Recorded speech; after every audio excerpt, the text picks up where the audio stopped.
The question is, how will the Empire respond to the disappearance of Omega and the Primal? Oh, I didn't see you there. Forgive me.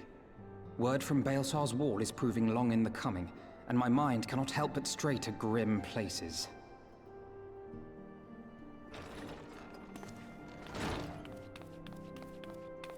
Alphino, a message from the Alliance. It's about time. Pray summon the others at once. Yes, sir.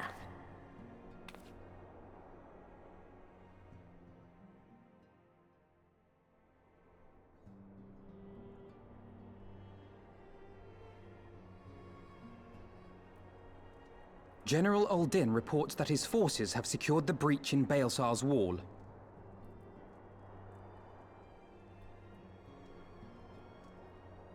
And what of the Primal and Omega? There is still no sign of either at this time. He writes that they will begin a more thorough investigation shortly. And, as expected, he wishes to petition the aid of the Scions of the Seventh Dawn. As expected. The Alliance's decision to capture a part of Baelsar's wall is open to interpretation.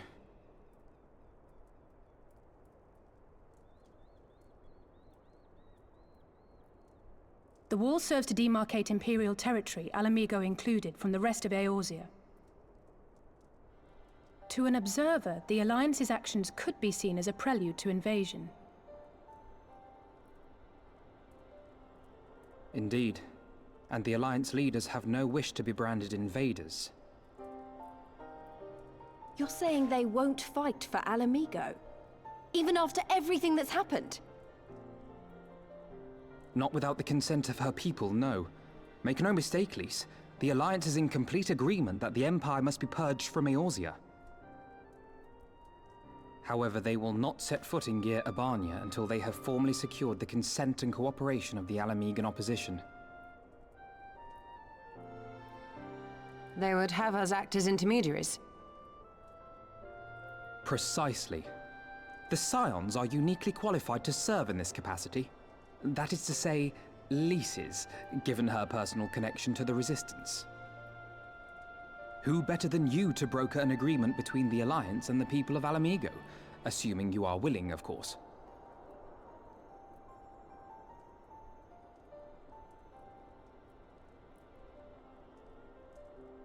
Of course I am! You know I'd like nothing more!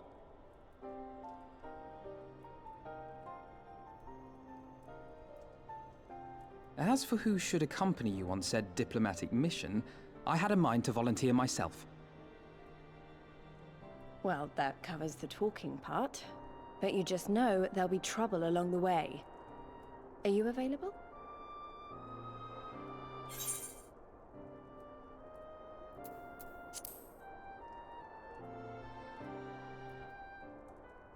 Thanks.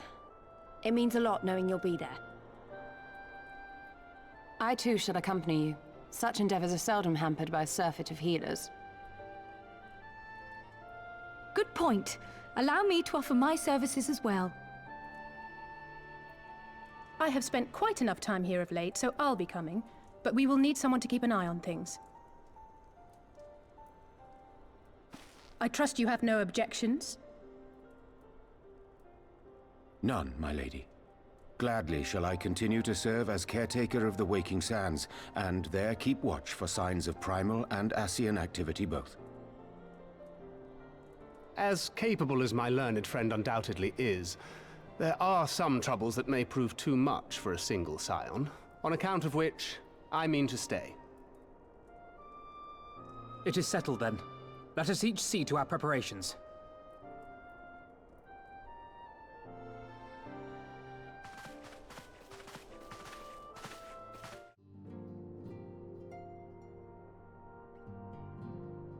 Ready, my friend?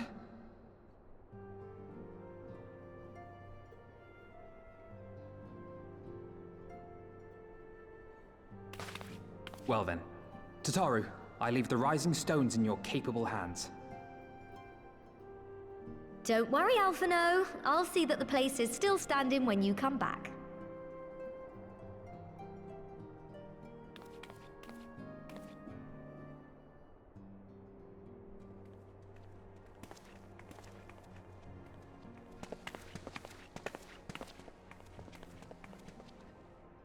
Mistress Y'shtola has unfolded all. You are bound for Girabania? Aye. The Alliance would have us make contact with the Alamegan resistance as soon as possible. It begins then. As soon it shall in Doma, if the gods are good. 'Tis but a pity it must be now. I am sorry that we shall not be present to fight beside you in the battles to come. You have stood with us countless times, Lady Ugiri. Pray do not apologize. Then let us thank you instead. You and yours stood with us from the first, when we came to this land as refugees in search of sanctuary. Loath am I to think what might have become of my people, had you not extended to us the hand of friendship. We will never forget. This I solemnly swear. Much has changed since first you set foot on these shores. Revenant's toll stands as a testament to that. I'm sure your people will manage in your absence. Indeed. They have built a new home for themselves and no longer need me to shepherd them.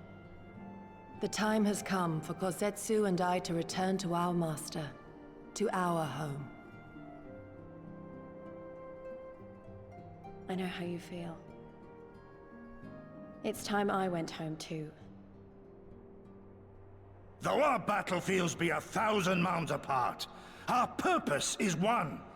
Let all men hearken to the clarion call of freedom, of liberation, from Eorzea to the far east, that they may rise up and cast down the curse of Garlemald.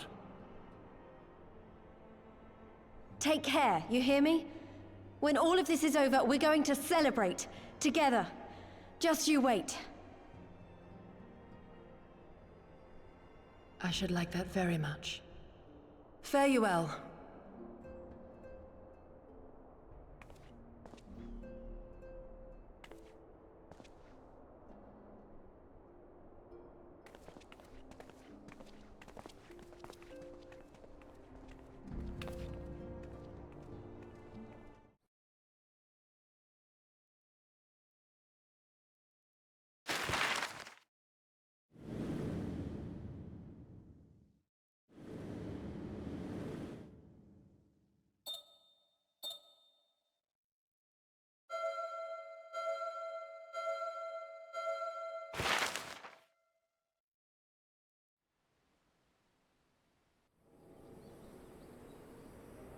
I remember crossing the border, standing in Girabania once more.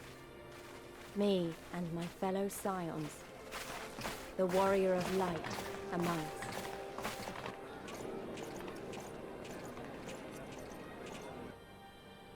Behind us, Baelsar's wall cutting the land in two. Freedom on one side, tyranny on the other.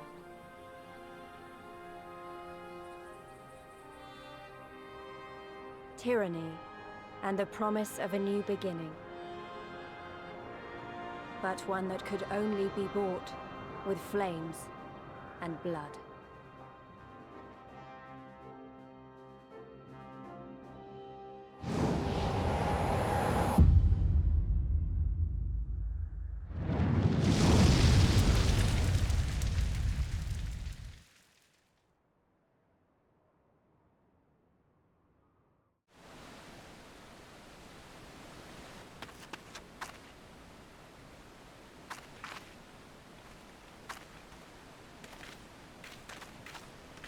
I remember the old stories, how the Breaker of Worlds came down from on high and cleft the earth with a single blow. Ralga's Reach, a holy place, and a fitting home for the Resistance, for the brave and the true, the loyal sons and daughters of Alamigo.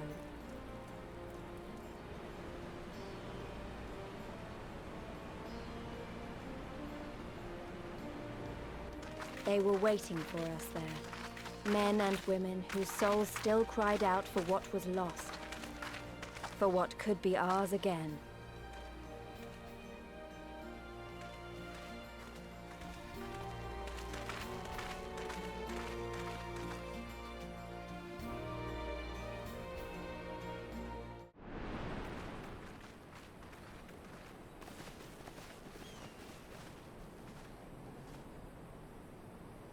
Allow me to welcome you once more to Ralga's Reach, our humble headquarters. My name is Conrad Kemp, and I have the dubious honor of overseeing operations here. It is a pleasure to meet you, Master Kemp. I am Alphino Leveilleur of the Scions of the Seventh Dawn, as are my comrades. Before I speak of our purpose here, pray allow me to thank you for sheltering Ida, forgive me, Lys, and Papalymo at great risk to yourselves.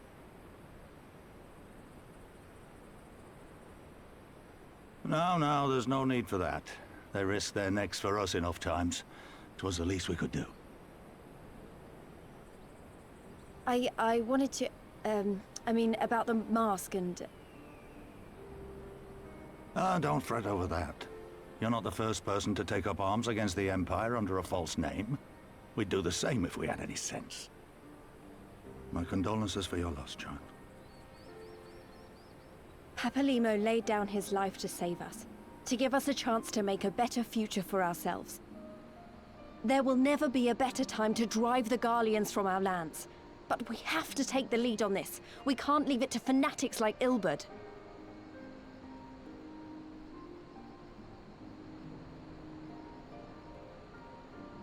More than a few of our people were taken in by his promises. Followed him all the way to the wall. Good men and women who never came back. When Monargo told us what had happened, how the bastard had made sacrifices of them for his twisted ritual, by Rolga it filled me with an unholy fury. But what's done is done. Best we can do now is see that it wasn't all in vain. That is why we are here today, sir, to see that some good comes of this tragedy. On behalf of the Eorzean Alliance, we do hereby extend a formal offer of military assistance to the Alamegan resistance. Do you now? Well, go on then. I'm sure there's more to it than that.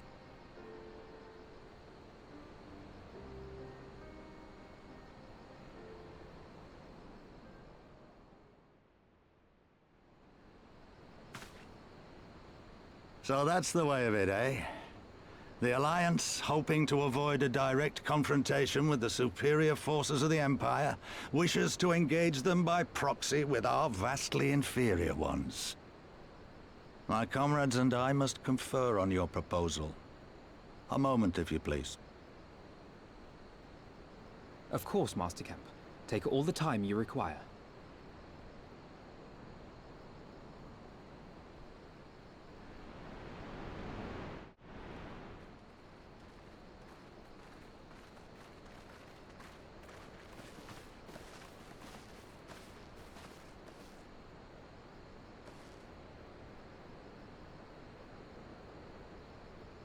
Thank you all for waiting.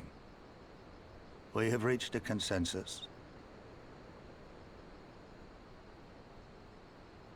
I, Conrad Kemp, do hereby accept the Eorzean Alliance's proposal.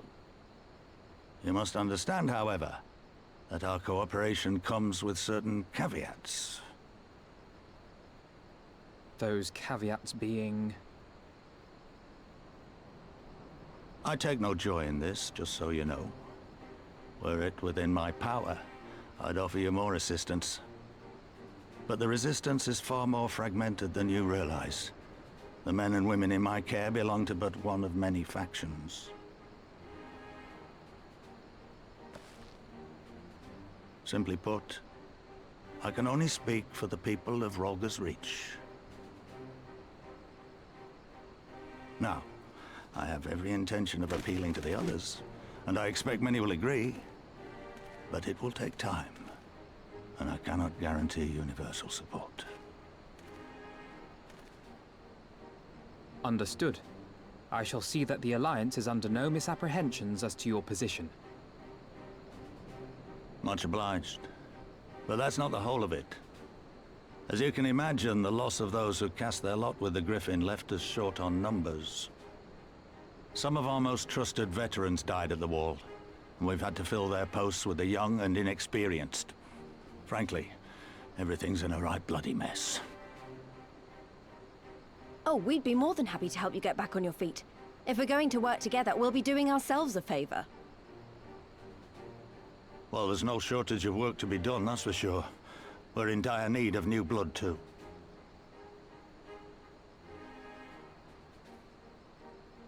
Ishtola and I could lend a hand in the infirmary. From what I saw, they could do with a few more healers. Very well.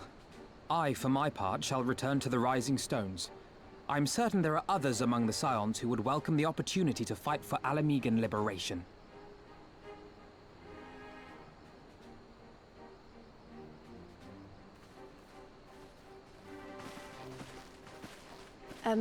Is there anything else we can do to help?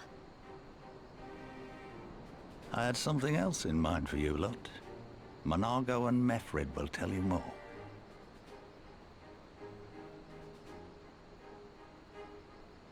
Understood. We won't let you down.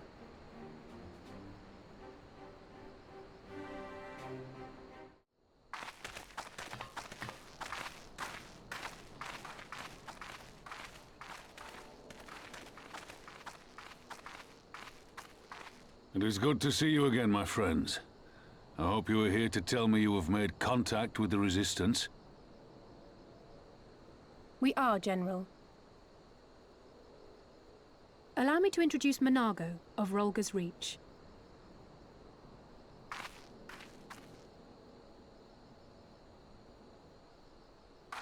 At your service, sir. And may I say what an absolute honor it is to stand before the Bull of Alamigo. These are not the Blood Sands, girl. You and I are but soldiers on a battlefield fighting for the same cause. As you say, General.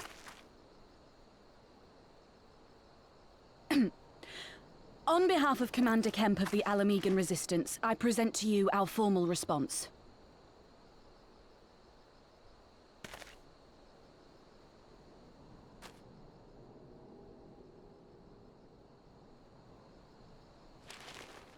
Good. I'm glad we've reached an accord. Though I was not aware you had suffered such losses. Aye. Some of our finest took part in the Griffin's doomed assault, and we've been struggling to find new recruits ever since. The massacres cast a pall over the whole Resistance, and many who might once have been open to joining us have since thought better of it. After all of the Griffin's false promises, one can hardly blame them. They have no desire to give their lives for a lost cause.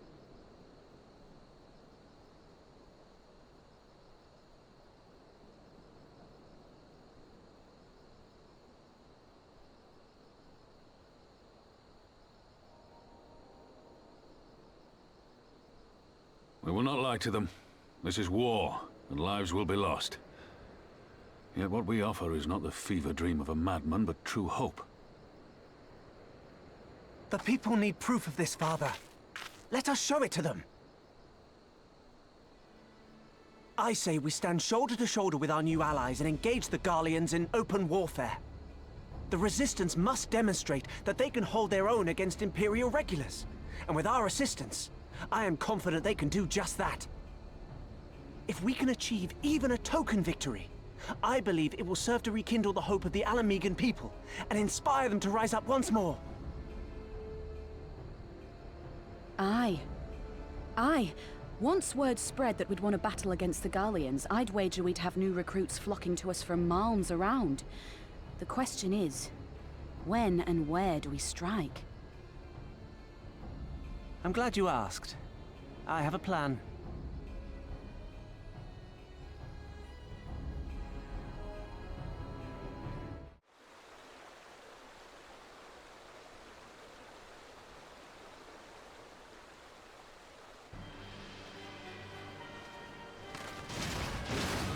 Things looked grim for us after Cartano, didn't they?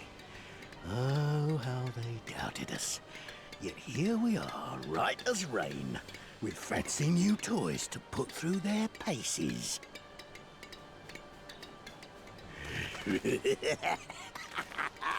It's like all my name days have come at once!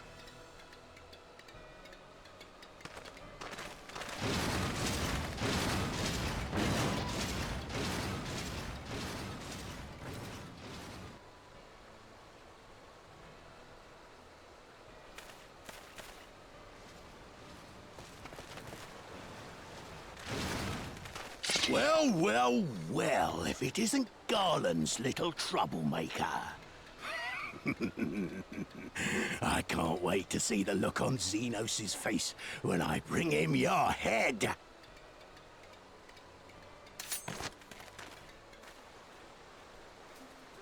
That is, if my secret weapons here don't grind it into mush! Attack!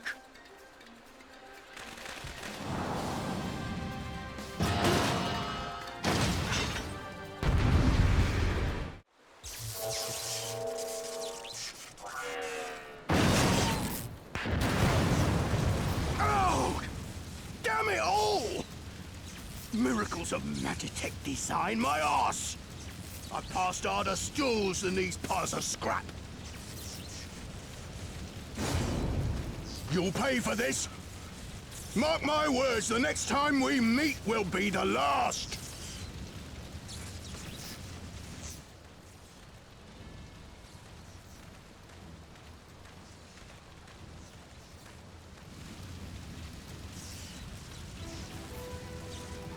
Aye! Run and tell your Viceroy!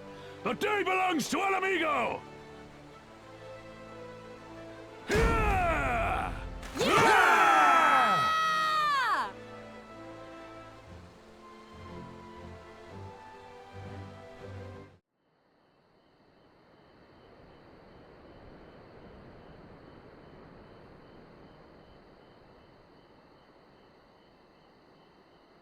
I remember the peaks of Girabania, silent watchmen that would stand long after we were gone. We came seeking allies to join us in the fight against the Empire. People who had had enough. People who had suffered every possible indignity, who had been treated like animals, day after day after day.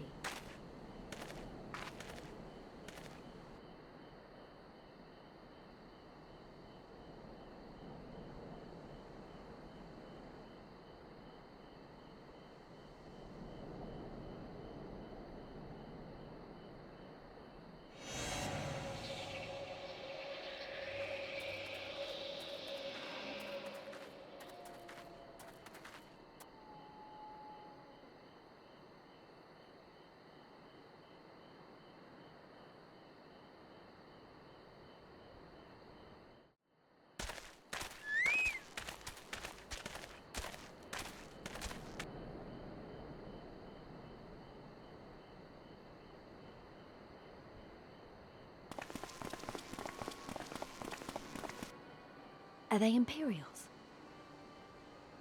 Worse. Skulls. Listen, Lise. Whatever happens, stay hidden and do not intervene. Understood? What? You there! Halt! You know you shouldn't be here. Explain yourself.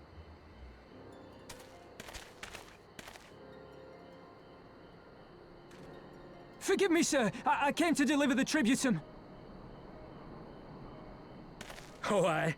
A likely story. Only a fool would dare to come so late. Or, mayhap, a resistance spy. No! No, you've got it all wrong. I was waylaid by bandits. It's not my fault. I said halt!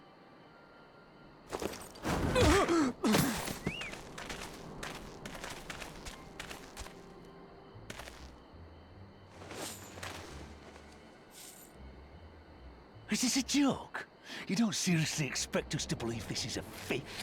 How stupid do you think we are?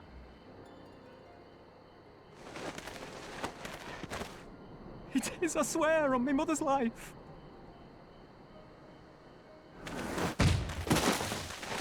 Spare us. You came late, you lied about bandits, and then you tried to cheat the Empire of its due. Think you can kill them all? Including the ones watching from the tower? Even if you did, others would come for him and his family. You'd be condemning them all to a life of hard labor. Assuming they didn't just execute them, that is.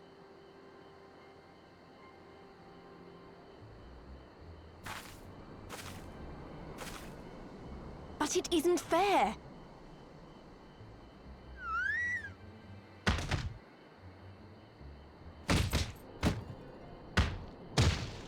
It's your bloody fault we're stuck out here patrolling this god's-forsaken wasteland.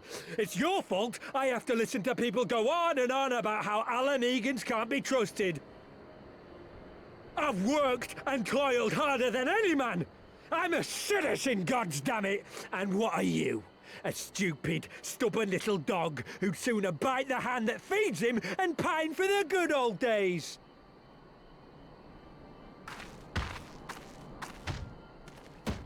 That's enough! Lord Xenos is expecting our report.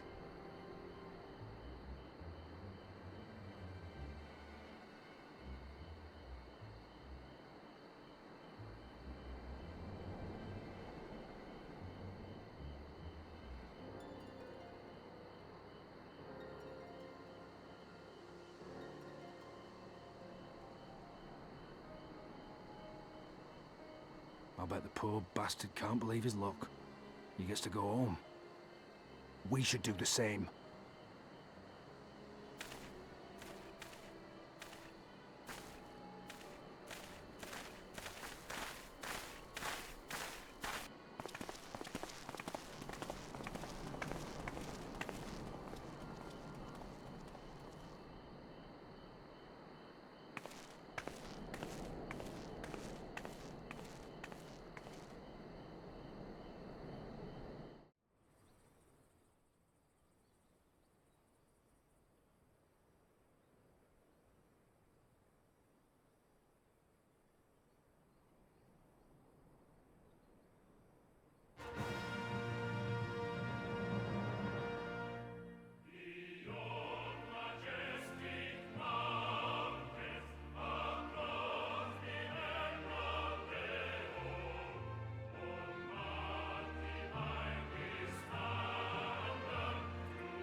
Alliance forces have occupied Castrum Orients and taken up positions along the length of the wall.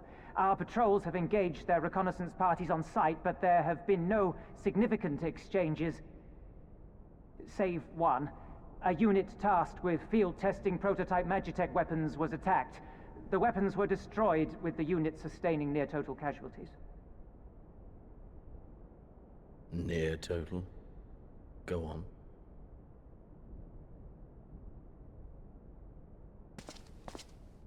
My lord, there was but a single survivor from the unit in question, which falls under my command. According to his report, they were ambushed by a contingent of Eorzean Alliance regulars, abetted by resistance insurgents. A simple ambush and only one survivor. A fine day's work. The stubbornness to survive is not without worth. He may live. However, the 12th is no place for the weak. He shall be relegated at once, my lord. As you say, the 12th is no place for cowards who count their lives more precious than the cause.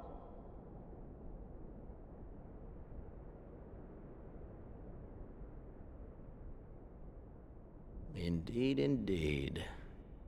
We have no need of cowards.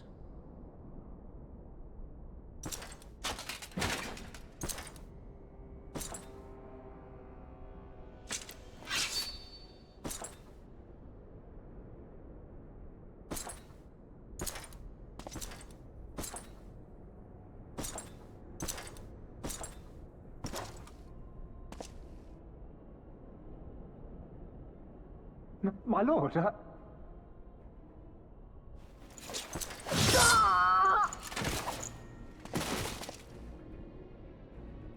Cowards.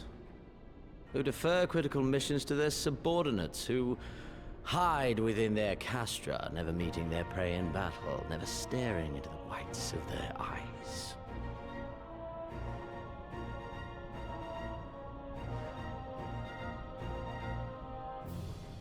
Why, when confronted with a heretofore unknown icon, did we surrender the wall to the Alliance? Because my honored father, in his infinite wisdom, has not seen fit to grant us leave to march on their lands. Accordingly, we have extended an invitation to our neighbors. Gyr Abania is where we shall host them. The field upon which we shall enjoy the sport of kings. Patience is paramount. Cornered animals may have spirit, but they are ultimately predictable and very poor sport. But if one dangles the promise of freedom before them while nipping at their heels to stoke their passion, then things become interesting. It is a delicate dance, one which asks much of my hounds.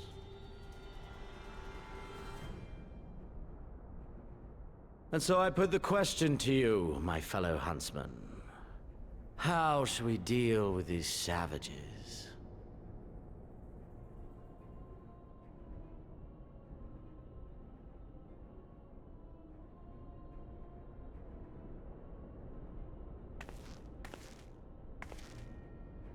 My lord, I have a proposal. Silence, Alamegan! You do forget yourself! Only by the grace of Lord Van Baelsar were you afforded a place here, and that in name alone. We have no need of your proposals, savage.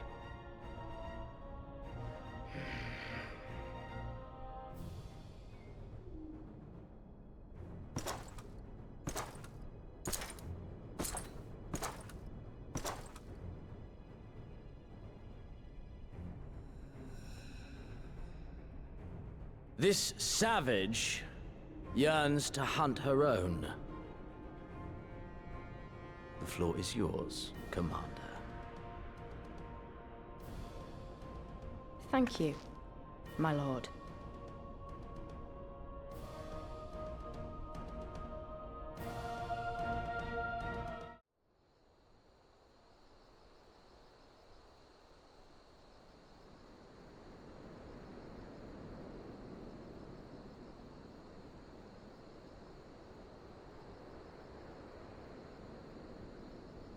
Excellent. The disposition of the Imperial forces is exactly as expected. I will notify Father. Cannon fire! Where did it come from? Smoke! There! Is that... Oh gods, it's Relga's Reach.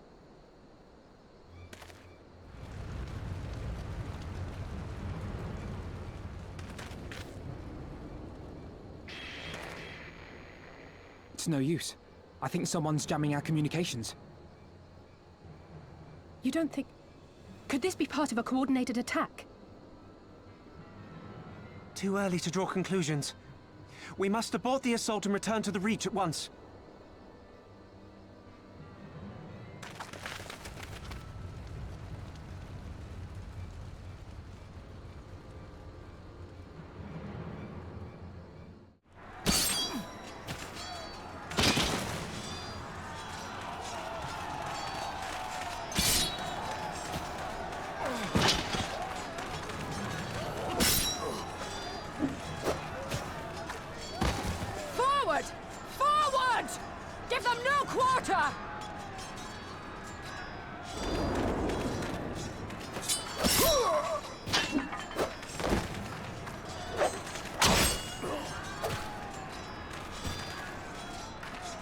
You!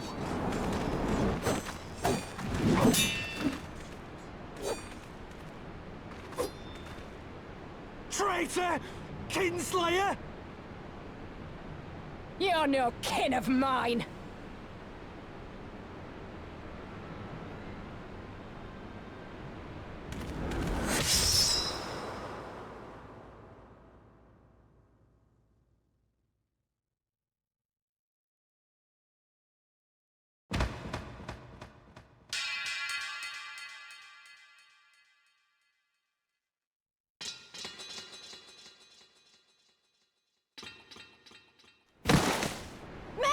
dead!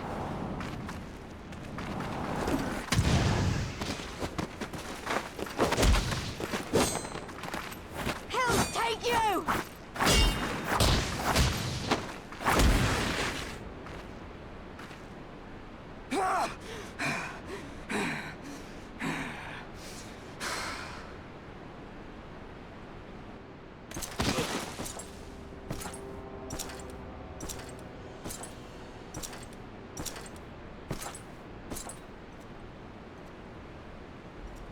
Well, well.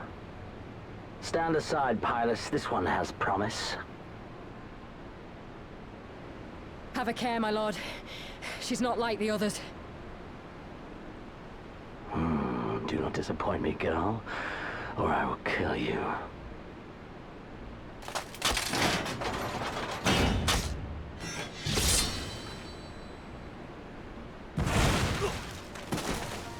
Seven hells!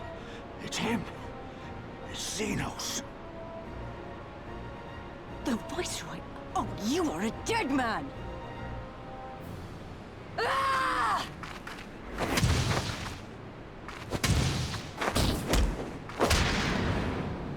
So spirited, and yet so empty.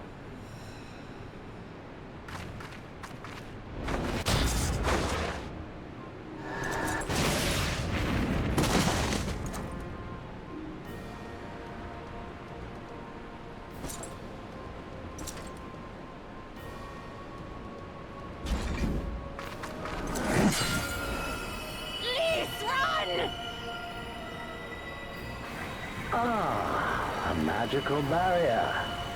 Alas. It will not save you.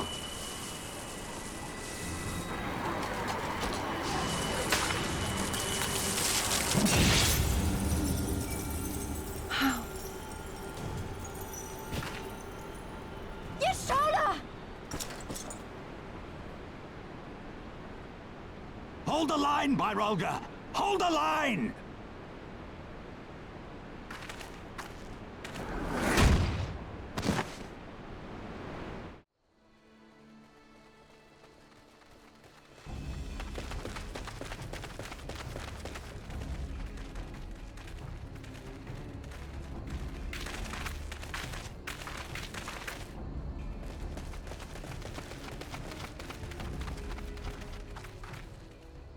Kryl! Alphino!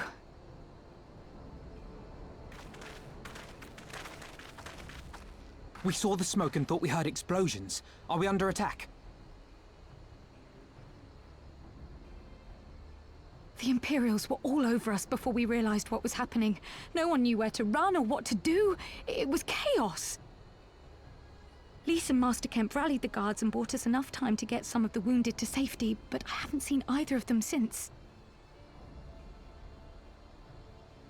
Confound it! If we lose the Reach, this will all have been for naught.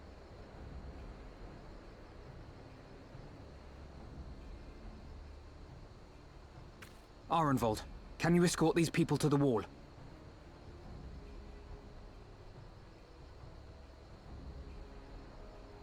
Aye, sir.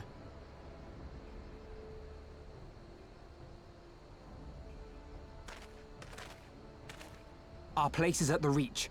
We must offer such aid and succor as we are able. Saving lives is now our paramount concern. If we can hold back the Imperials until Father sends reinforcements, we may yet turn the tide.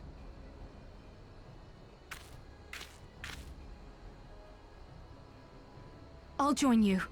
I've done all I can for these people, and you'll be crying out for a healer in there.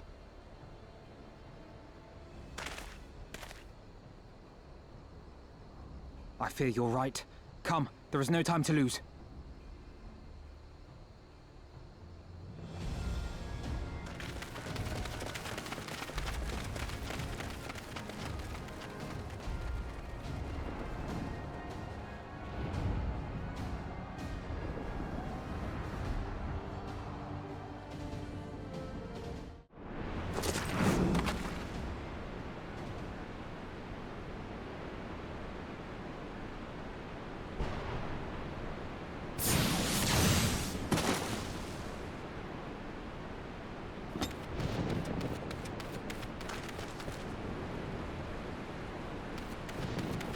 took you so long?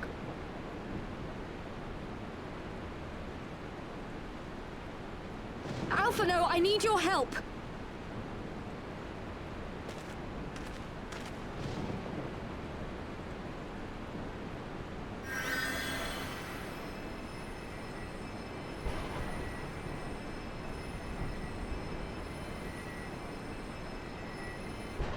My lord, the prisoners!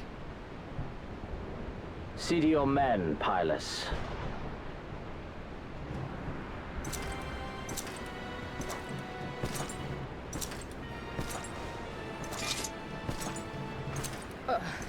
As you command, my lord.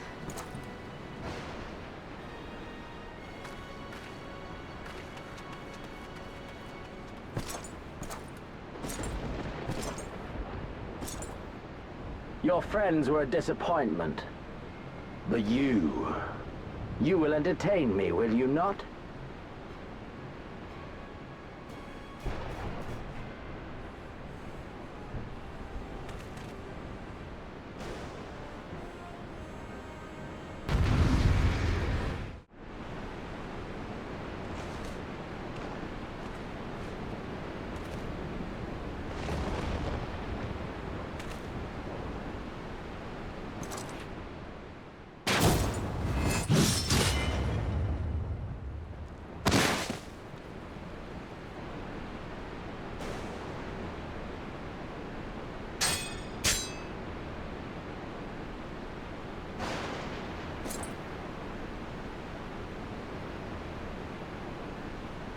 Pathetic.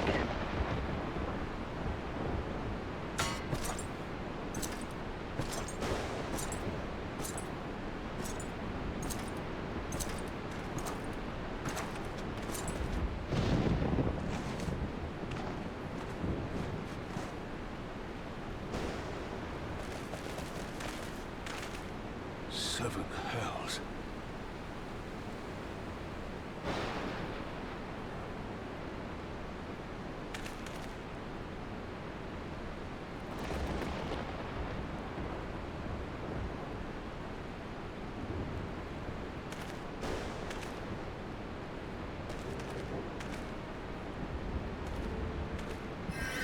Shall we give chase, General? Nay. There has been enough death this day. See to the wounded. Aye, sir.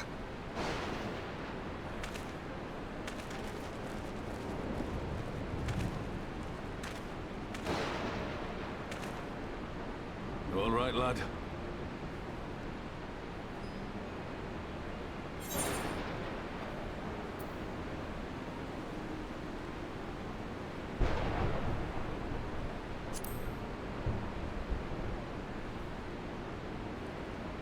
There's no ordinary foe could best the likes of you.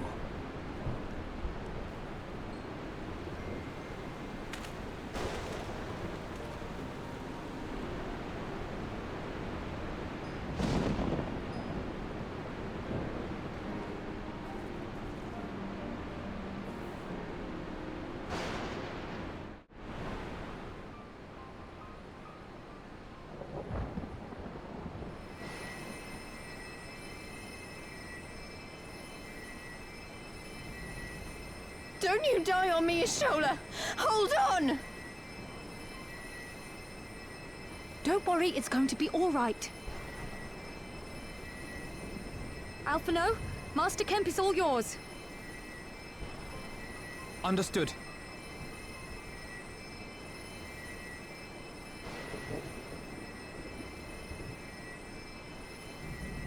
Don't just stand there gawping. Hold her down while I work.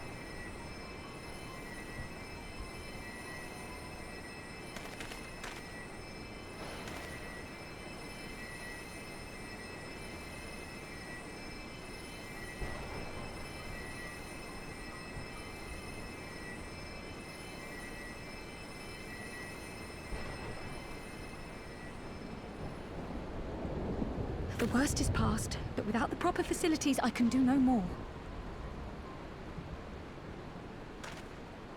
Master Kemp too would be better served in the infirmary. Let us take them there without delay. Give us a hand, would you, Lise? Of course. I know you must be exhausted, but there will be others who need our help. Leave these two to us and look to the other wounded.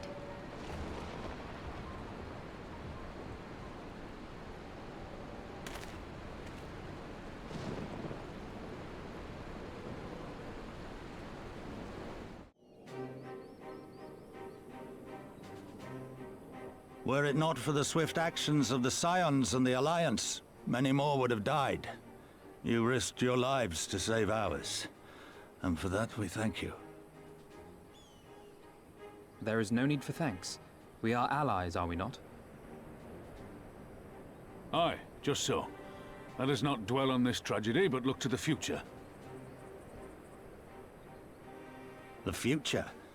I'm sorry, General, but there is no future for us. We've lost too many. Gods, I can still see Mefrid with that woman standing over him. They've ripped the heart out of us, General. They've broken us. Our fight is over. Master Kemp, please. I'll always hate them with every fiber of my being. For what they took from us then and now. Our homeland, our freedom, our bloody children. You mean the Skulls? The youths who fight for Xenos? Grania Lupi, the Black Wolf's legacy and our shame. A unit made up of children born to Alamegan dignitaries who came of age during the occupation. Sons and daughters of Gir Abania, raised to be proud citizens of the Empire, with all the rights and responsibilities that entails. It'd be easy to curse them and call them traitors, but they're our children. Our flesh and blood. If the only way to forge the future we want is to cut down our own, then... Then what was it all for? Nargo. What will you say to the families of the fallen? To the mothers, and the widows, and the orphans? Will you tell them it was all for nothing? Listen to the girl. We dare not suffer our comrades' sacrifices to have been in vain. Now is the time to steel our resolve and press on, painful though it may be. And when Xenos comes back with his army, what then? This isn't the first time, you know. You'll be hard-pressed to find men brave or stupid enough to face him again. I still can't believe how strong he was. He humiliated us back there. The Warrior of Light included. Gods help us if he's next in line to the Garlean throne. Loath though I am to say it, we should not be surprised. Before succeeding Van Baelsar in Alamigo, Xenos led the Imperial army to Doma, where he crushed the rebellion utterly. As a matter of fact, Doma remains in his charge to this day. Suffice it to say, Varus's heir is a peerless warrior and an accomplished general. The question is, how are we to contend with such a foe?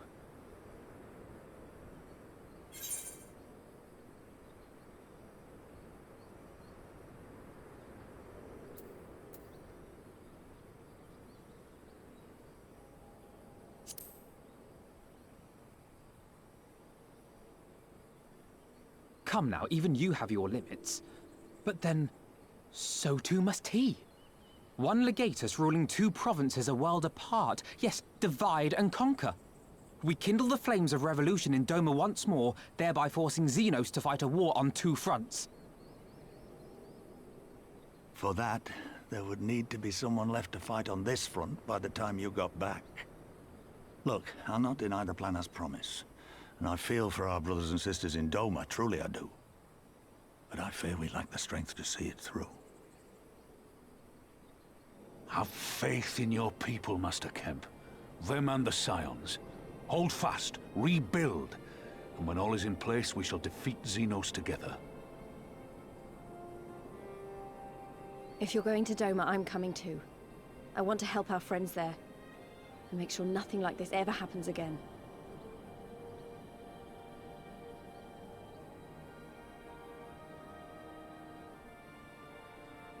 Give us the time we need, and we will give you something far greater. Very well. For all you have done for us, we will fight on. But be swift, comrades. Al Amigo has suffered enough.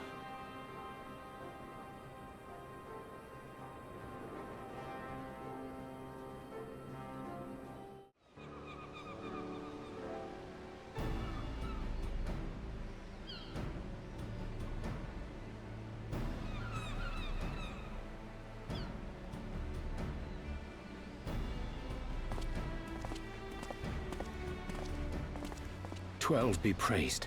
Full sure was I that I had come too late." Urianger!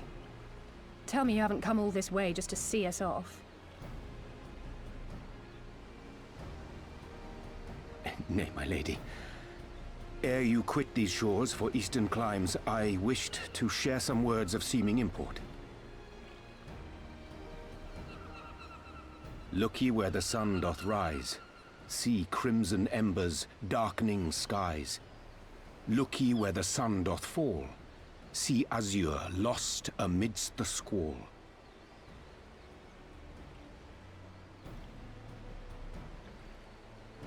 Well, that sounds suitably foreboding. Another one of your prophecies, I presume? Of far eastern origin, aye. It is mine earnest hope that this ancient wisdom may serve to guide you on your journey. For what dangers lie in wait for you upon those distant shores are yet beyond my knowing. Ugh. A parting gift befitting your roundabout ways. Thank you. I have more than words for you, my lady.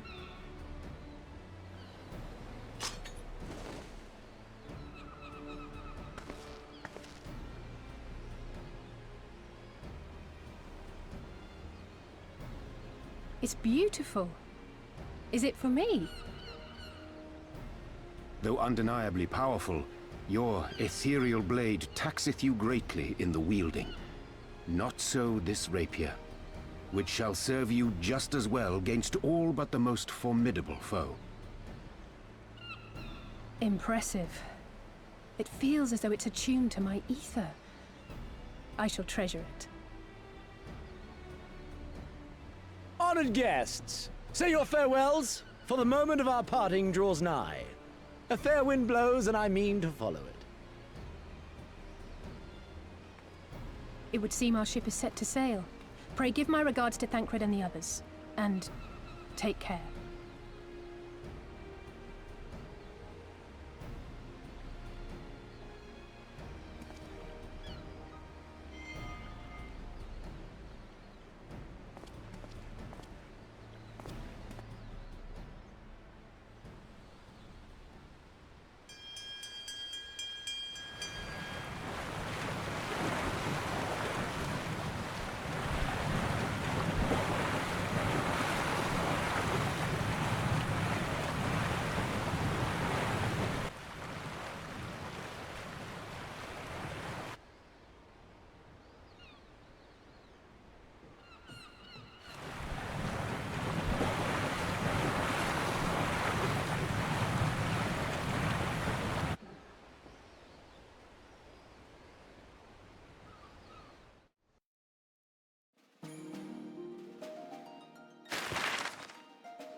A fine day, is it not? Fair winds and following seas. The Misery is enjoying herself. Nevertheless, it would not do for you to spend the entirety of our voyage above deck. Let me show you to your quarters.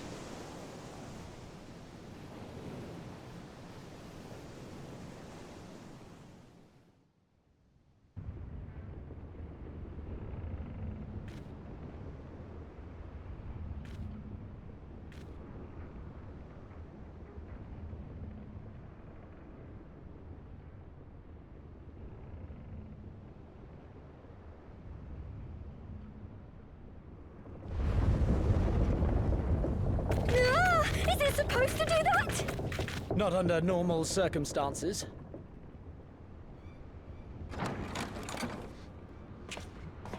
Captain! You're needed on deck! Something queer's afoot. The winds died down, the waters went still, and all of a sudden, we were dragged off course. Dragged? By what?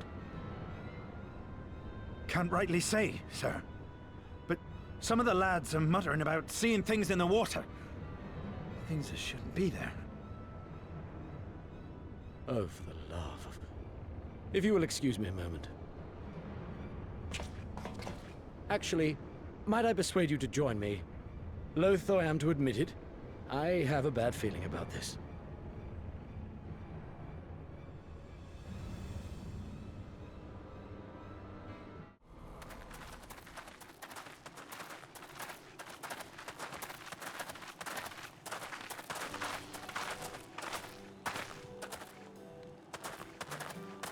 That appears to be the last of them.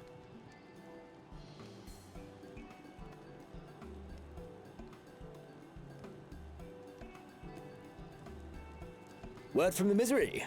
Repairs are complete, and we may resume our journey without further delay.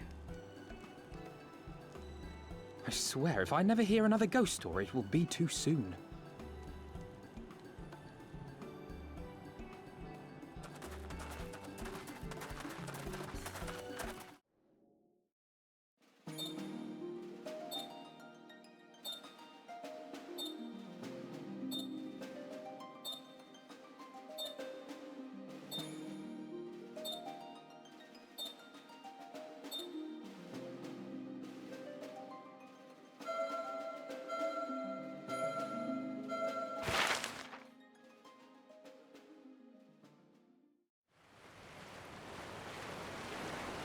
I remember the sea, the smell of the salt, and the crash of the waves as we drew closer to Kugani.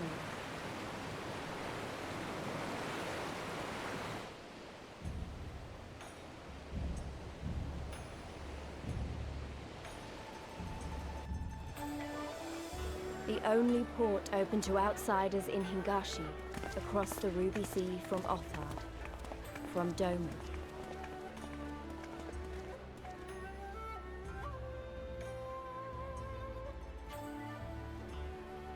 All the colors of the rainbow, all the peoples of the world, all in one place. I wish you could have seen it.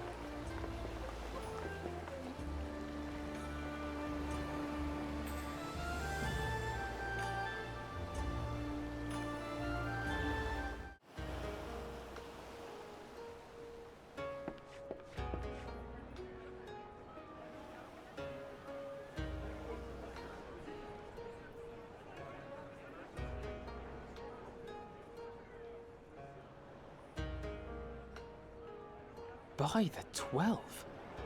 I thought Ishgard remarkable, but this... We are certainly not in Eorzea anymore. A tavern is a tavern, Alphino, here or anywhere else. Now, if you'll excuse me, it's time to do what I do best. Oh, 1,000 pardons, my lady. The signs of the 7th dawn, I presume. I hope your voyage was not too trying. And you are?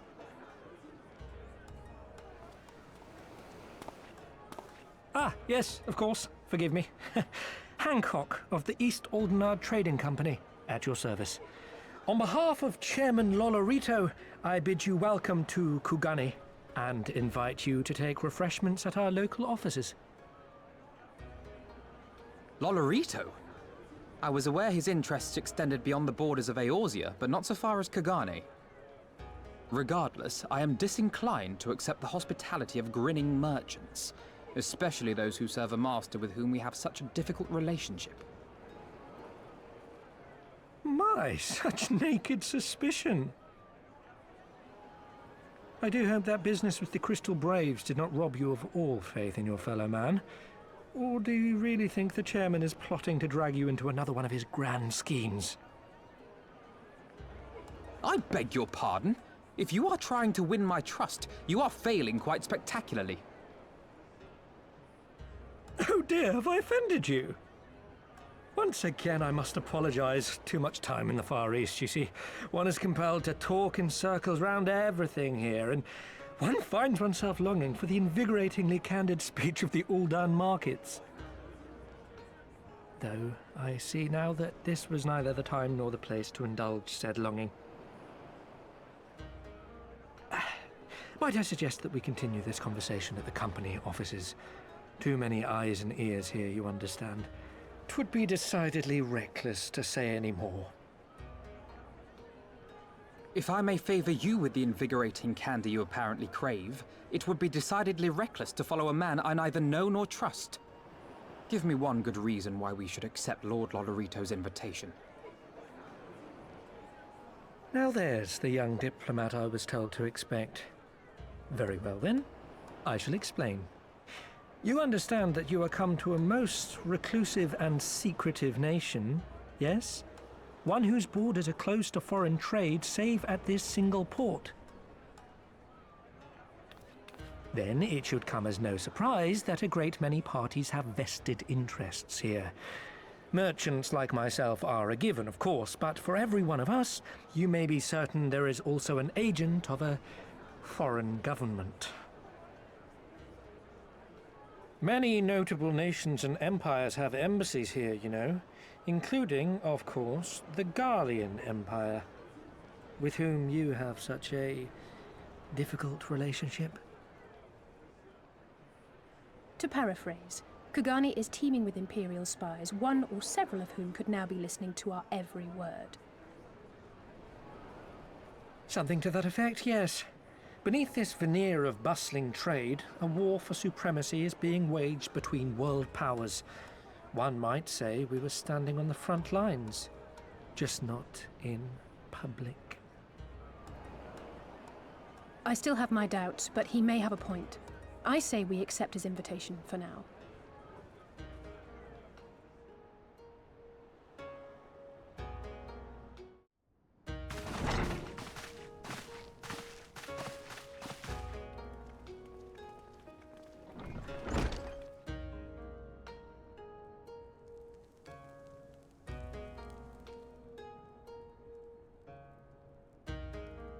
Our thaumaturgists took great pains to ward these walls against all manner of surveillance.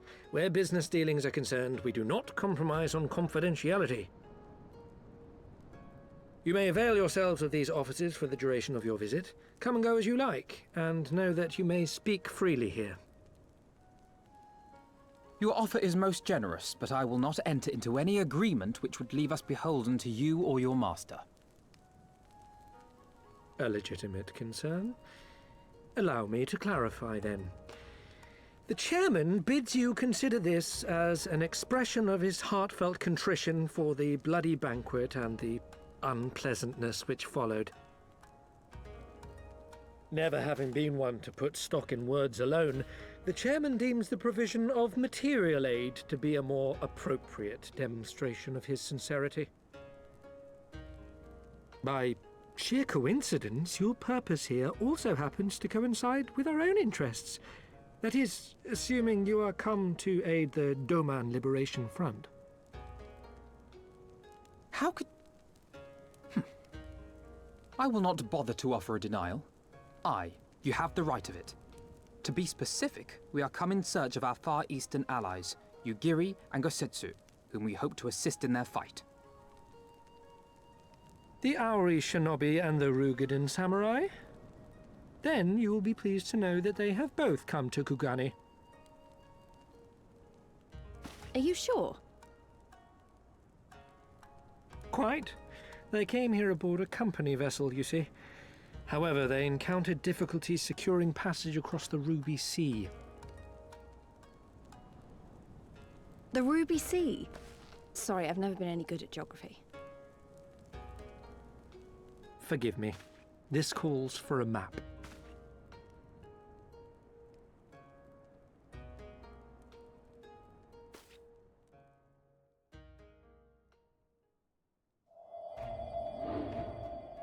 We are here in Kugani, the sole open port of Hingashi, situated on her western coast.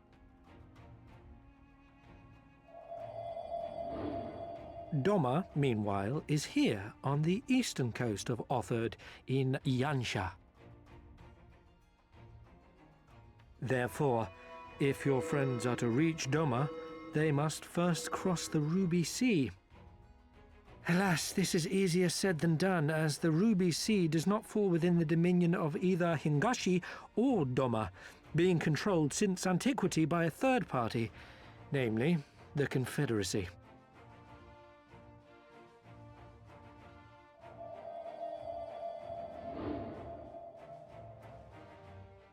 Said maritime collective is known for the consummate skill of its sailors, and for demanding that any vessel entering its waters pay a toll referred to as the Ruby Tithe. In exchange, the Confederacy's vast fleet guarantees the safety of those who travel within its territory. Now, as I'm sure you are aware, Garlemald conquered Doma some 25 years past, at which time the Empire saw no value in controlling the Ruby Sea, and thus did they turn a blind eye to the activities of the Confederacy.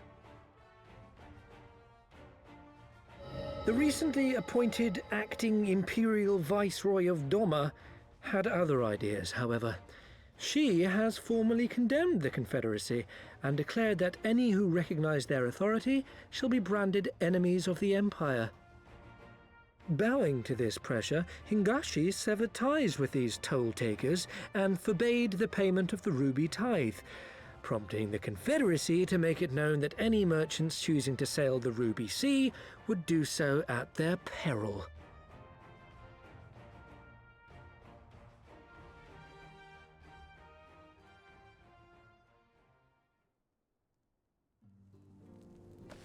No wonder they struggled to secure passage to Doma. What captain would risk such a journey given the circumstances?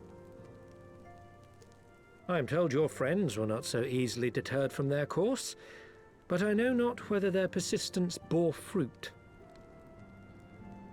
I say we follow in Yugiri and Gosetsu's footsteps and attempt to secure passage to Doma for ourselves. We will need to cross the sea in any case, and we may learn something of their whereabouts in the process. And should we find that they are still in Kugane, we can make the journey together.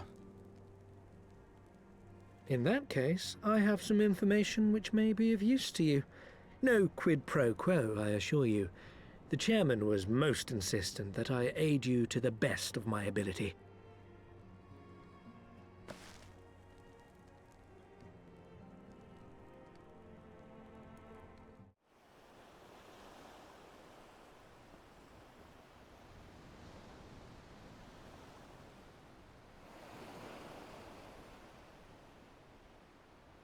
He's late.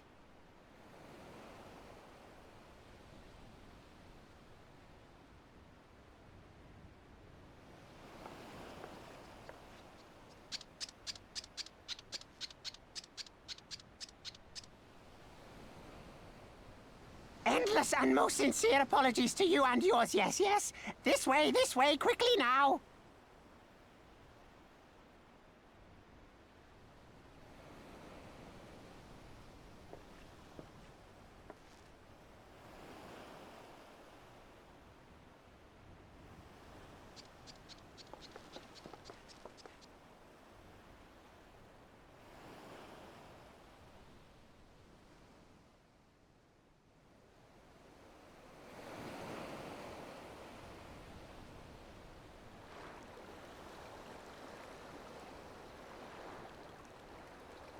Enough! Where are you taking us? Where is the ship?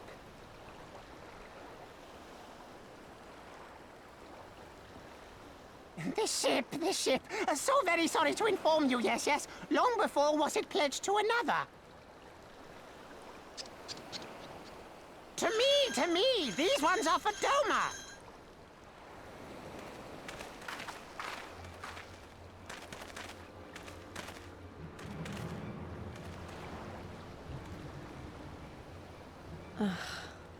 I knew it couldn't be this simple.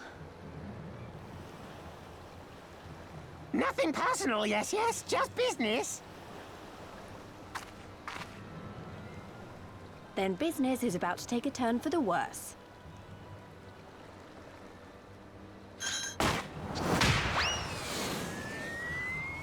Ah!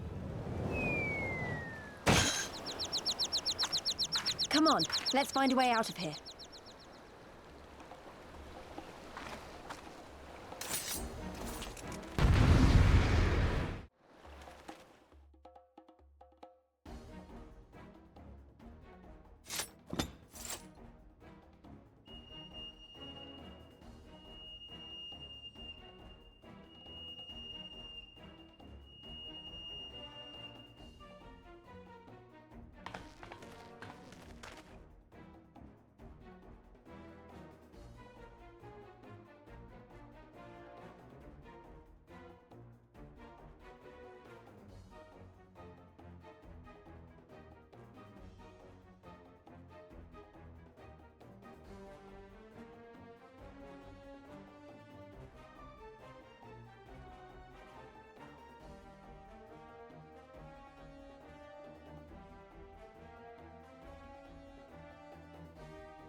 Stay hidden and quiet.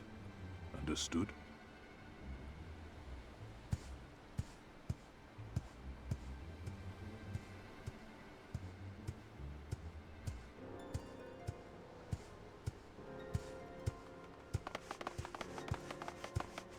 Clear the road! Clear the road! You there, Korjin. We seek 4 foreigners. One, a brutish woman carrying an unconscious Namazu. Have you seen them?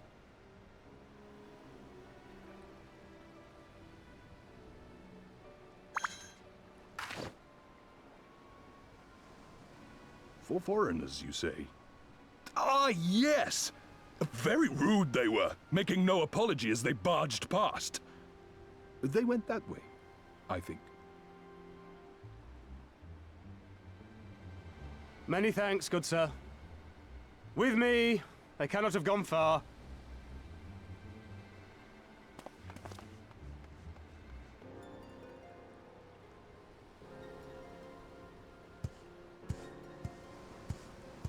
All is well. The Sekisei Gumi will not return this way for some time, I should think. You are of the East Aldenard Trading Company, yes? Come with me. I know a safer way.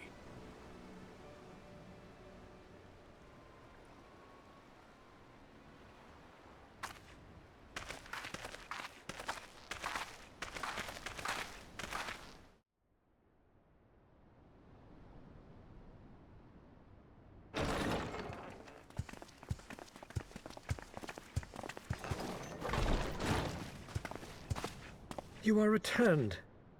And with guests, I see.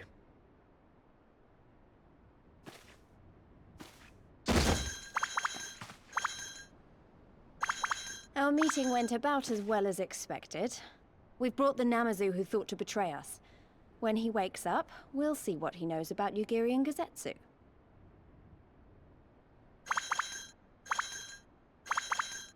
Well done, you. When I saw the Sekisei Gumi out in force, I did begin to worry, but I see my fears were misplaced. Actually, if it weren't for Soroban, we might not have gotten away. 'Twas my pleasure. Yet I must ask, Soroban, why would you deceive the Sekisei Gumi to help us, foreigners of whom you know naught? Why, out of the kindness of my heart, is what I would like to say, but my motives are not so pure. I chanced to witness your meeting with Hancock at the tavern and saw an opportunity. An opportunity?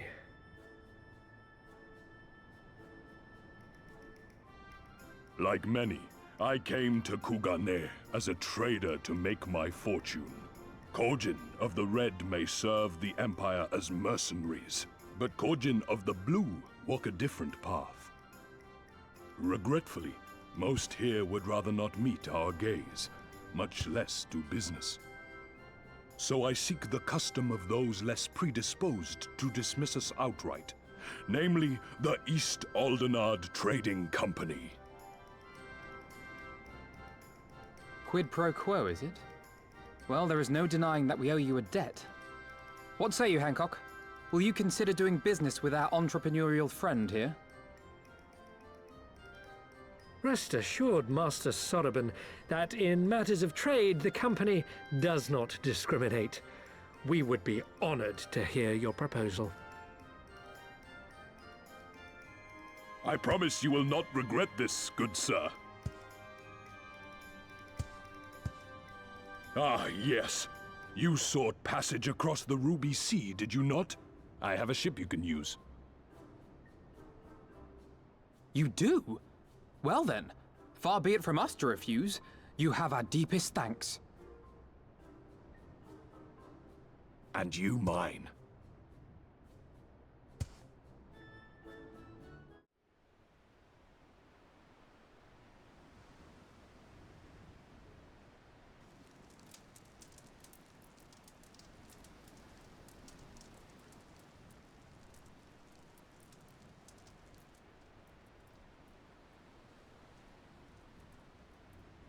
How about you?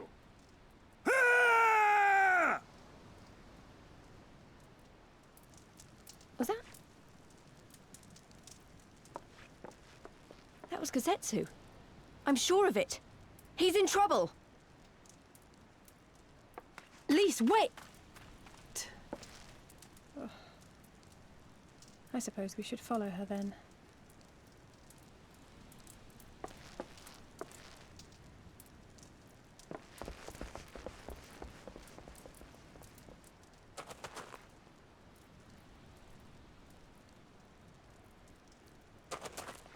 Victory to the samurai!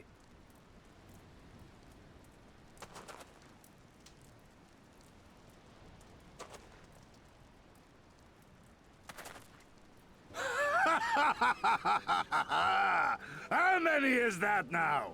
10 in a row?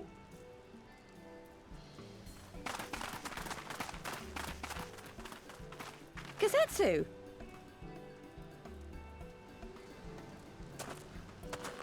Oh! This is a surprise! What in blue blazes are you three doing here? I could ask you the same thing. We've been looking all over for you, and then I suddenly heard you screaming. It would seem there has been a misunderstanding. Allow me to explain.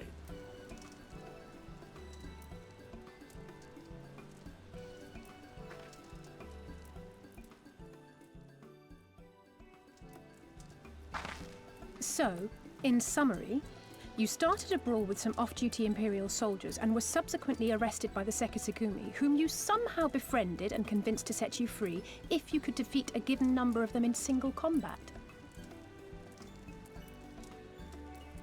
10 bouts for my freedom, aye.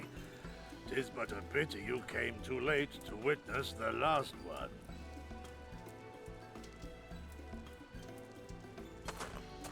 And with that, I'm free to go, yes? Our word once given may not be broken, but we pray you make every effort to avoid future altercations.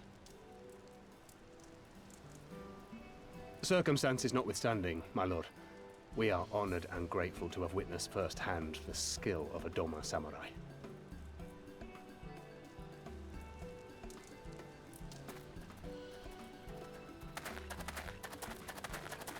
Ah, and we had just concluded negotiations. I gather my assistance was not required.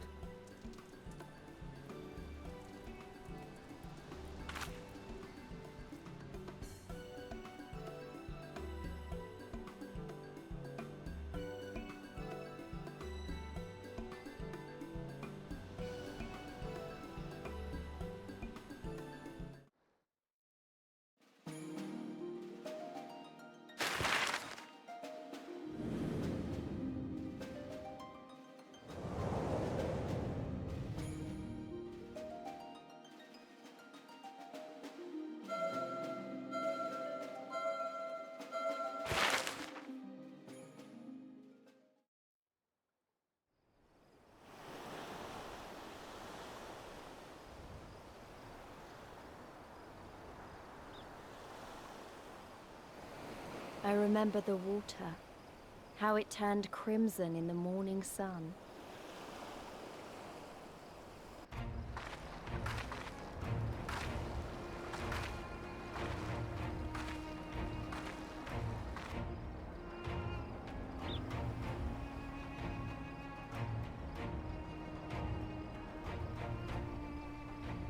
A shimmering sea of rubies, stretching from horizon to horizon. You could almost believe it went on forever.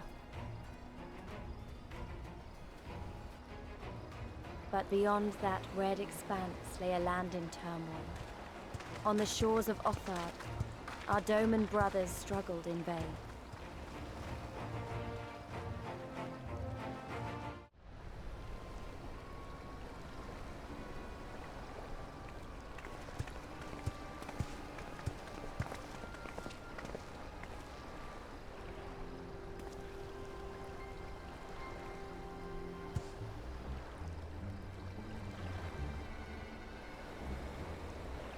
Gentlemen, I'm told you are most unreceptive to my associate's requests.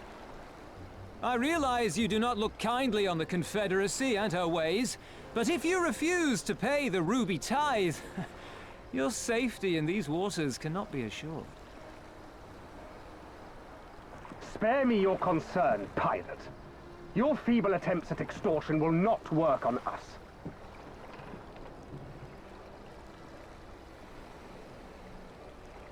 You remain at large because we allow it. Because you are such insignificant little pests that we see no need to swat you. But if you wish to risk the ire of the Viceroy, by all means, fire upon an Imperial vessel. Give us a reason to bring the full might of the Garlean Empire to bear against your pathetic fleet. Bastards!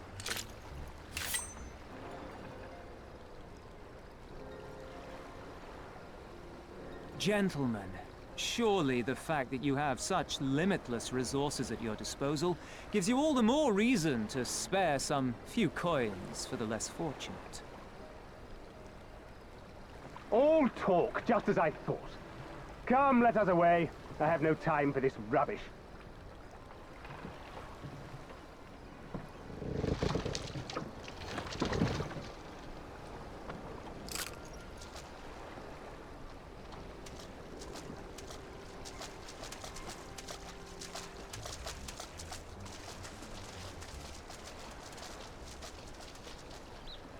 We're all the same to them, aren't we?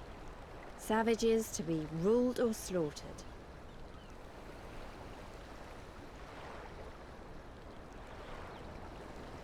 They've always balked at paying the ruby tithe, but they were never so eager to pick a fight.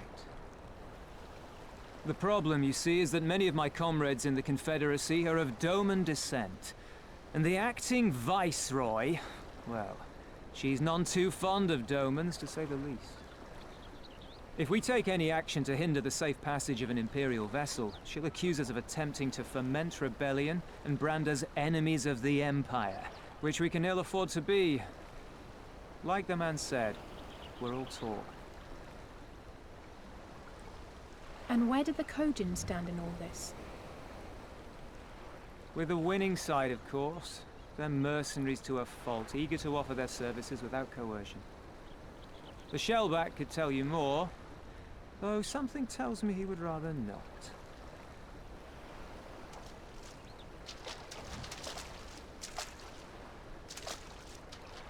I don't understand. If the Garleans are causing the Confederacy this much trouble, and if so many of you are Doman to begin with, why aren't you willing to fight back?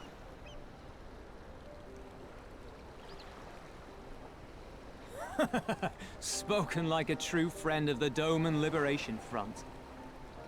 If you're planning to rouse us with noble words and grand promises, don't bother. We all know what the Imperial Army can do.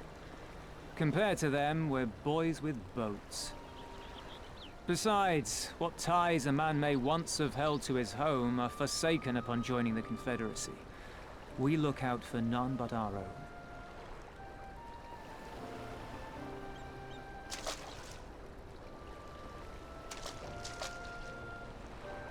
Be that as it may, Our livelihood is under threat, and the captain will need to decide soon whether we're to go down in a blaze of glory or bow and scrape for crumbs from the Emperor's table. All while our friend the Viceroy continues her purge of Doma's radical elements. I believe she's holding court in one of the fishing villages even as we speak. That she-devil! Her perfidy knows no bounds! She must be stopped! Come, let us find Soroban and put us here at once!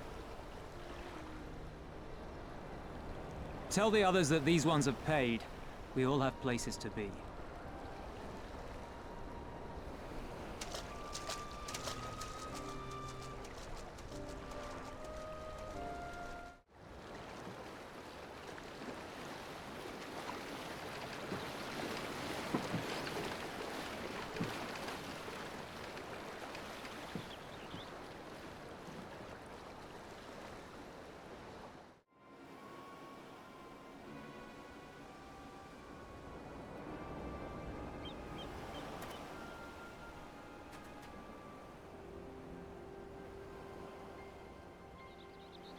Even accounting for the rebellion, such indiscriminate shows of force seem pointlessly excessive.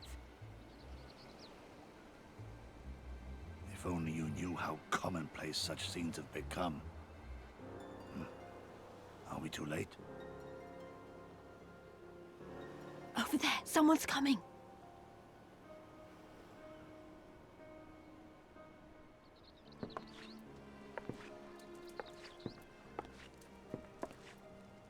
It is she, sworn enemy of Doma, of my master. The traitor who sold her homeland to the Garleans.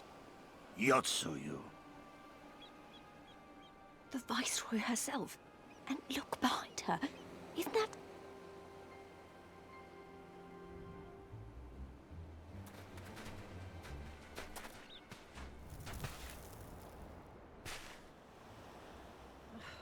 Filth and squalor everywhere, I think. How very Doma.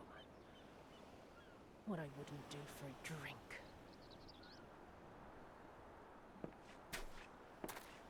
Come now! You've no reason to look so afraid. You have lived through a quarter of a century of Garlean rule, remember?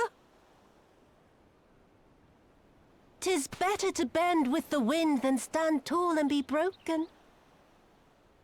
Therein lies hope. Therein lies freedom. I come before you today seeking affirmation.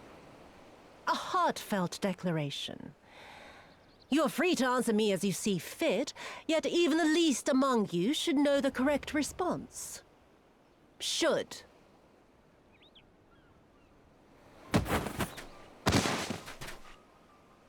A resident of your village, one of your neighbors, mayhap your friend, was detained by the Korjin this morning. They say he was attempting to flee to Kugane, but we both know that simply isn't true, don't we? Have you anything to say?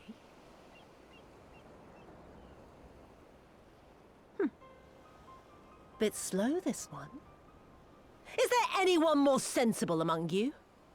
Have any of you anything to say? To swear? My lady, I swear to serve the Empire, to do whatever is asked of me, and never disobey.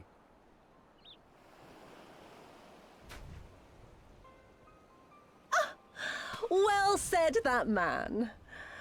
Of course, it wouldn't do to simply take you at your word.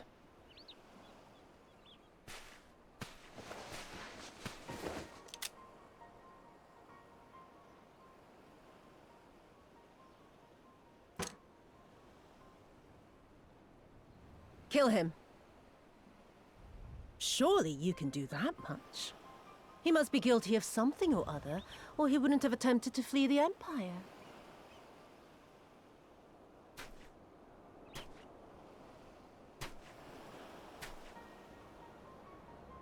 I have a family.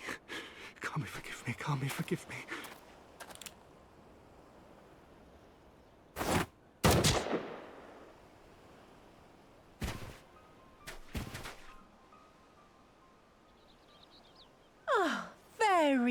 Very good.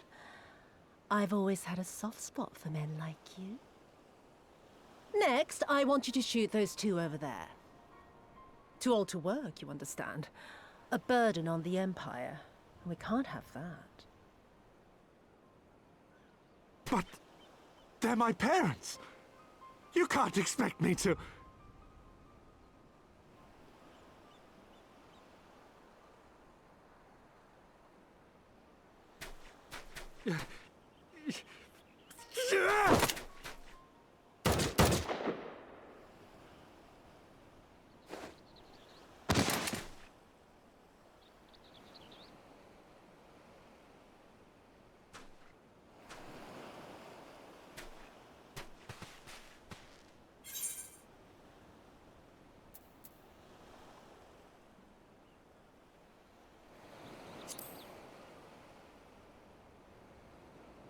Stop and think for a moment.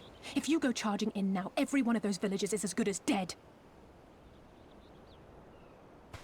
We must consider the wider picture. If we act recklessly, we risk alerting the Garleans to our presence here, making it that much harder for us to work with the local rebels. To say nothing of the reprisals ordinary civilians would be made to suffer.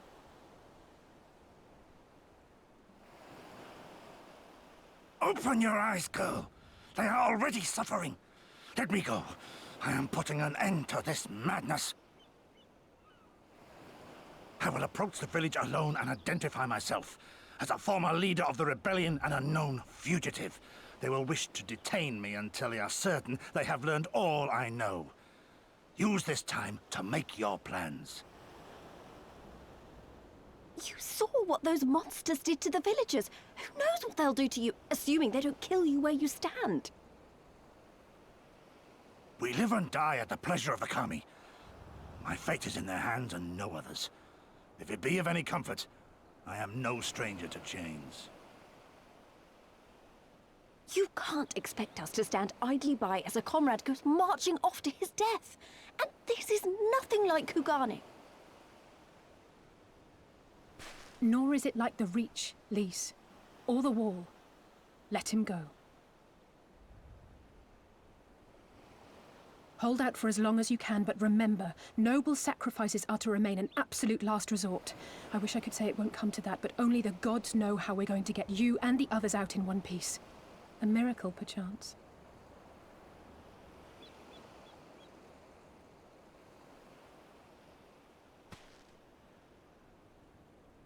A great tower stands to the north and east. Look to its occupants for aid and succor. Together, you may yet find your miracle. Now, leave this place. I must go.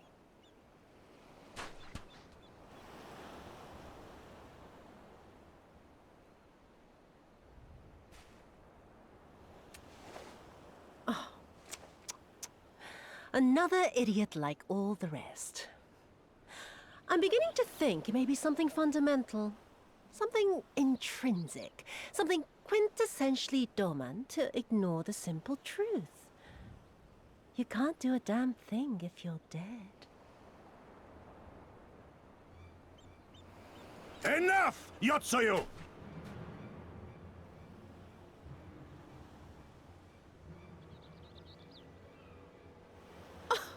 Well now, this is a surprise. Hear me, Yotsuyu! Cease this farce, here and now, and I shall surrender myself to you. Refuse, and all shall answer to my blade.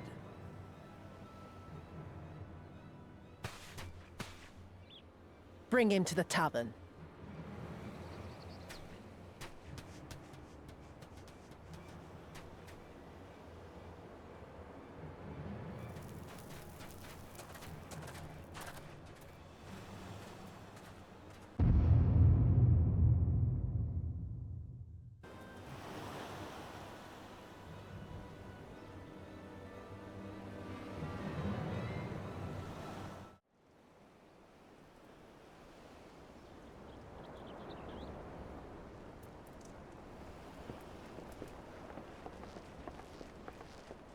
Our most compassionate acquaintances return.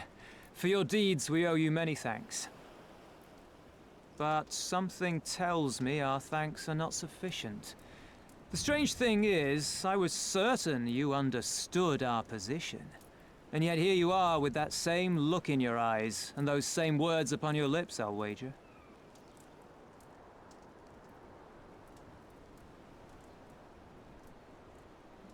I speak only the truth. The Confederacy will not be spared Yotsuyu's wrath. You have always known this, that one day you would have no choice but to stand up to the Empire. I say to you that day is today, and come once more to ask that you join us in the fight. How convenient that recent events should lend such credence to your claims. Tell me, do death and destruction always follow in your wake? They had no part in it, Tansui. You know this. We all know this.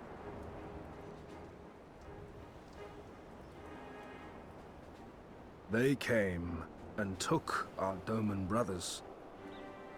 They will torture them for her sport. Murder them for her satisfaction. So we attack and get butchered for our trouble, or do naught and let them have their pound of flesh.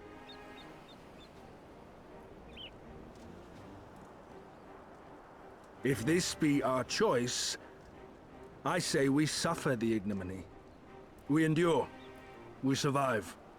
There is no better path. Until the day our enemy is grown weaker and we stronger, there can be no retribution. We will wait for a sign. Such is the judgment of the Confederacy.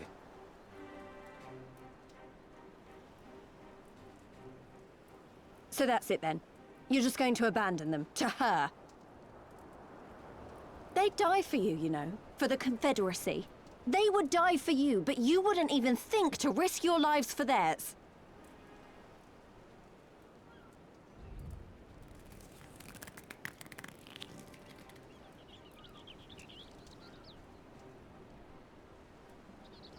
I have one last idea, if you will allow. I'm afraid it's not very good as ideas go. It's exceedingly reckless, in fact, and you may well come to despise me for ever having suggested it. Assuming we survive, that is. The question being, do you trust me?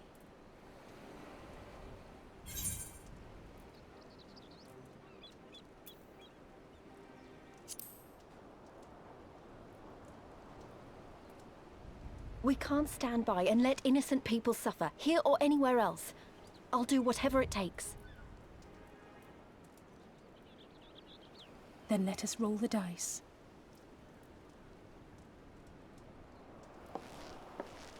If it's a sign you want, we shall give you one. One rousing enough to make you drive every Garlean out of Isari without a second thought. You are wary of invoking the ire of the Imperial forces stationed in Doma, correct? Know then that once we have rescued our comrade, and freed Isari, we mean to liberate the nation as a whole. You will doubtless require assurances that we are capable of achieving this, and that is only fair. Accordingly, we shall demonstrate our seriousness by depriving the Garleans of a key ally, the Kojin. What, the three of you, just like that?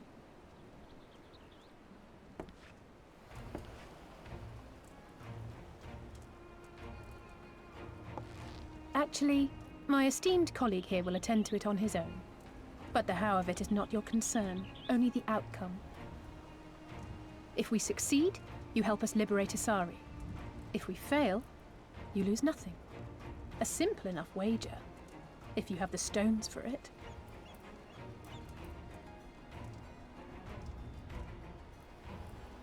The little miss does make it hard to refuse, does she not?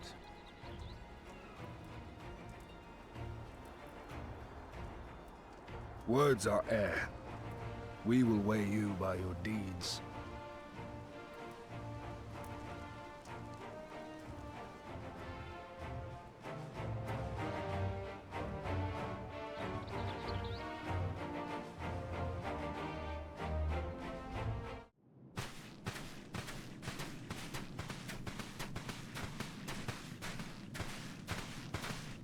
Is that light I see up ahead?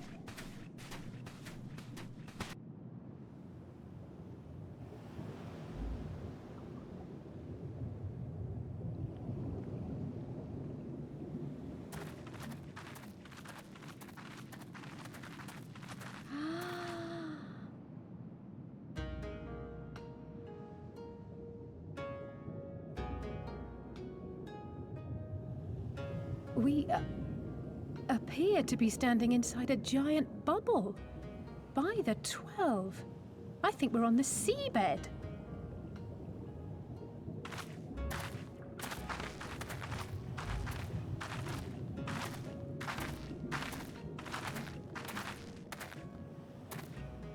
Well, well, I thought I heard familiar voices.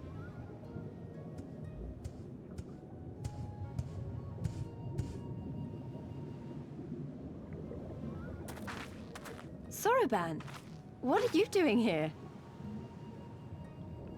What a curious question. I live here. Then this is the home of the Blue Kojin. Just so. I bid you welcome to Tamamizu.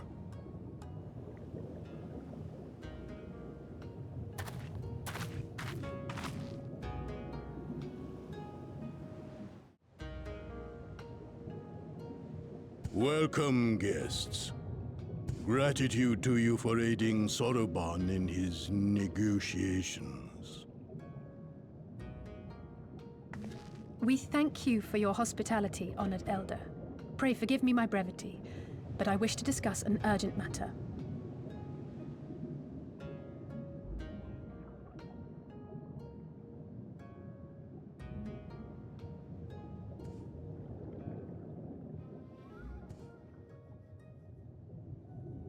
So, you seek to compel our Red Brothers to forego hostilities for a time. That's right. We know your two clans have your differences, but what with you being brothers and all, we thought you might be able to share some secret knowledge or something? From far above, you have journeyed here in search of our wisdom. You shall have it. All creation is a tapestry, through which the divine is interwoven. Kami are legion, and they can be found in the great and the small. Though they come and go as they please, they favor certain vessels. The ancient, the precious, the exquisite. We Kojin covet these vessels, these treasures. We go forth and bring them home to keep them safe and bask in their divinity. They bring prosperity and joy to us and our children. Yet, how are we to seek these treasures above if we made enemies of the Garlean Empire, powerful and far-reaching as they are? Wiser to join with them. So resolved the Red Kojin. Cautiously and carefully, for the Garleans are blind to the divine, nor will they suffer their subjects to see. So the Red masquerade as mercenaries who seek money and power and never speak of their faith in the presence of their masters. To honor the divine, they deny it. A twisted and misguided path.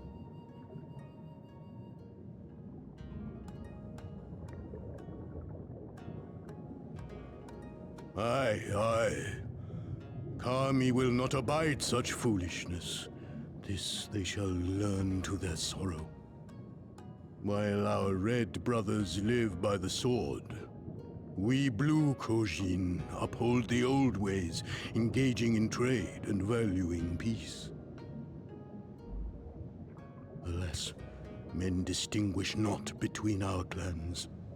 and judgment for the doings of the Red falls unjustly upon the Blue. Thus do men grow more and more reluctant to deal with us, denying us our treasures. This cannot continue. On that point, we are in agreement. You are willing to aid our cause, then? There is a way that the Red may be driven to retreat into their shells. But to share with you this knowledge is to reveal secrets of the Divine. Assurances must first be had, trust forged, a bargain struck. Well said, Elder. In great crises is great profit to be had. Delight not overmuch in such things, Soroban. Now, tell our guests what must be done. As you wish. Well, I've no idea what we've gotten ourselves into, but so far so good, right?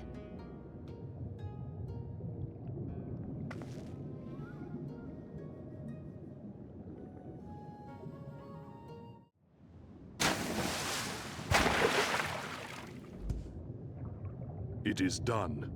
Your offerings have been given to the sea. The ritual can begin at last. Come and stand before me, my friends.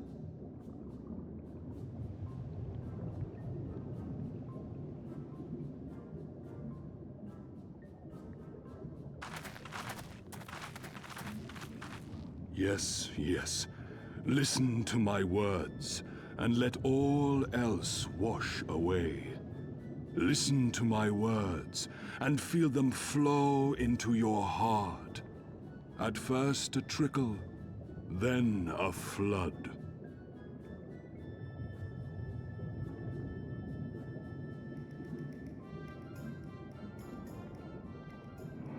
O Kami of the fathomless waters of the fallen, the ascended, the flowing, and the becalmed, caretakers of the shallows and of the depths, receive of us our meager offerings, cleanse these ones of earth and stone, and grant them your blessing, that they might drink deep of the divine.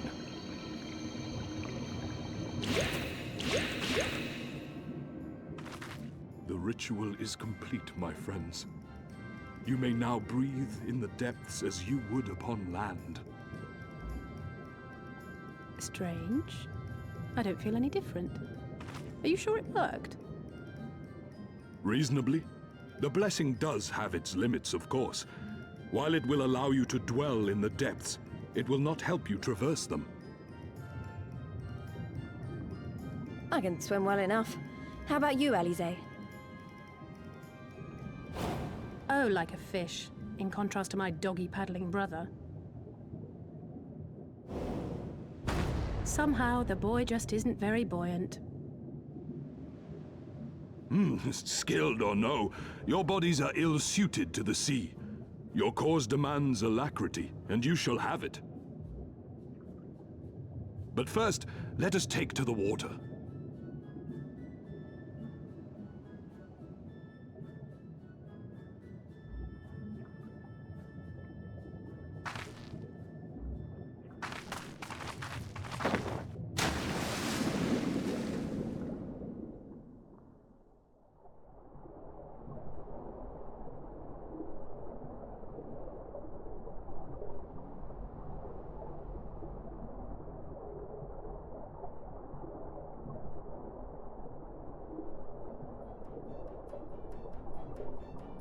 Incredible!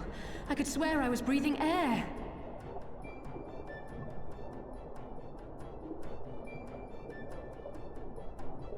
Now I shall summon for you noble steeds of great strength.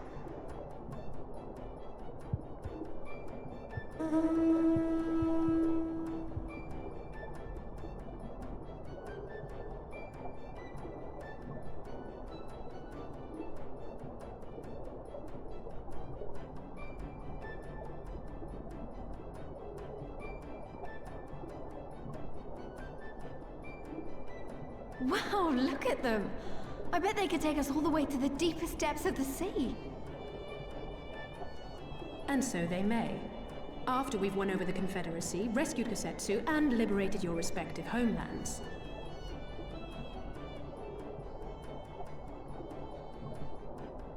Should you become parted from your steeds, return to me, and I shall call them again. Take care, my friends, and may the Kami speed you on your way.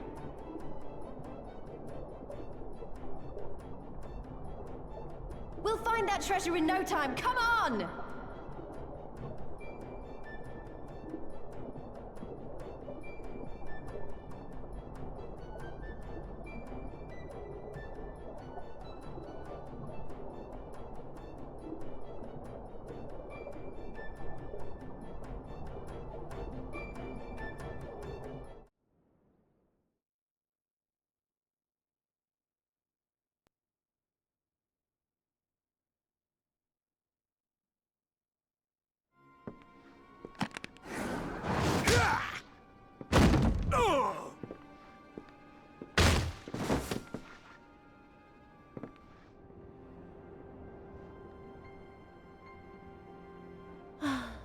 I tire of this filthy tavern, and its still filthier clientele. 'Tis scant reward for your treachery, aye. A painted woman of your rich experience deserves a better class of customer. Oh, name-calling. Is that what we've been reduced to? Orphan of the Nayuri. Widow of Sashihai. What joy it must have brought you to be revenged upon us all.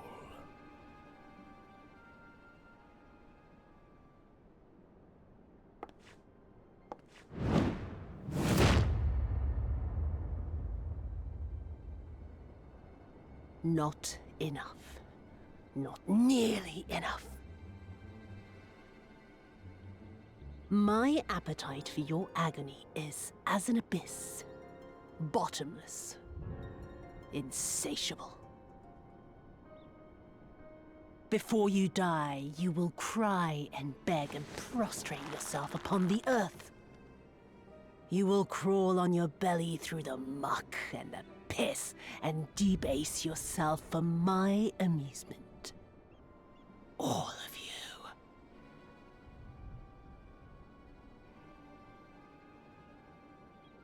But you think you are made of sterner stuff? Rather than have him beat you, mayhap I should have my oaf go and fetch your master's head.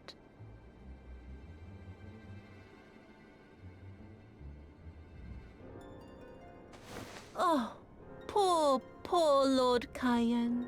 Kami rest his soul. Noble leader of a fallen nation. A fine puppet he made for the Viceroy. For a time. 25 years he was content to serve his masters as a dog. And then everyone had to rise up and get themselves killed. Tell me, how did it feel to fail him that day? To live with the disgrace of his death?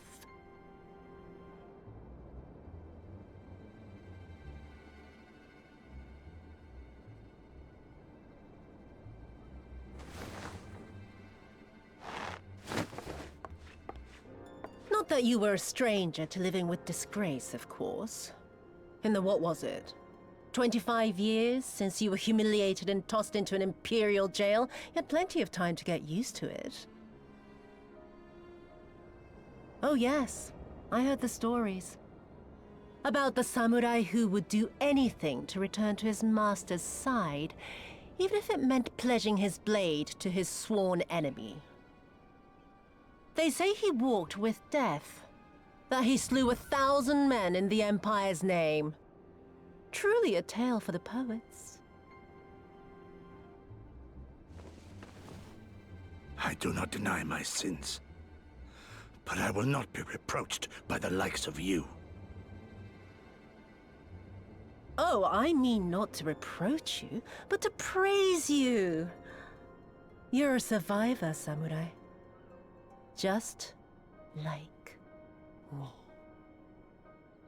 So, let us not dwell on the past, you and I, and instead give thought to the future. To wit, I would ask you again to help me resolve this vexing matter of Doma's missing heir. Living or dead, it makes no difference, really. But the Garleans are most insistent that we put this problem behind us. And I know you helped him flee. So tell me, what became of Lord Hien? To my dismay, the details escape me at present. Mayhap your dog could jog my memory. Get on with it, and mark me, Brute. There is no limit to how far you can fall. Of all the bloody stupid... Ah! When I get back to Eorzea, I'm gonna find that little shite, and I'm gonna make him pay.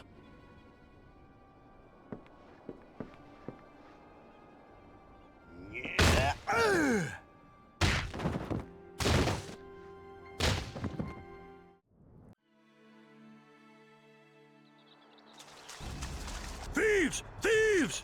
Come to steal our most precious treasures! You will pay for this sacrilege! That's the spirit. Now don't be shy. I'm more than ready for another round. Seize them!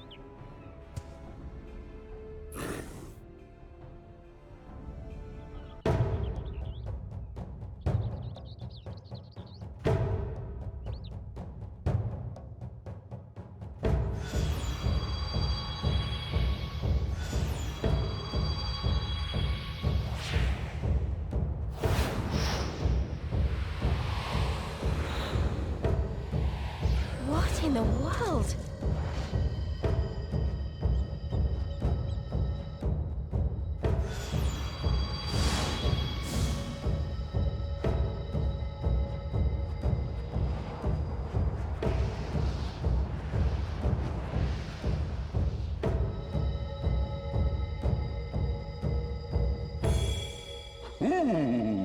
Who hath made us whole? Hark! A great kami stirs. Yes, yes. A great kami of the sacred treasures. O great kami, we beseech your intercession. We who have guarded your blade and glass for generations. Your faithful Korjin.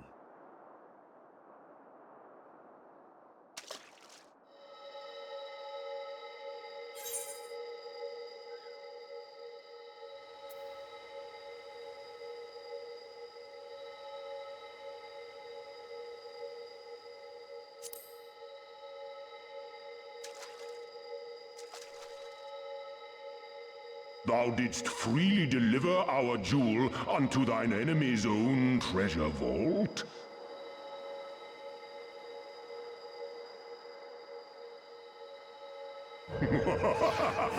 How auspicious! We do commend thee, son of man. Such audacity is deserving of celebration, exaltation, a contest of wills to mark the occasion. Let lines be drawn, let sides be chosen. And for their loyalty, we shall stand with the caretakers of our greater part. Oh, perfect. A contest of wills, just what we need.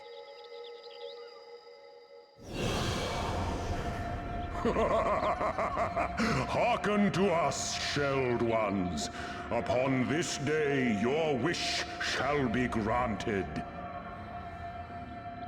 curse neither your fate nor its executor, children of man, for we are of the divine, of both heaven and earth, the ringing silence, the raging calm. All riseth and falleth at the whim of capricious fortune. Assume your marks upon the stage and embrace the coming chaos.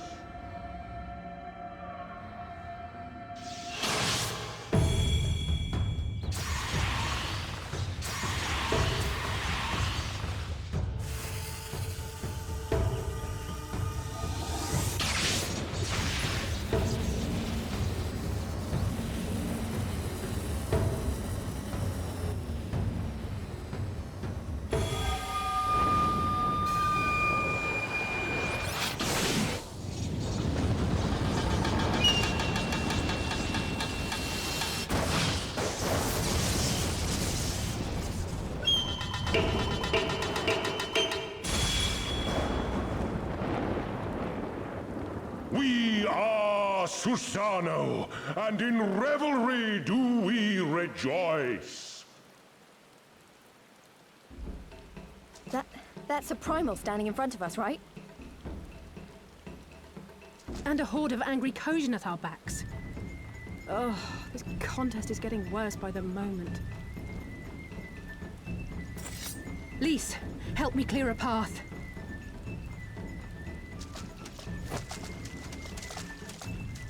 Leave them to us and save your strength. You'll be needing it soon enough. Make way! Make way!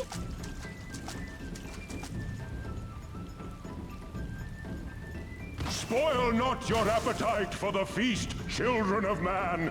The dish will be served whether you will it or no.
Nary a peep from the shellbacks, sir.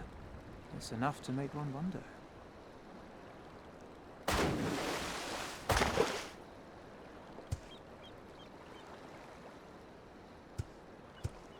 The Red have sounded the alarm. The Isle of Zeki under attack. Fierce fighting in the stronghold. The vault breached by outsiders and strange tales from deep within. All this the Red cannot ignore. Even now, they abandon their posts and flock to the Isle. The Garleans are powerless to stop them. I'll be damned they did it. Well, Captain, Wagers notwithstanding, I dare say we will not have a better opportunity to drive the Imperials from Asari and rescue our men. On the other hand, naught was put in writing, but if your mind is made up, then that is that.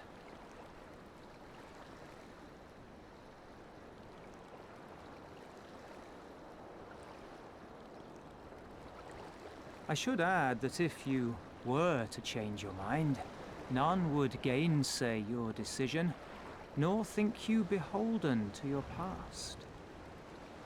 Nor would anyone begrudge you a spot of revenge into the bargain.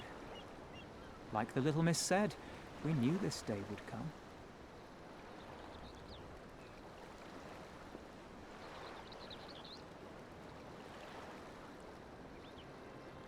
Isari may be a rotting husk, but at least the tavern keeper never watered down his drinks.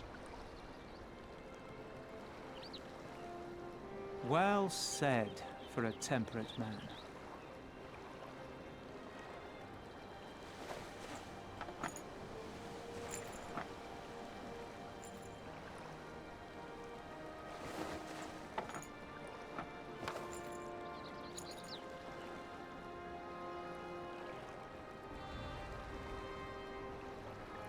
Hear me, comrades! We made a bargain with the Eorzeans, and I mean to uphold our end of it. I mean to remind the Garleans that this is our sea, that all here belongs to the Confederacy.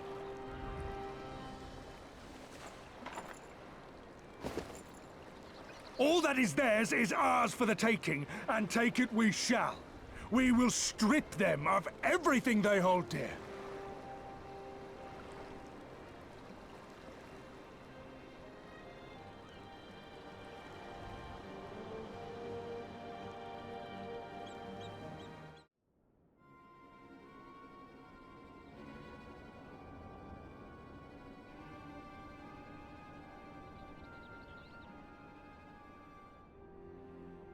This one is iron. My hands will break before he speaks. Kami, give me strength. Are you good at anything?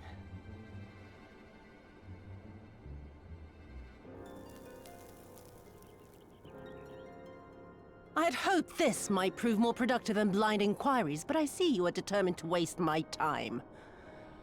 Very well.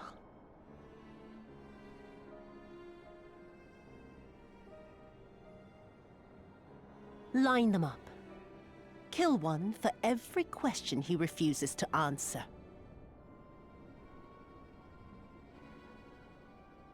Hurt them, and you will get naught from me.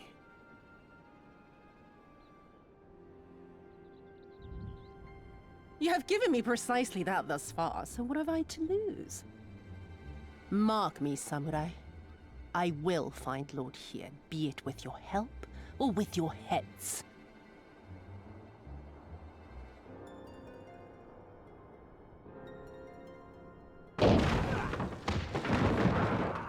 Confederate scum! You will pay for that! Confederacy. They've come to save us!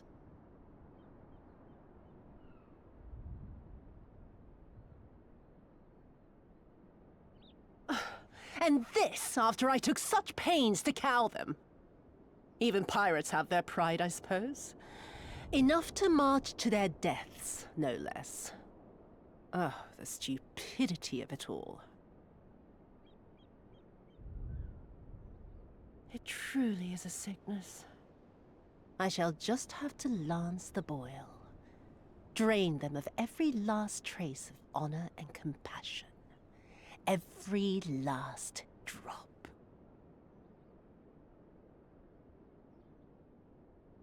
My lady, I'm going outside.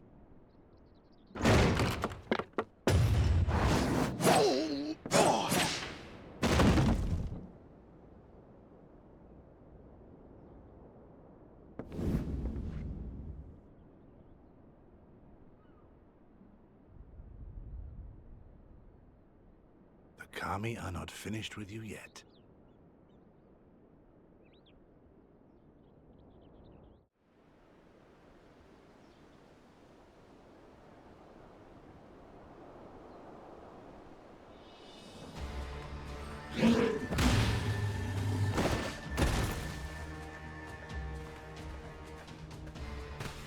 There's no end to them. They just keep coming. Then we must be doing something right. We have to hold out for as long as we can. He's counting on us.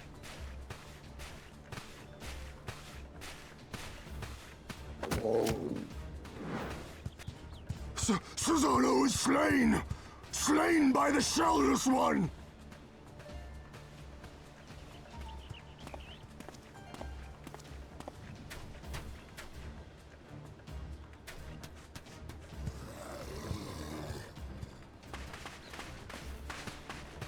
Is it true? Did you defeat him?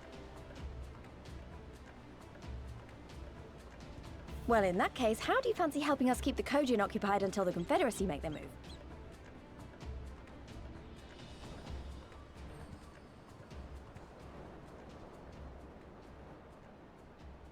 Speak of the devils, that's coming from Isari.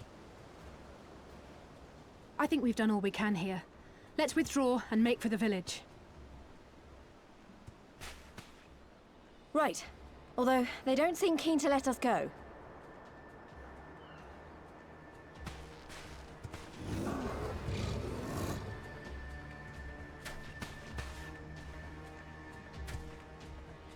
Hear me, Kojin of the Red. We have no quarrel with you, only your Imperial masters.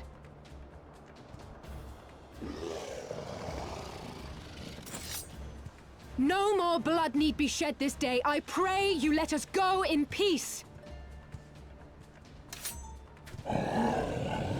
You dare speak to us of peace? Your flesh will feed the fishes, thief! Attack!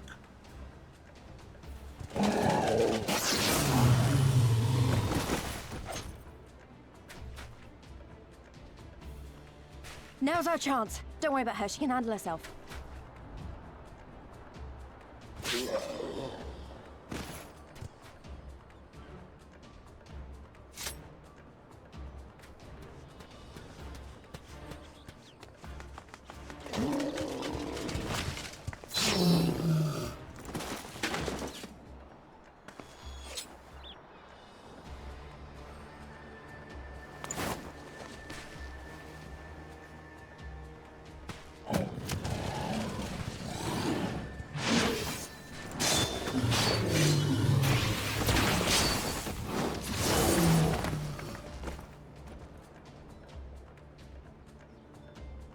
I can't let you take all the glory, can I?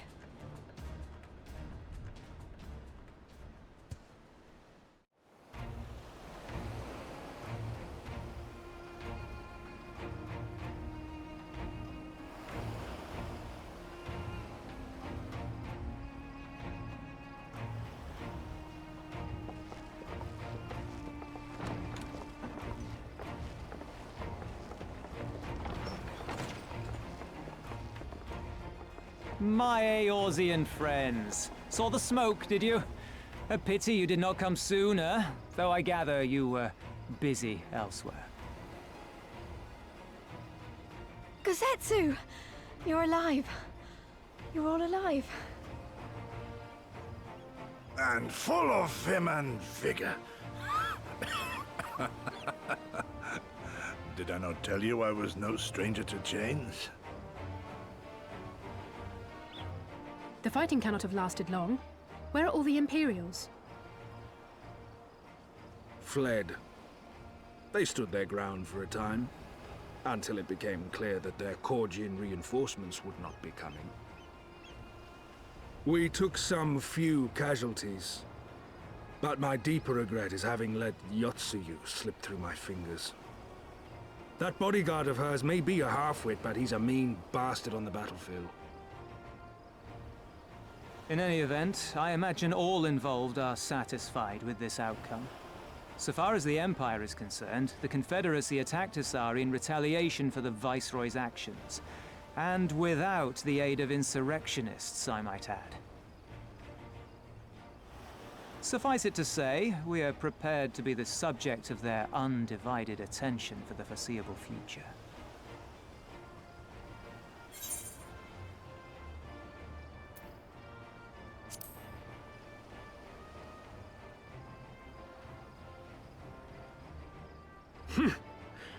An impossible claim, yet one spoken with such conviction that I cannot choose but believe it.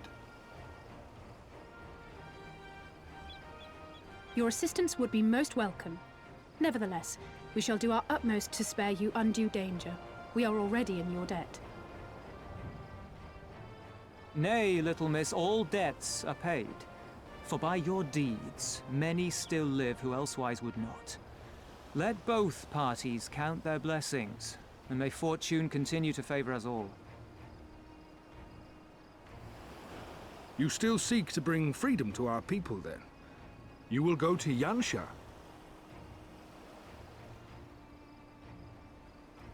I have faith that our allies yet live. Once we have found them, we will plan our next step.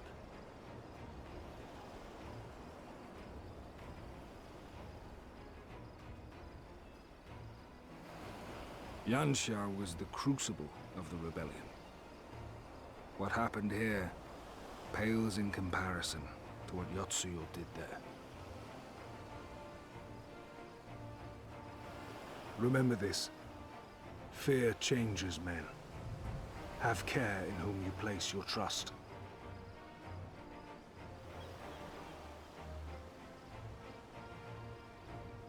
And with that, we must take our wounded home.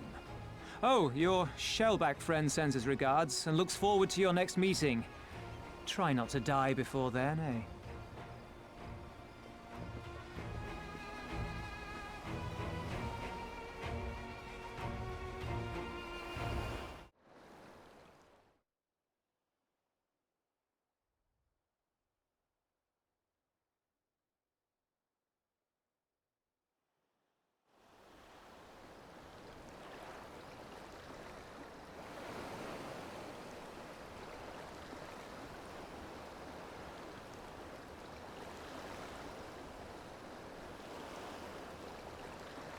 We cannot rest here for long.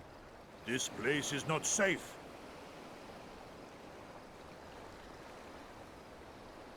Mayhap nowhere is, if thieves can breach our vaults. Nevertheless, it is our duty to protect these treasures, and we shall not fail for want of effort. So, this is why you abandoned your posts. And without a word of explanation at that. Rather thoughtless of you, was it not? Lady Yotsuyo, pray forgive us our absence, but our home was under attack, our vaults plundered by outsiders. Did you even pause to consider the possibility that it might be a diversion? What is the point of contracting your services if you are not here when they are required? It is my solemn charge to bring these vermin to heel. To torment them, body and soul, until all they hold dear is as bitter ashes in their mouths. And then you go and ruin everything!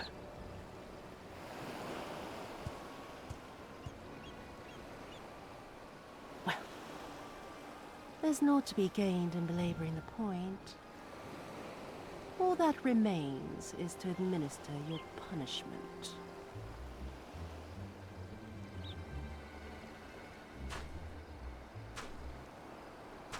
Wait, my lady!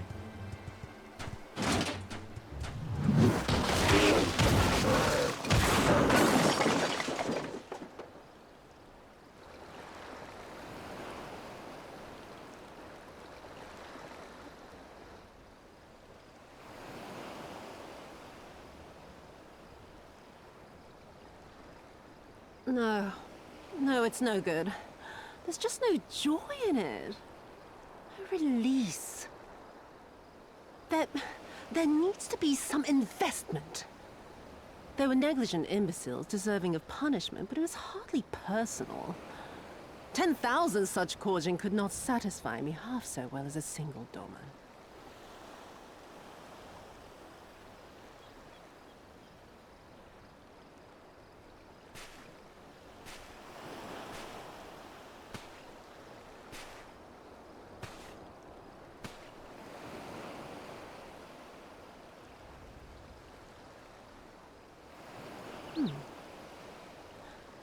what do we have here? One of the vaunted treasures of the Red?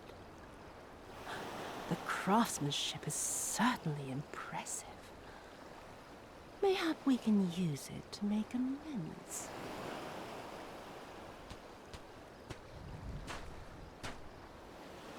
How long before Lord Xenos reinstates me, do you reckon? I've got unfinished business back in Eorzea. Is serving me really so unbearable? At least pretend to enjoy, you witless lump! If you are so desperate to earn a way back to Eorzea, then be quiet and do as you're told. And bring that sword while you're at it.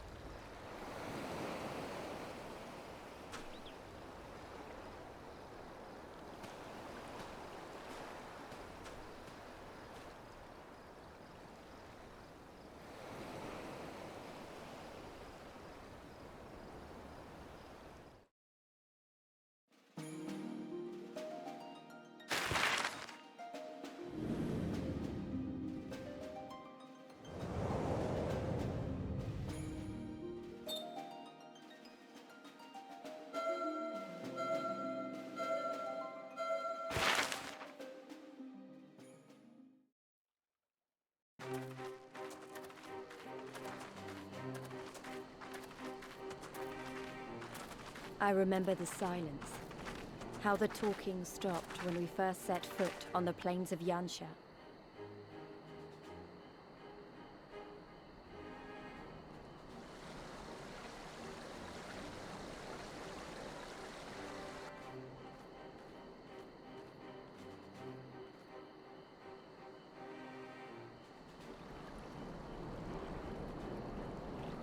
Before us stood yet another wall, and through a great Magitech field we glimpsed Doma Castle. I'll never forget the sight, or the anger I felt that day.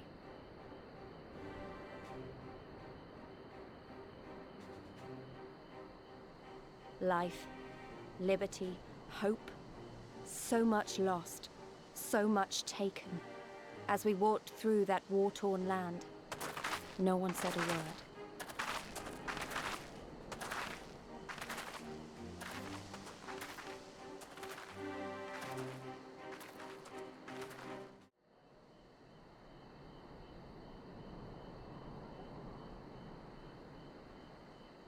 We may be in luck. I don't see a single Imperial soldier.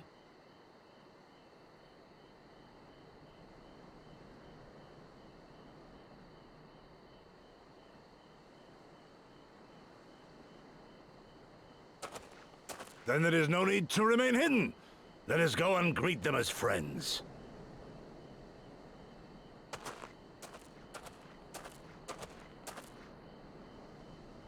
I'm going too.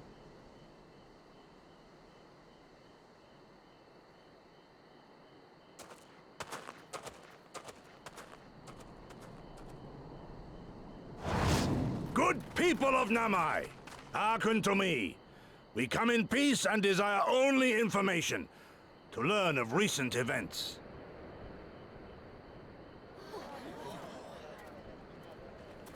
Isn't that the General?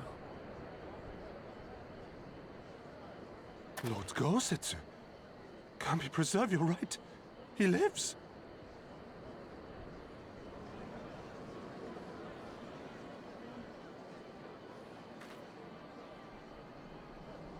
I say, brothers and sisters, is aught amiss? Why do you regard me as one with a wild beast? Why is there fear in your eyes? Why do you tremble so? Ah, but of course, you fear me, a vengeful spirit of the dead. Rest assured, naught could be further from the truth. For am I not corporeal? Are my feet not firmly set upon the ground?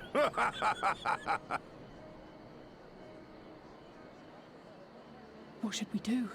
If they catch him here, you know what will happen. Of all the times for him to turn up, has the old fool lost his mind?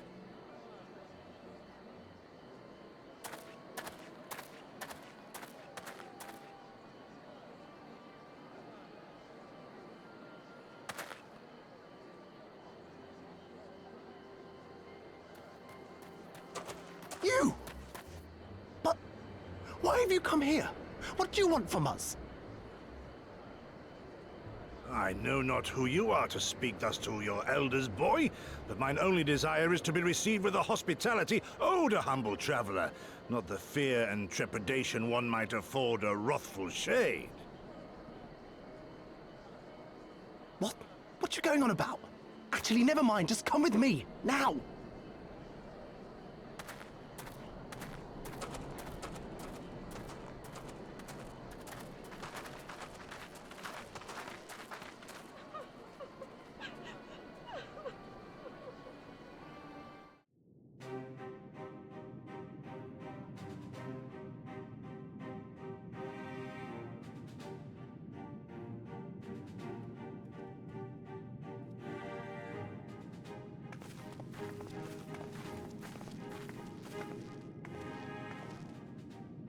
This is the House of the Fears. But there are so few of them. Many kindred spirits remain in hiding following the rebellion. Many others gave their lives for their nation. We are the stubborn remainder. Even accounting for our comrades in the field, we are at a fraction of our former strength, 'tis true. Yet we few are patriots. Brothers in arms, prepared to fight with every fiber of our being to set our people free.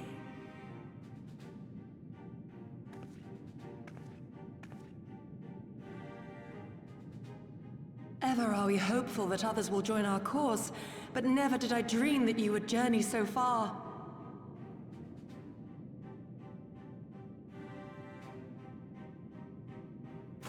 Yukiri! Gods, it's good to see you. You look great, by the way. Have you been here long? I returned but recently, having concluded my mission. Oh, it is good to see you again, my friends.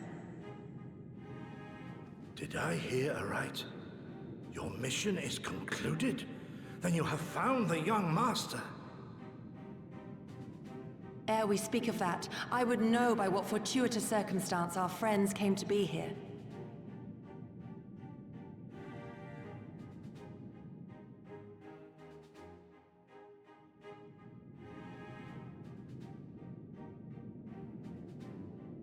The Empire's crimes are all too familiar. Lys, my heart goes out to your people. We wanted to stay and fight, believe me, but we knew it wouldn't work. We needed more time to rebuild, and more allies to stand with us against the Empire. So we decided to come here and help you free Doma, to show everyone that you're not alone, and that the Garleans can be beaten if we work together. I'd like to think we proved that in the Ruby Sea. That you did, Lys, and far more besides. Needless to say, your assistance would be most welcome. Hear, hear. Now then, Yugiri, you must tell me of your search for our master.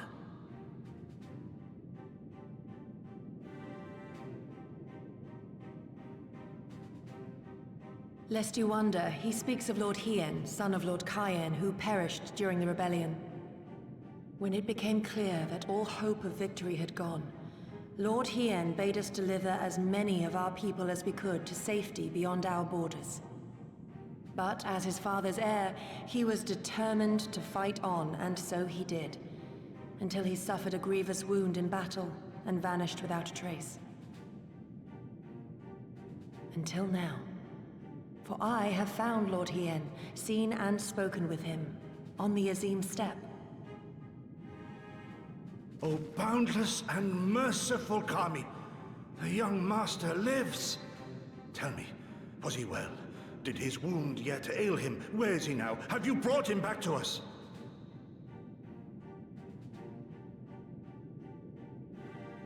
You may take comfort in the knowledge that he is hale and whole. However, when I invited him to return with me to Doma, he had this to say.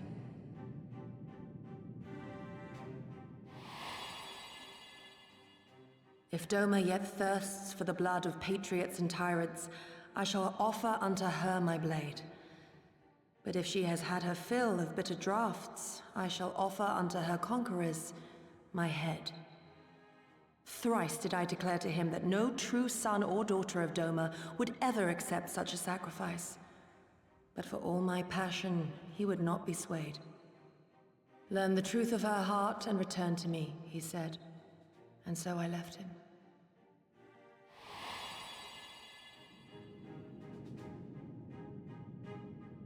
The words of one made to wear the mantle of leadership too soon. Yet there is wisdom in them all the same. If the people no longer yearn to be free, 'twould be folly to rekindle the fires of war. To suffer our master, to surrender his life and forsake all hope of freedom is by far the greater folly. I will not go to face my fallen comrades having done naught to stop it. Nor I, Shadow Walker, nor I. But we need not rouse our comrades to battle this day. Let us instead welcome our honored guests and allow them a moment of respite.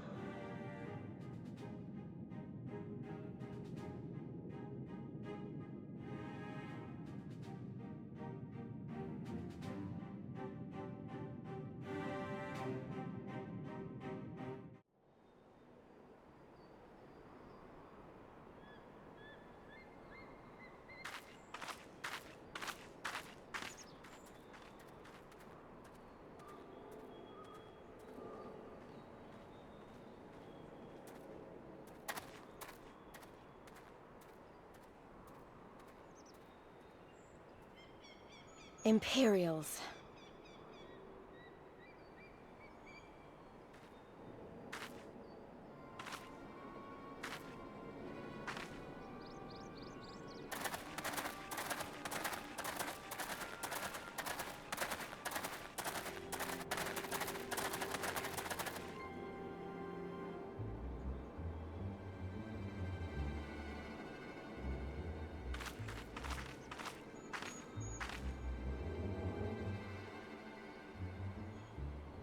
Why are you milling about like a pack of slack-jawed mongrels? Form a line! Now!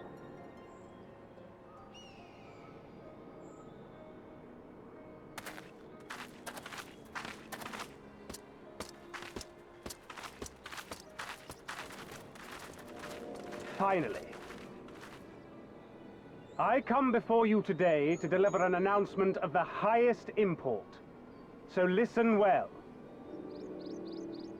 While on a charitable mission to Isari village, the acting viceroy and her personal guard came under attack from Confederate forces. This brazen, unconscionable act cannot and will not go unanswered. As loyal subjects of the Empire, who enjoy her safety and prosperity, you have a duty to defend her as well.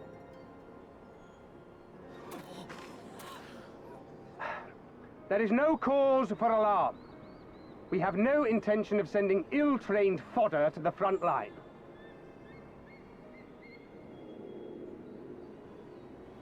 Those who are selected will be expected to perform rudimentary tasks, cleaning and maintenance and so forth. You will serve only as long as you are needed. Afterwards, you'll be free to return to your homes. You first.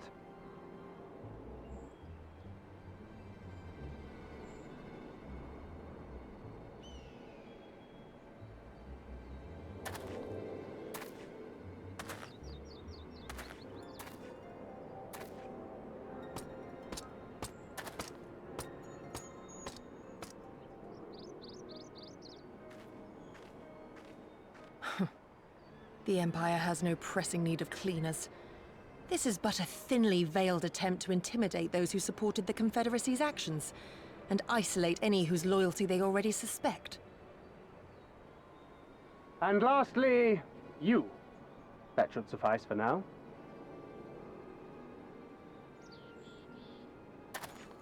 Don't worry. I will be back before you know it. Listen to the elders while I'm away, and do not play outside the village. Everything is going to be fine. I love you, all right? Remember that I love you.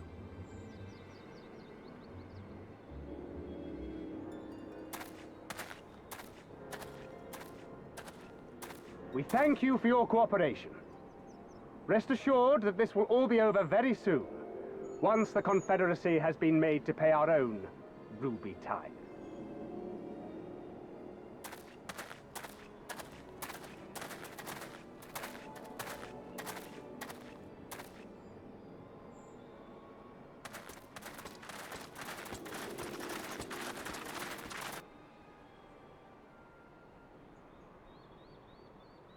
There's no telling what might happen to those people. We have to help them. And we shall. But before all else, we must needs ascertain their destination. I doubt this is the first village the Garleans have visited, nor is it like to be the last. I will track these men. Will you help me? Pray return to our headquarters and tell the others what you saw here. Should we have need of reinforcements, I would know that they are ready. But I should be going with you. I came here to fight! Soon enough, Lys. Soon enough. For now, we must proceed with caution.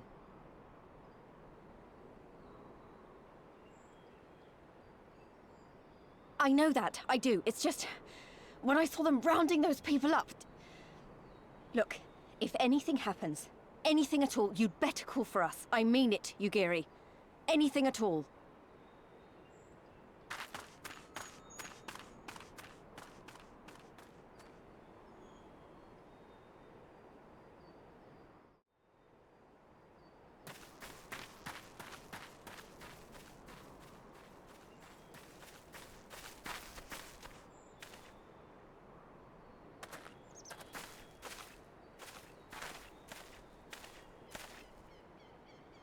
Listen to me, all of you. We have dealt with the Imperials for now, but you must flee this place, quickly!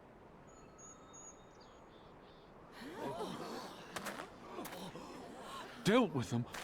Oh no. You didn't kill them, did you? Are you mad? There's no escaping the Empire. Running will only make it worse.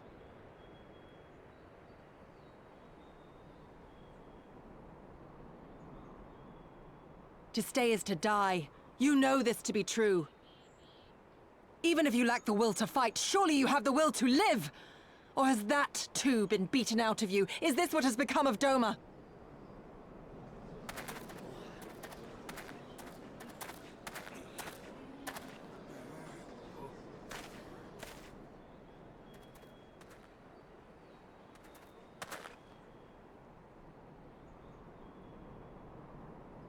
You were Lord Hien's retainer, trained to fight without fear and obey without question. Well, we're not. We're lost and afraid. We hate this, all of this, but we can't do a damn thing to change it, and trying will only make it worse. It's a pathetic existence, but it's all we got. And when people like you come here pretending it can be different, it doesn't help, all right?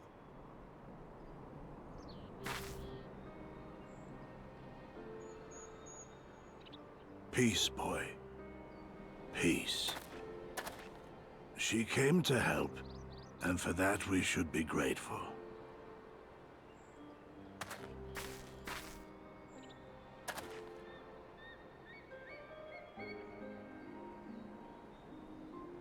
Elder, your face.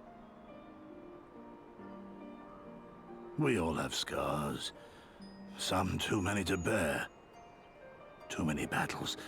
Too much lost. Our friends, our family, even our liege. We who survived are forced to bend the knee, to sell our souls and surrender our dignity. How are we to lift our heads when this shame weighs so heavily upon us? Your courage, your resolve, they are as salt in our wounds.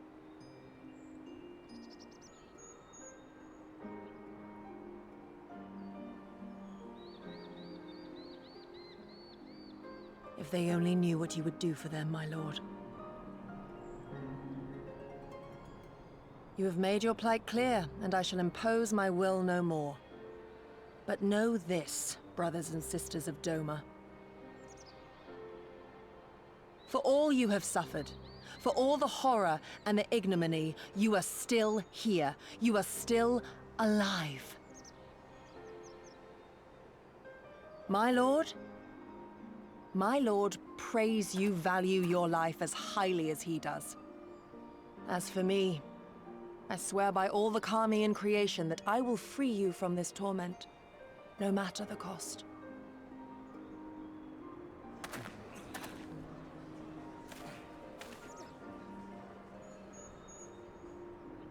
If the Imperials come for me, I will tell them we were tricked by an Ori woman. Tell them whatever you must to keep your loved ones safe.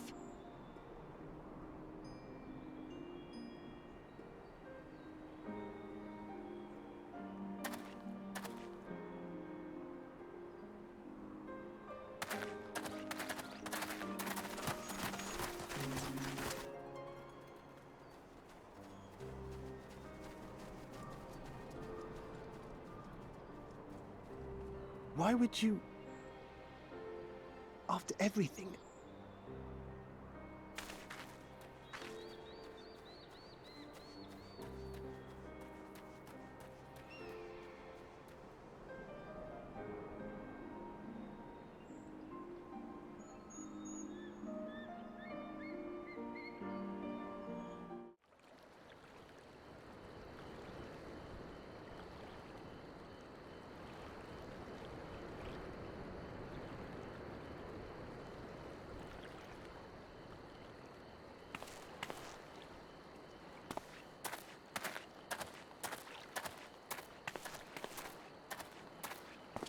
Forgive me for making you search.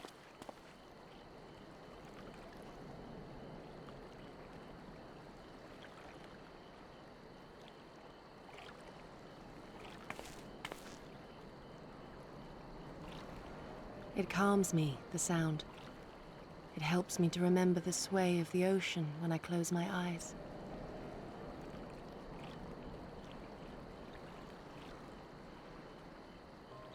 Despite the many great and noble things I said, in truth I am not of Doma. I was born beneath the waves of the Ruby Sea.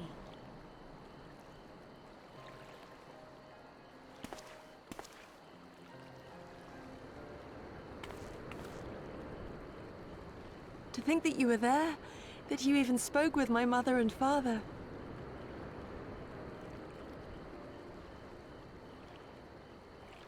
They are in good health, then.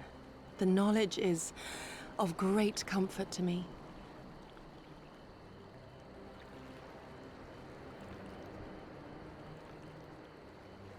That I might have the strength to protect my home from the Empire, I left to learn the secrets of the shinobi. Day and night we trained, ever striving to exceed our mental and physical limits.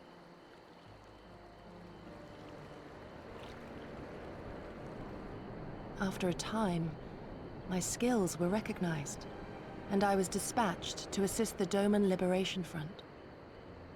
It was then that I met Lord Cayenne and his son, and their loyal samurai, Gosetsu. Good men all, brave and true, so clear their eyes, so pure their purpose. Any shinobi would have been proud to serve them and Doma.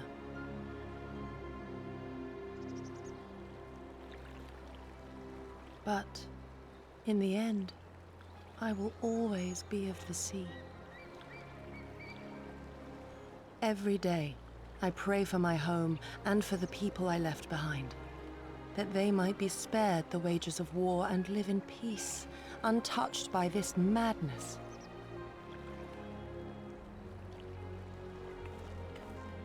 I confessed this to Lord Hien once. Do you know what he said to me?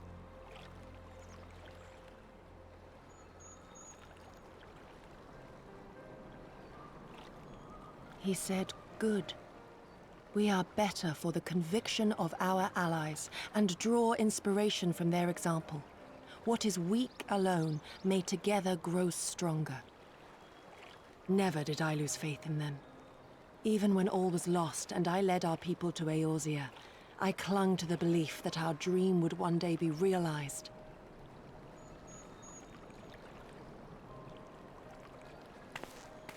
But when I gazed into those eyes bereft of hope, when those broken men balked at liberty, the dream was shattered.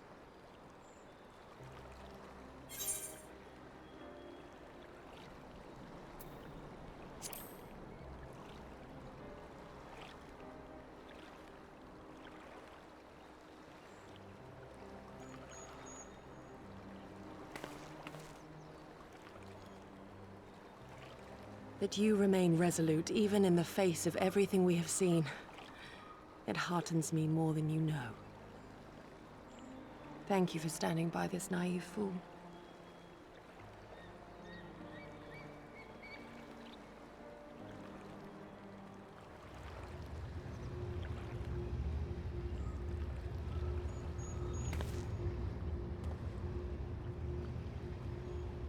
An Imperial airship. It is bound for Doma Castle. Quickly, we must rejoin the others.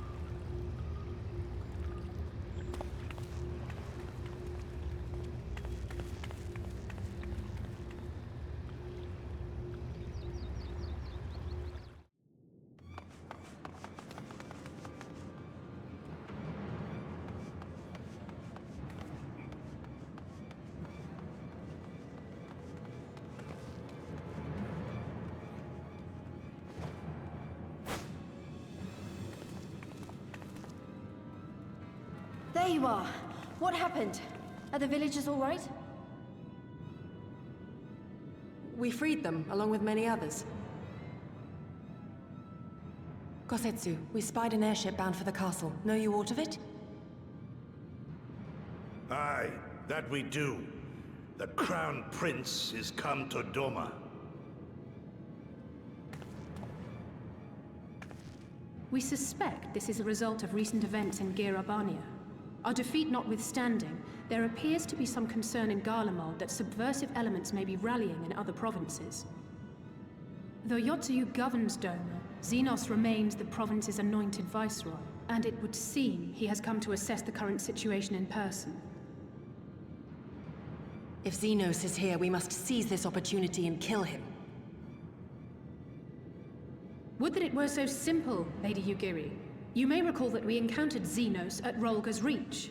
We have seen firsthand what he can do. His power defies explanation. He faced the Alliance, the Resistance, and the Scions, and he defeated us all.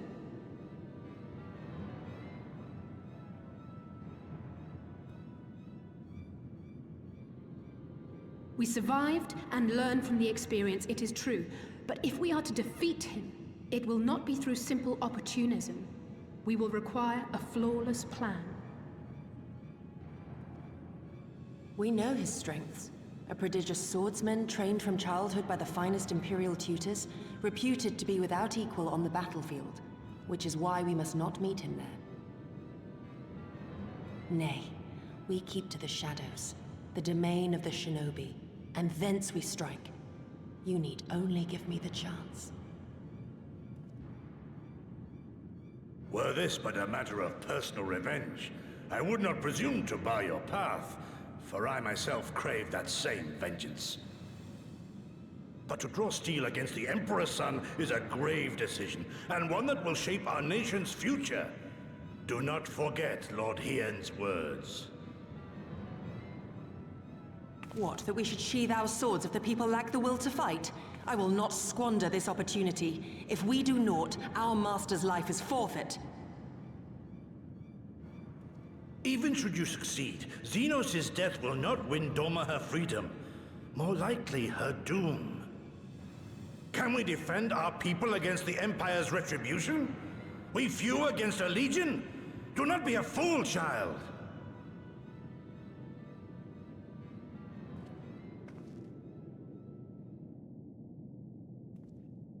Mayhap I am a fool with foolish dreams of a future that will never be.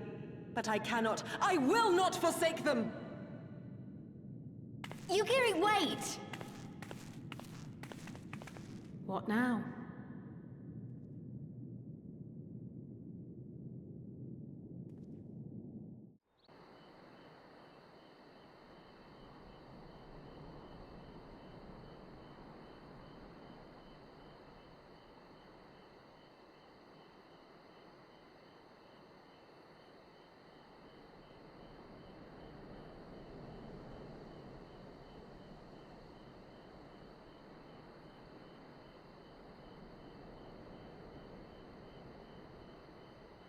He comes.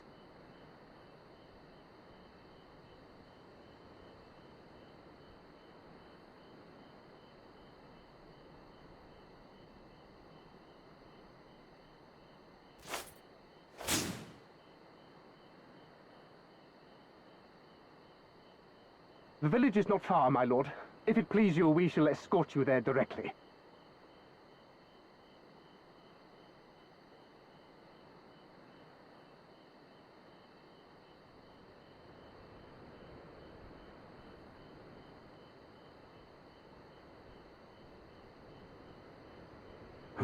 Less a province than a graveyard. The rotting husk of a broken nation devoid of proper sport.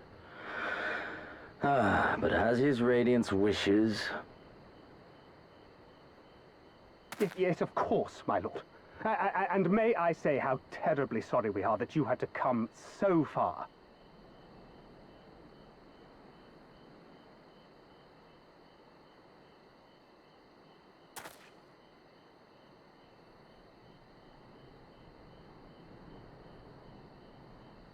We labored long to sow the seeds of hatred, of fear, to train them as beasts. Now we shall see the harvest. Let there be savage beasts baying for blood, and not hollow-eyed prey cowering in the dark, or there will be no joy in this hunt.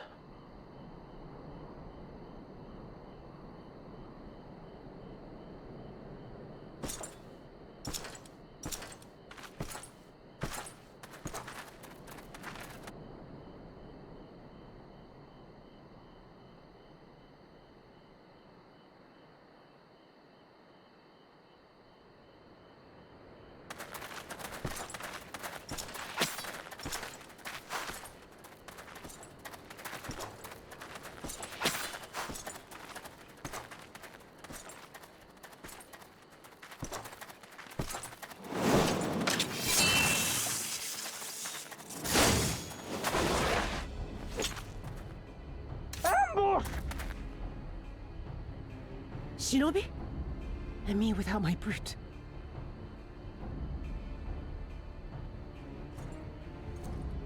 How weak you are. Is this the sum of your hate? This is only the beginning. For Lord Kyan! For Doma! Ah!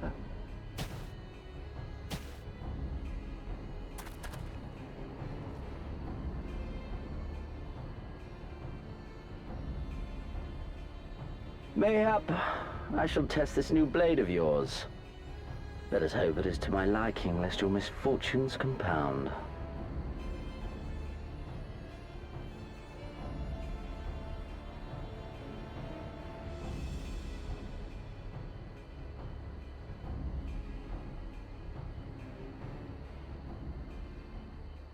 Then again, I am loath to expend such effort on the unworthy. Come, earn the honor.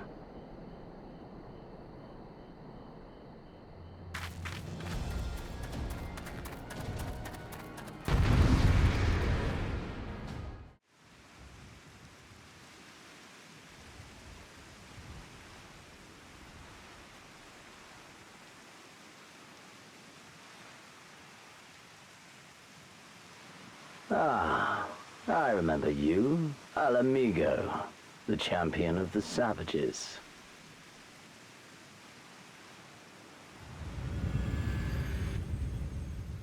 Look ye where the sun doth rise, see crimson embers darkening skies. Look ye where the sun doth fall, see azure lost amidst the squall.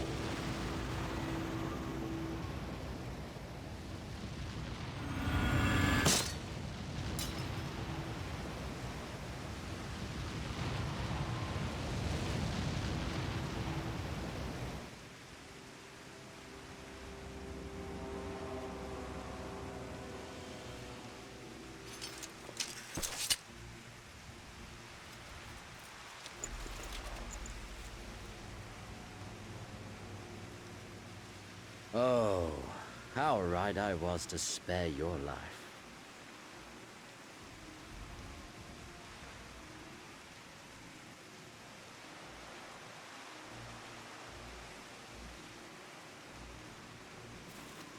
Hear me, hero. Endure. Survive. Live. For the rush of blood, For the time between the seconds live. The sole pleasure left me in this empty, ephemeral world live.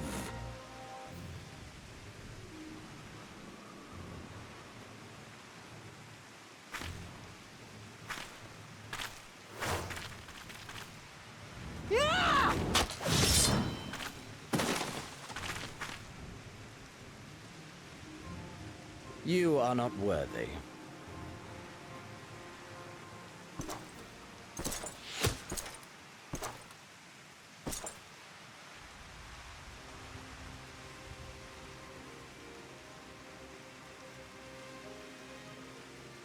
Get away from them, you Imperial dog!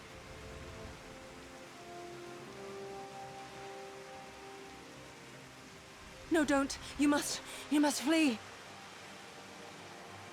We're not going anywhere, do you hear me? We're not running away! What you're doing is stupid and reckless, and I never wanted any part of it, but here we are! I've spent my whole life hating myself.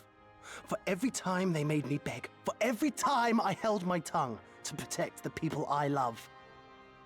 And then you came along and reminded me of all the things I never said and never did, and it was even worse. I would have given anything to forget, to walk away, but I knew I'd never be able to live with the guilt.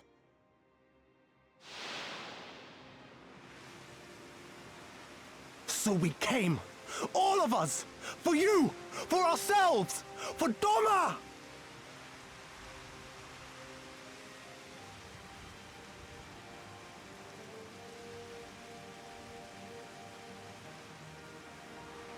Death is death, regardless of the reason. Yet you seem determined to die, intruding upon this sacred ground, turning weapons you can scarcely wield upon me. Your lives will not even begin to redress the balance.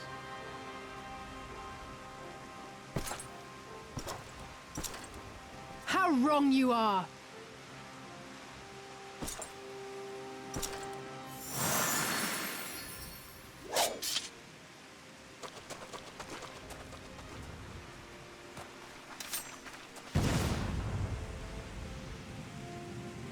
Go, now! Gusetsu, see to Yugiri. Hey!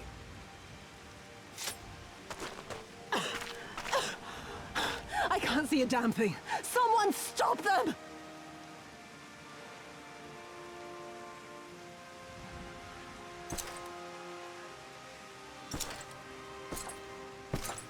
My lord?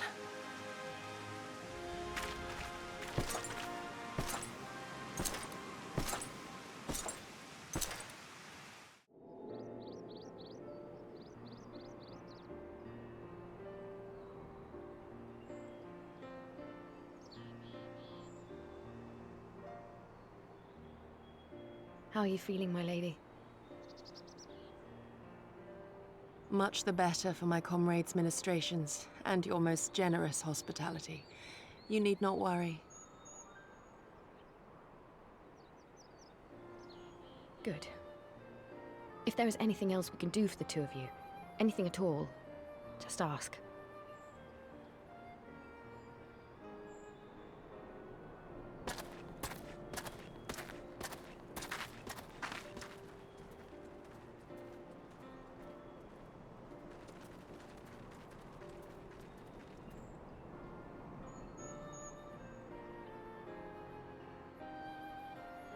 Stare any harder and you're like to burn a hole in them.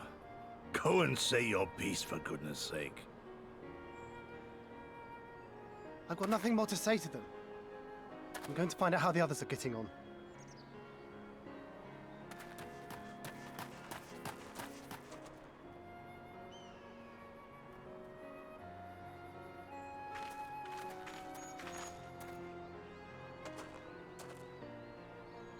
Gosetsu, Mistress Alize, I owe you an apology.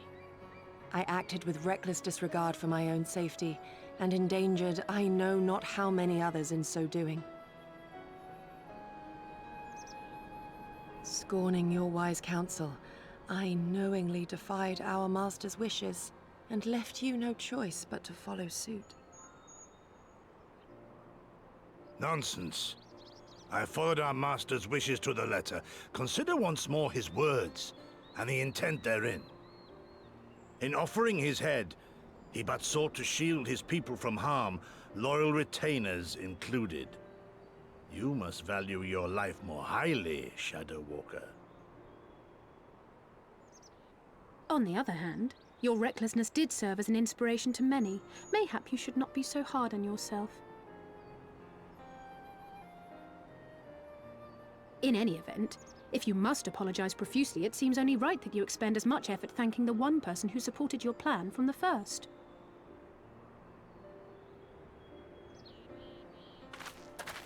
That it does. There are no words which will suffice. But thank you.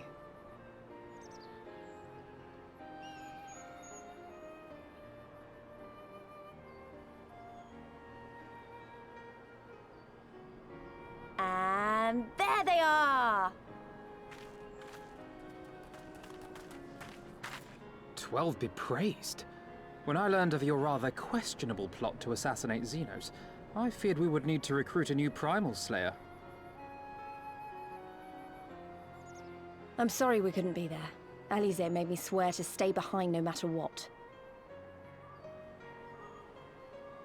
I think she was worried I'd hurl myself at Xenos the moment I set eyes on him.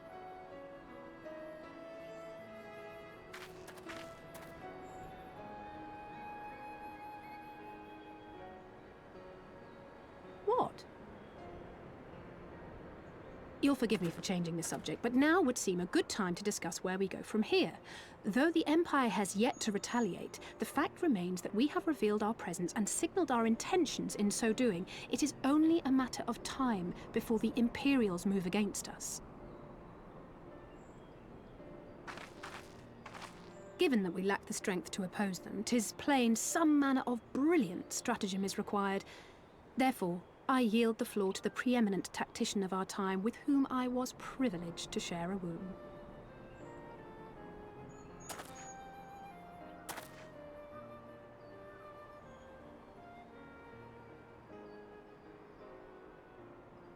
If you insist.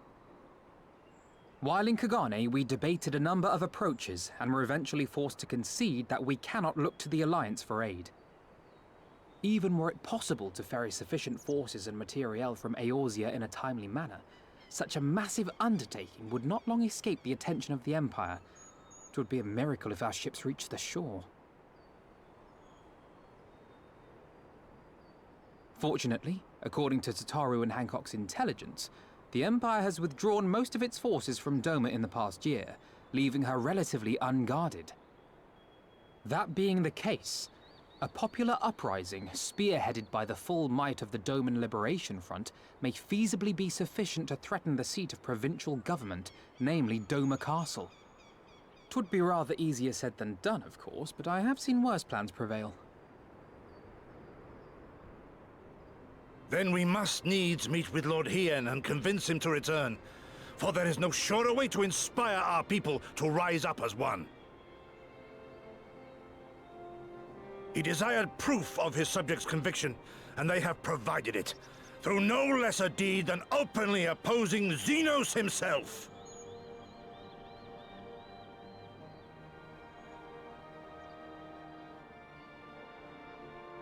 It will work. It has to work.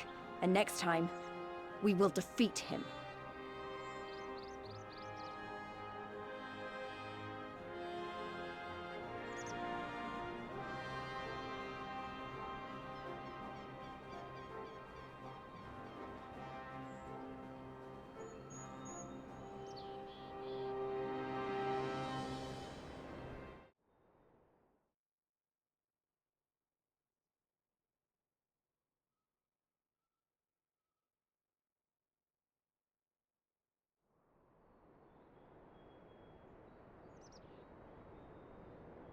I would expect no less of Bahamut's conqueror.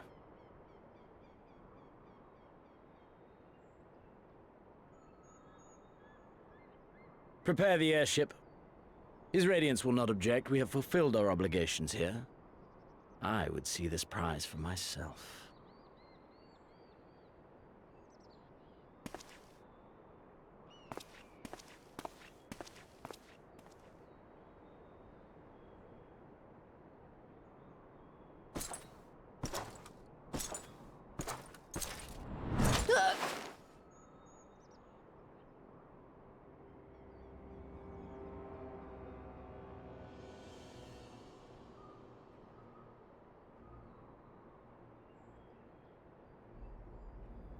Do you understand why I appointed you to act in my stead?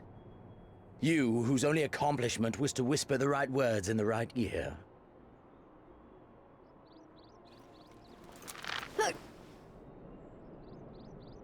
Because of your petty hatreds, they render you the perfect instrument to bleed your kinsman of hope, to make an example of Doma, such as was ordered.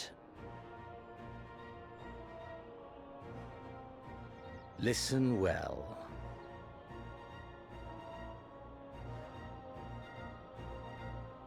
If you yield Doma to the rebels, you will not be given another chance to beg forgiveness.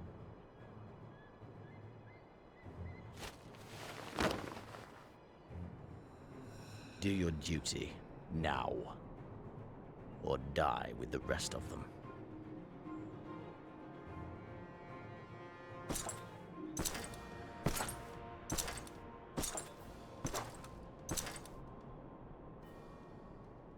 Are you all right, my lady?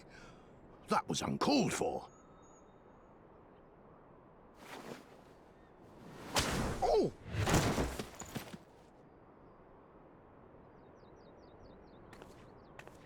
They say your Eorzean is helping the rebels.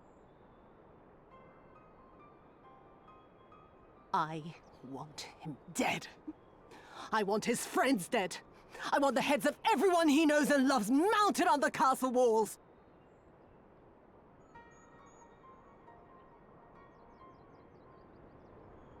You mean I can finally go after him?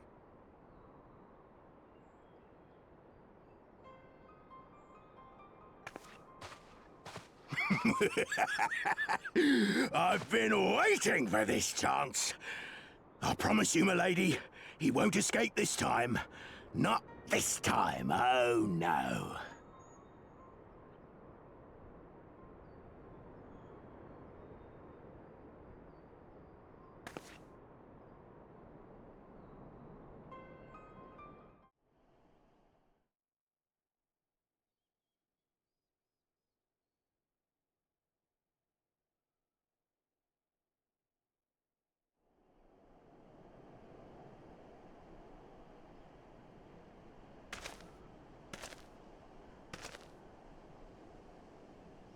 Aye, this is the place.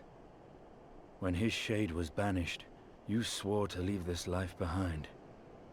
And yet here you are.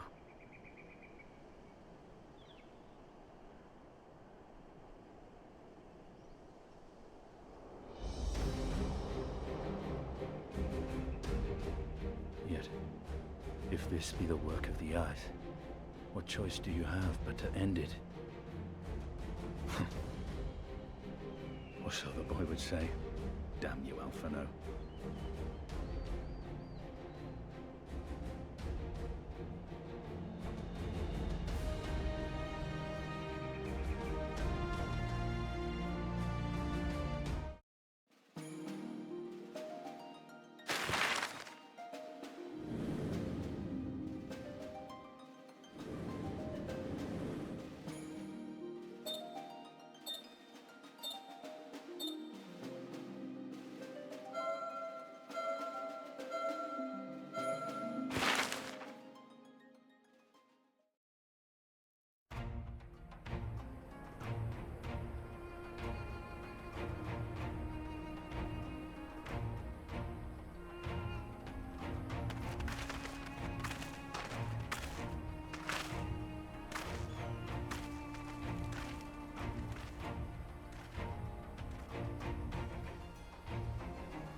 I remember the emptiness, vast and endless. The Azim Steppe, home to countless roaming tribes.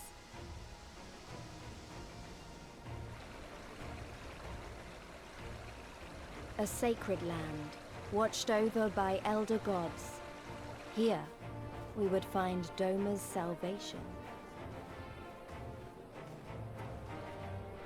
With the wind at our backs, we walked on, in search of hope, in search of him.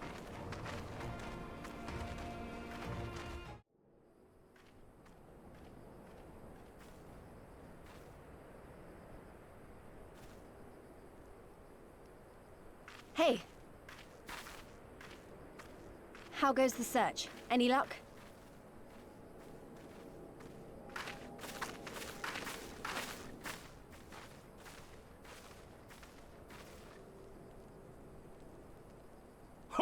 What fortune to meet a friend of the young master!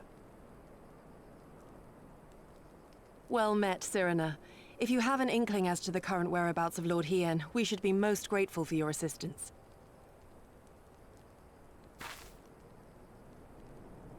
Oh, please! It is I who should be grateful. Hold! What is this? I came first, you second!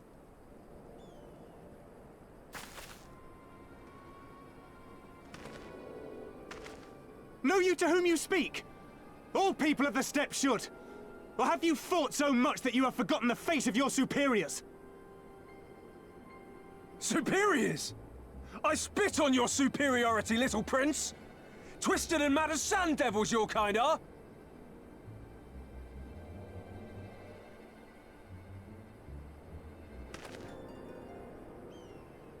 Those two don't seem to like each other very much.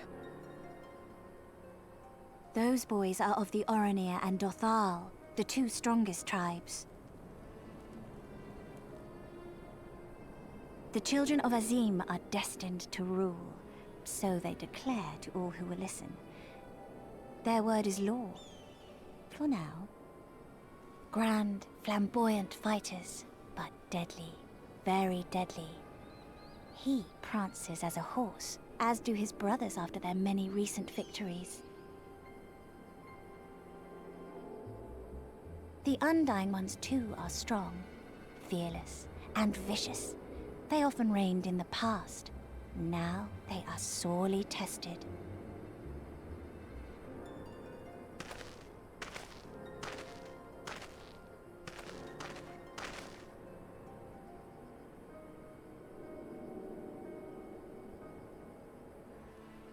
Ah, the master of the markets. He is Castir. To fight in reunion is forbidden, and to break the peace is to be banished forever. This he says without words, for words are lies to the Castir. They do not speak. That's interesting. And all these different tribes share the same lands, do they? No wonder it's tense.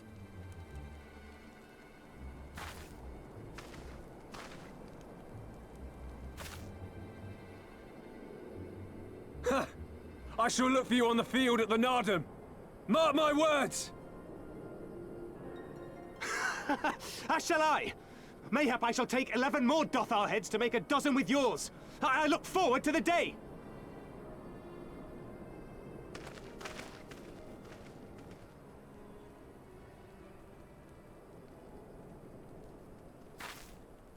The dispute will be settled at the Nardum? A great battle held on the final day of the Sahan San. During this time, all bonds of hierarchy are broken. All Zayla are equal and free to prepare for the fight. The tribe which triumphs in the Nardum rules until the next Sahan San, which in these lands is now. Ah, so that is what they call the custom. I presume your tribe will also be taking part?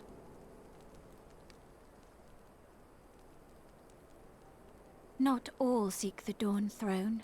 Some are satisfied with their lot. Others, like the Castir, have reason to remain neutral. Them all are lambs among wolves. Long were we content to remain apart and live quietly, but...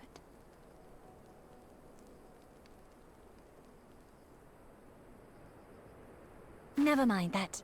You seek Hien, yes? I know where he may be.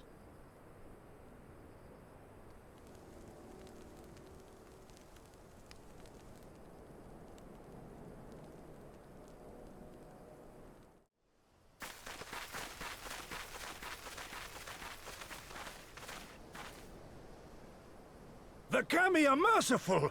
My lord Hien, I see you are alive and well. Ah, you are come sooner than expected. So, my blade or my head? Which would you have of me? The people of Yansha remain loyal to Doma. I have seen the fire in their eyes. They are ready to rise up and fight. The time is ripe, my lord.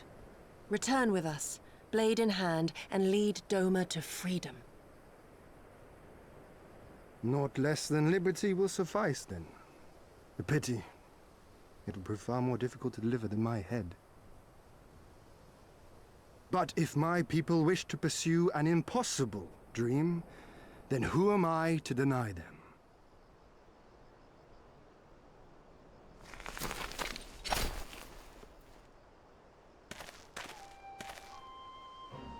You, Giri! Go, Asetsu! And, The Scions of the Seventh Dawn, my lord. Good and true friends who opened their hearts and homes to us when we fled to Eorzea. Far across the sea they have journeyed to stand with us in the fight for Doman liberation. To oppose the Empire, as they have in the West, where they are lauded as heroes for their many deeds. Say no more, Yugiri. Say no more. I observed how you helped Serena, to whom I am deeply indebted. For that and for the aid you provided my people, you have my deepest gratitude.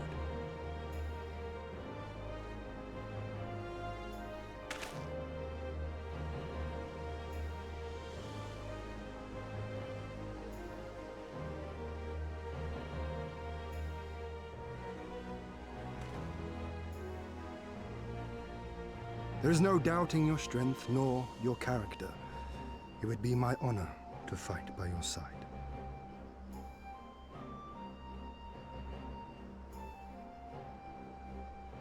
So, what of Doma? Arise, my friends, and tell me of our home.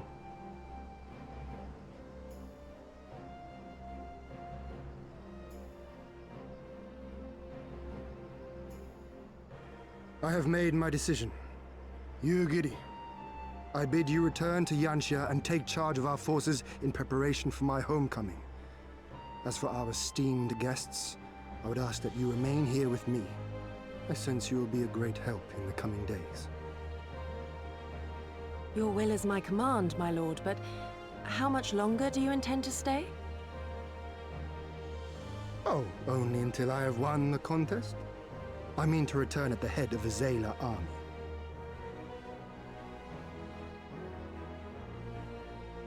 You mean to participate in the Narden? Have you a better idea?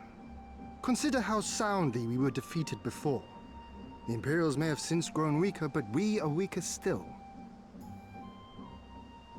'Twould be folly to challenge them without first supplementing our forces, so yes, I intend to win the Narden and enlist the aid of every able-bodied Zayla I can.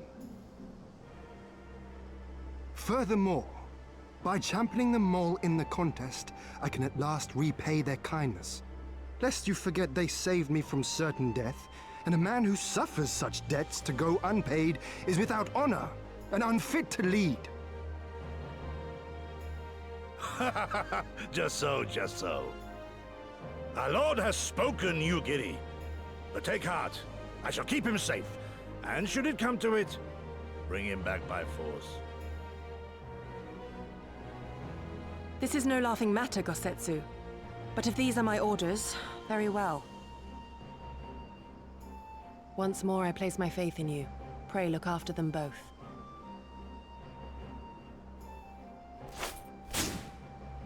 Looks like it's up to us then. Though it does seem a bit risky. Isn't Hien meant to be the next king of Doma or something? So they say, though in truth I am but a pale reflection of my late father.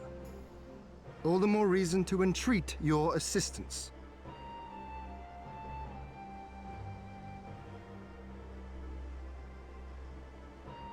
For ours is an impossible dream. To set in motion a revolution that will rattle the very firmament and shake off the yoke of the most powerful empire in the world.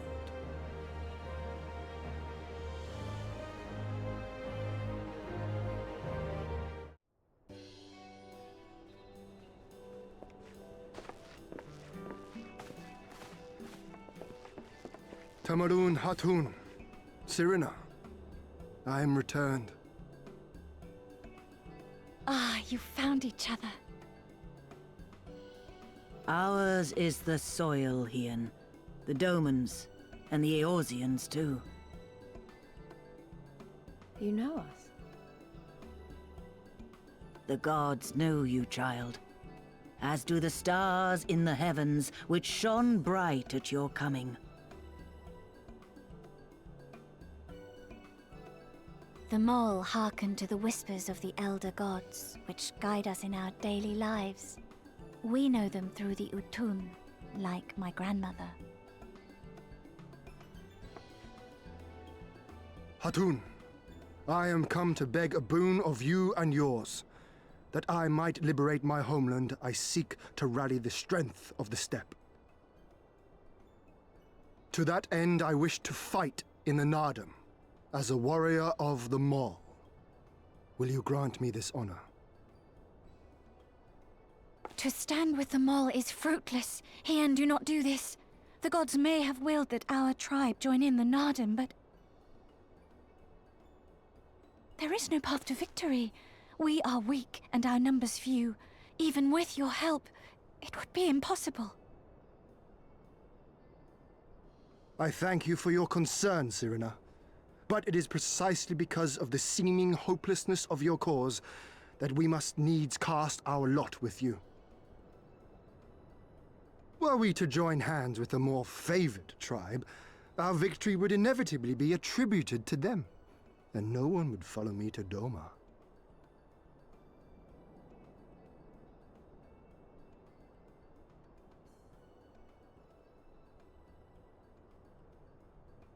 "'Twas the gods' will that we fight. Mayhap this too is their design. Hear me then. As Hatun of the Mole, I invite you all to join with us in the Nardam.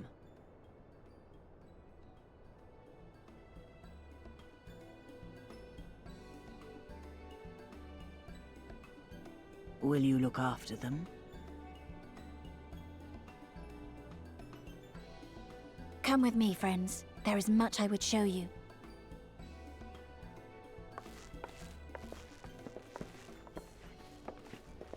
You... wait.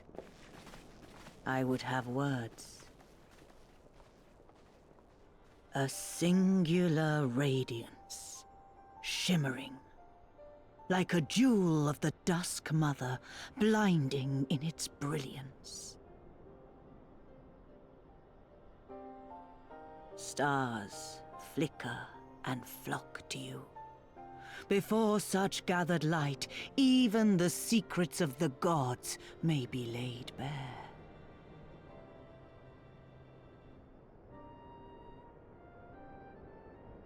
Some are fated to rise in grace and glory.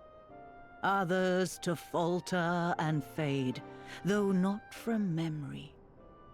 Both will be your strength and salvation come the end.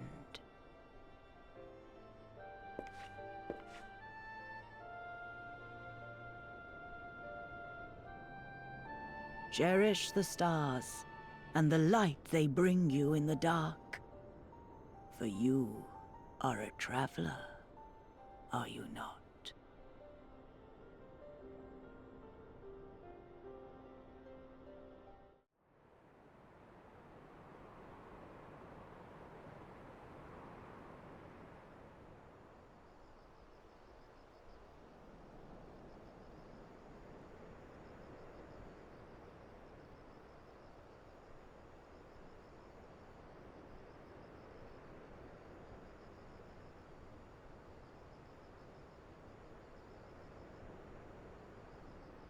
She needed the rest. To come so far and carry so much.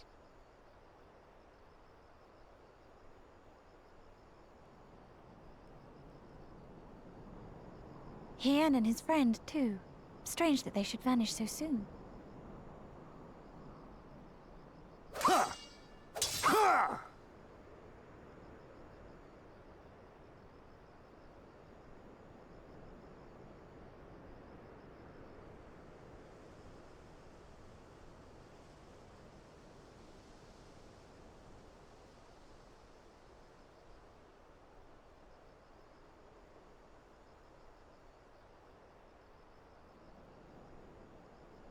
Not troubled by your old wounds, I see. Nor you by yours.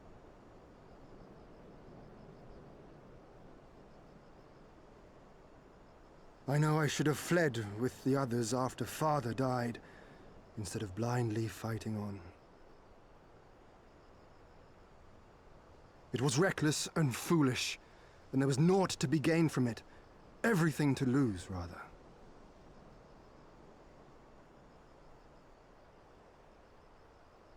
We know no path save the one we walk.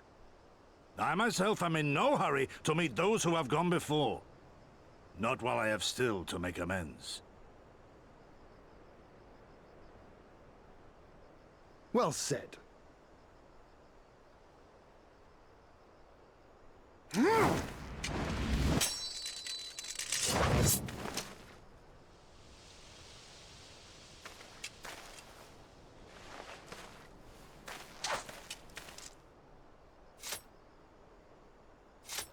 You are none the worse for your time in the wilderness. On the contrary, I would say you have improved.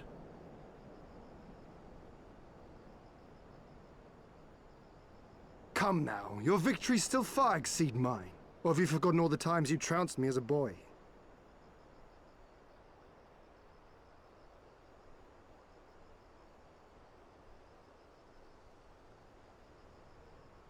I feared I would not see you again.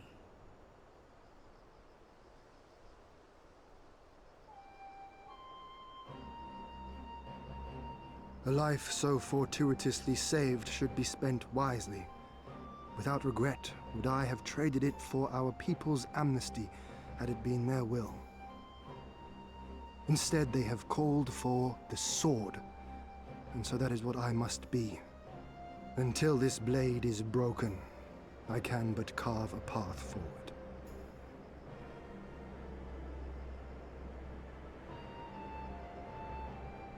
Were you truly so concerned for my well-being? You never showed it when we used to spar.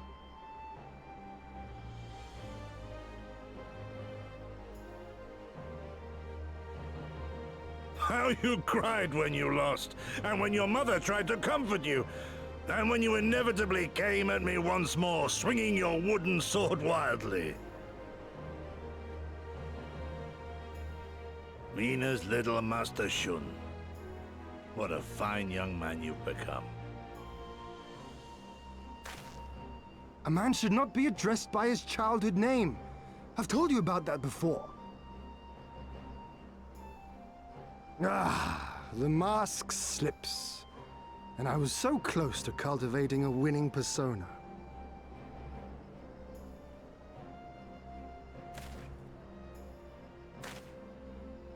There will be opportunity enough for putting on airs after you have returned in triumph to Doma. Now is the time to show our true character.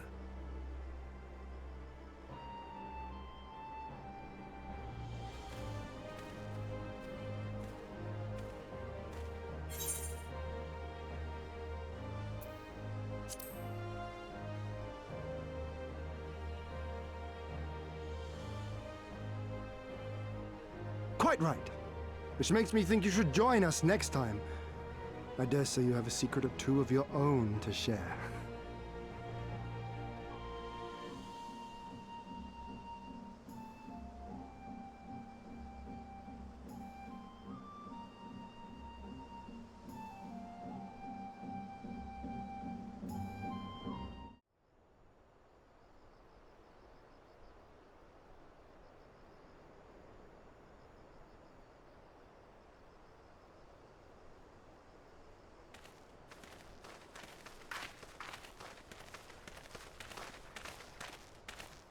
That massive monstrosity was quite the surprise, was it not?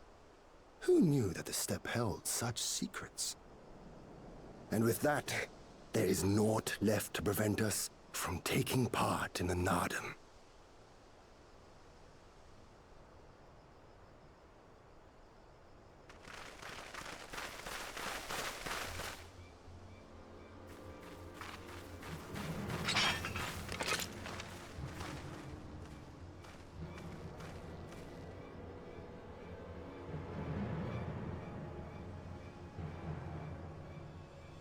You! Yea, you who have walked Bardam's metal. Newborn warriors of the steppe. Our Khan demands an audience. You will come. I remember those clothes. He's Oronir, isn't he? What should we do? Ordinarily, I would politely decline, but this may be an opportunity to assess their strength. And we do have some time before the Nada begins. If it all goes to plan, they will be fighting for us soon enough. What say you? Shall we go and greet our comrades-to-be?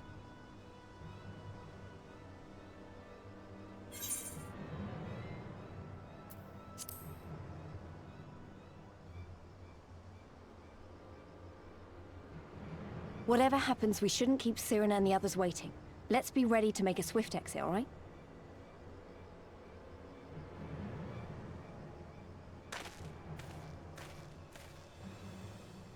We accept Johan's generous invitation.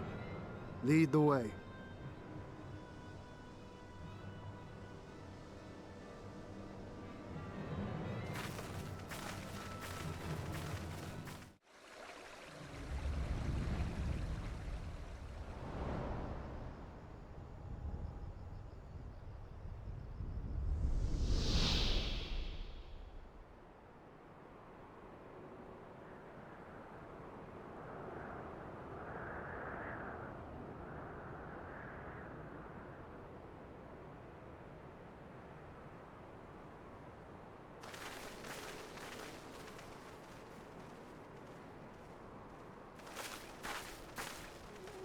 Two banners.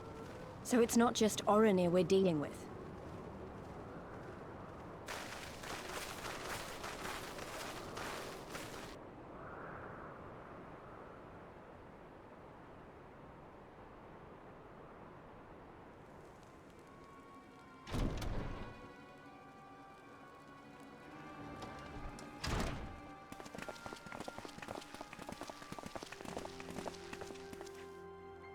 Most radiant Brother Magni, we have brought the ones you seek.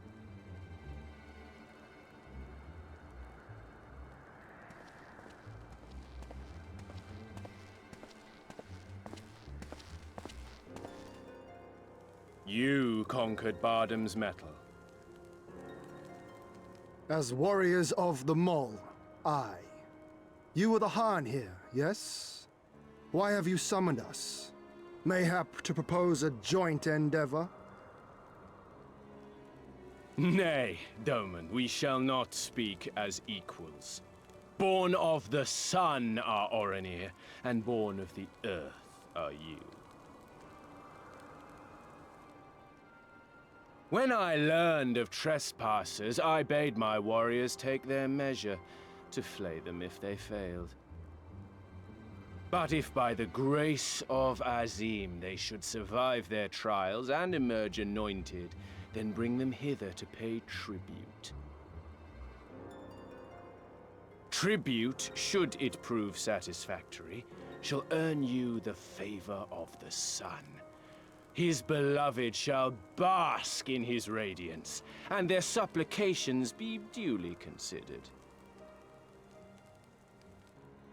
So you want us to bow down and serve you? What if we don't feel like it? The defiant will suffer in shadow. It would be an affront to the resplendent Azim himself to refuse this generous offer when by rights you should be condemned. But in lieu of tribute, swear fealty to the sun. Pledge to him your body and soul. Promise to serve him unto death, and you may know his glory. A generous offer granted to but few. Though perchance this is too merciful.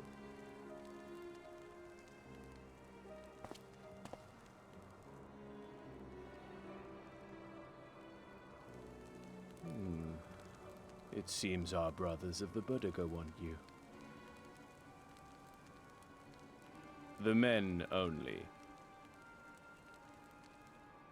Like the Borlak and women. Though you know them not either, I'm sure.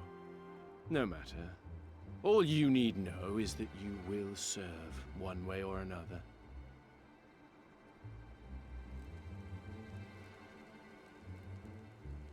That much does indeed seem plain. However, as we are but newborn warriors who know little of your customs, we struggle to conceive of ways in which we might be of service to the most gracious and illustrious son.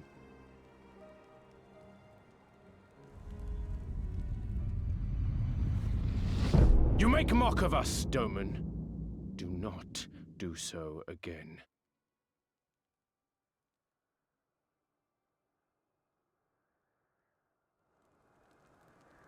You will be given a task. It will be difficult. You will carry it out. When you have accepted this, you may ask me what it is.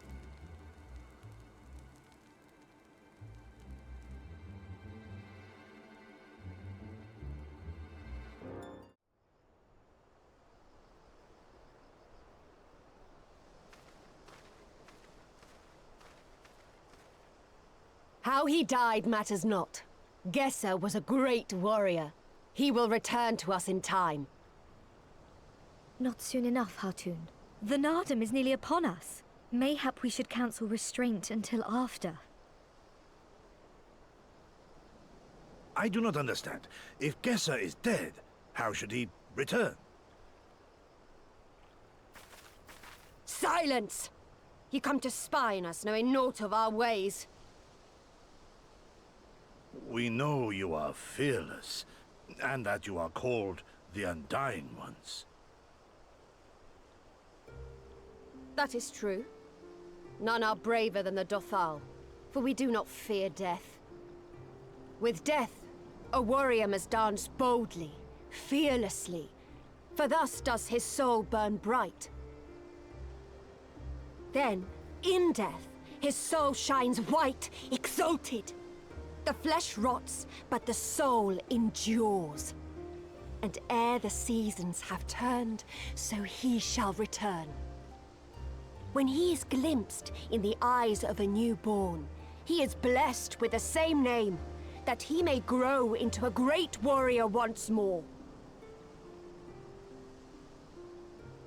You mean to tell me these newborn babes and fallen warriors are one and the same? Madness!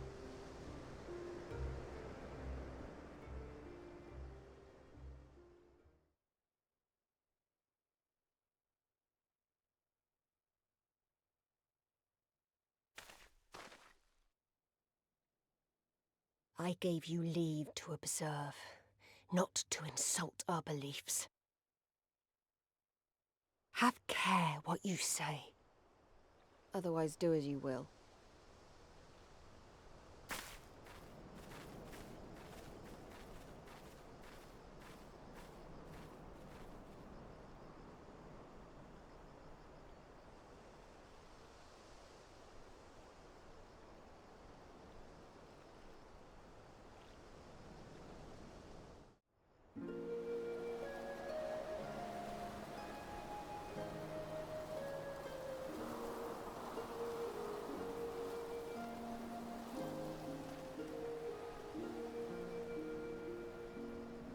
Left for the vultures.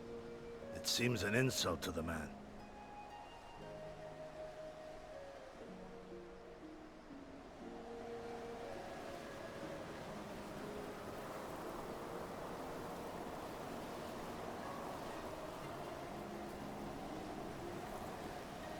But the soul lives on, they say. These bodies, no more than empty husks, returning to the earth. Seen through those eyes, I suppose the sight is almost comforting.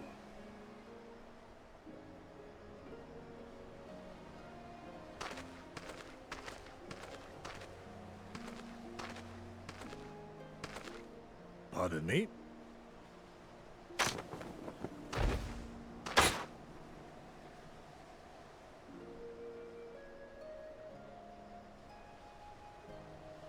When first I heard the tales, I could not help but scoff.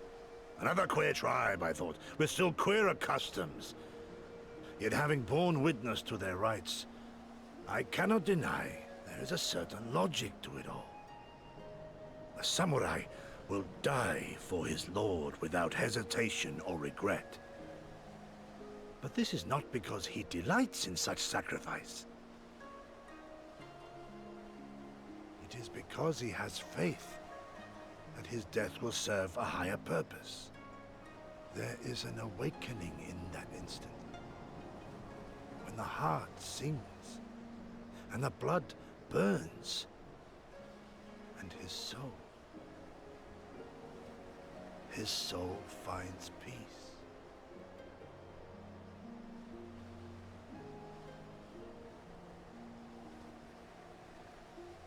There is comfort in that.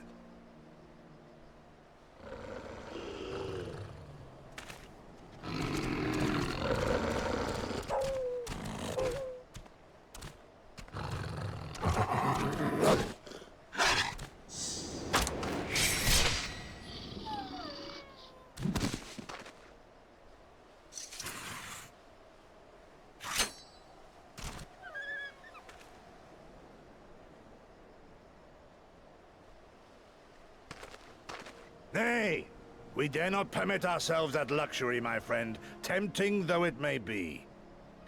Not while our loved ones yet remain in chains.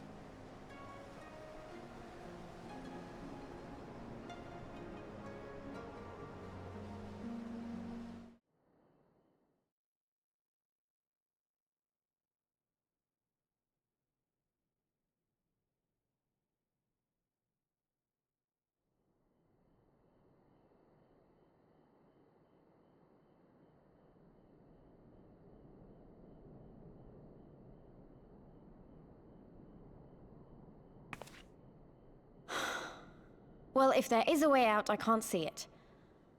Shame we didn't learn much before they locked us up. 'Tis little wonder the Orenir won the last Nardum.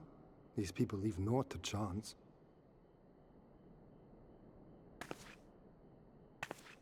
Hien, I've had something on my mind for a while, and now... In Alamigo, where I was born, I found it strange that for all the people who supported the Resistance, there were just as many who didn't. But then we came to this part of the world and met with the Confederacy and lots of ordinary domans, and almost every single one of them seemed content to just put up with things, no matter how bad they got.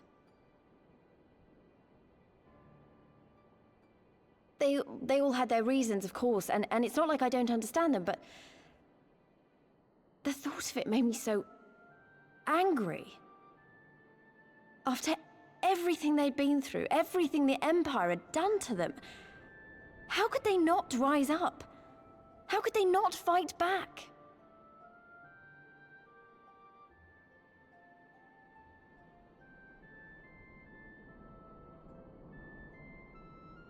People are pragmatic creatures at heart.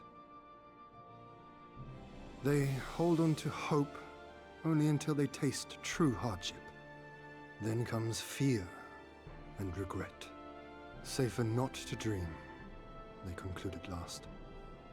For even should a day go by without some new disappointment, the next will only bring more of the same, and so they choose the more sensible option. They learn to abide the indignities and injustices, the pain and the shame, to accept them as normal. Such is the lot of most men. One cannot expect to spur them to action at a moment's notice.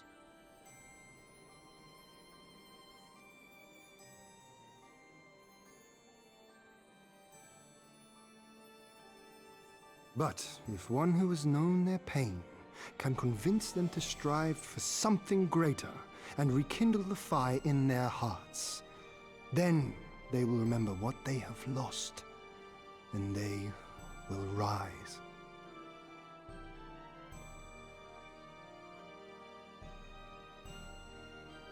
I had someone like that once. I didn't know who I was or who I wanted to be, and he risked his life to show me the way. then honor him by doing the same for others, with all your might and main.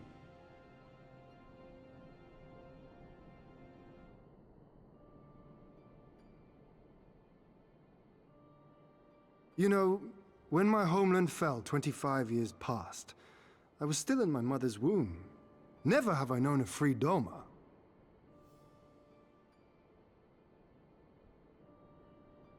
But my father did, as did many of my fallen comrades, as do many of my people now. It may be no more than a dream to me, but if I do not chase it, then who will?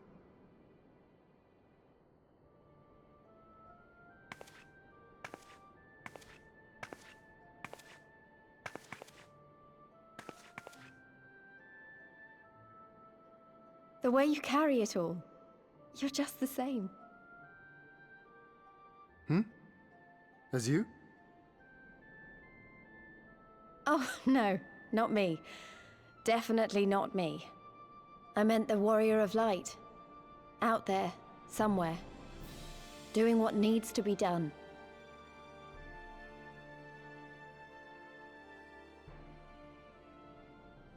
I won't have you put me to shame any longer.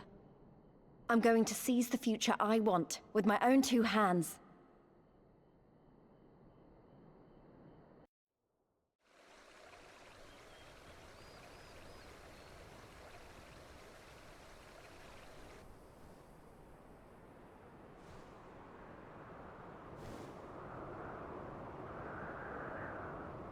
I see you, soil bearers.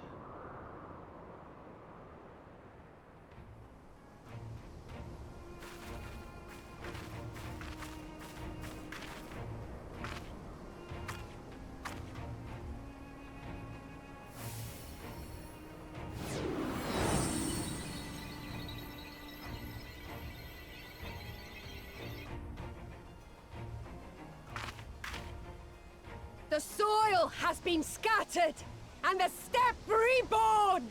Sanctified and unbound, she calls for a new Han! Go forth and claim her, Dothal, and bring death to all who bar your way!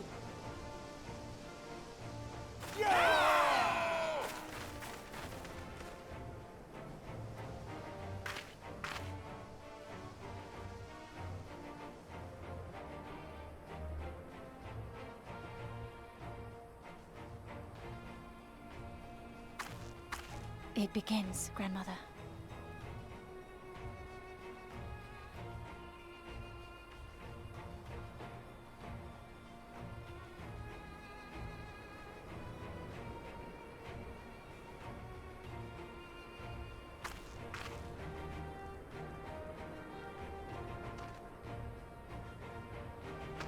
I must say, it's been a while. Is everyone ready?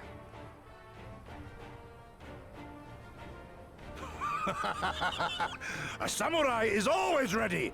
You shall remember this soon enough once I have taken to the field. So we take on all comers, and then it's off to Doma. I can't wait.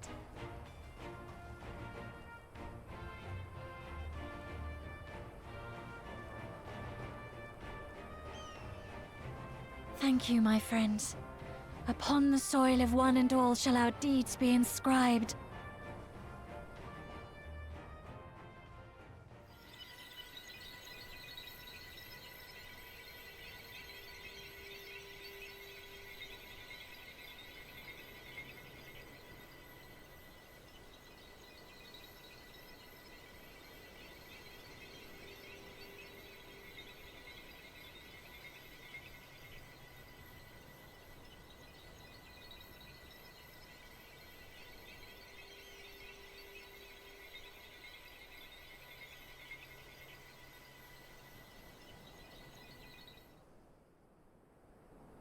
Grant us favor, O Mother of the Dusk, and to victory guide them all!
The steppe has spoken.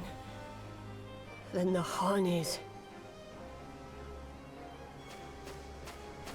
We have won. The Mole have won. The Dawn Throne is ours. We did it. And you, my friend, you were magnificent. Magnificent and, not a little terrifying.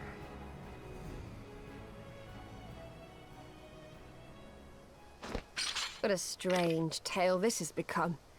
To think I suffered them to live.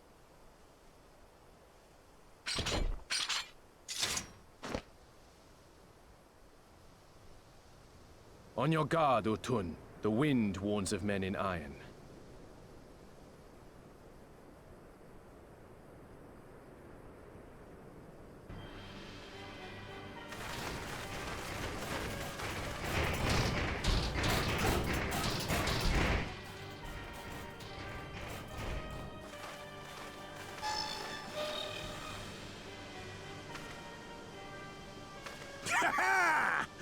I thought I'd find you here, Eorzean! Dearest of all my enemies. Today's the day I finally get to kill you. And then they'll give me a shiny medal and my choice of posting. Bloody perfect it is! Well, go on then! Kill him! Kill 'em all!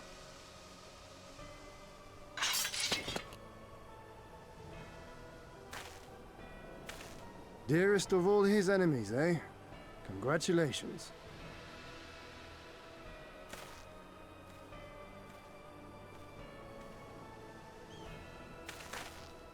Hearken to me, honored warriors of the steppe!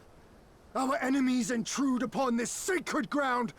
Have you yet the strength to oppose them?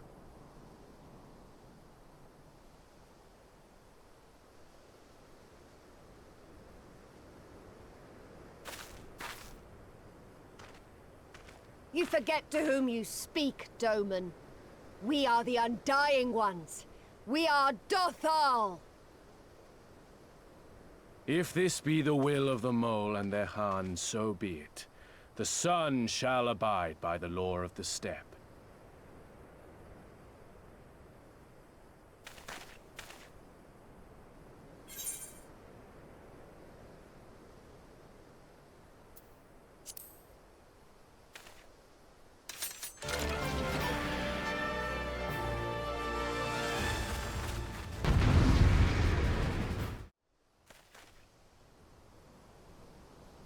Impossible! He was there for the taking! What do I have to do?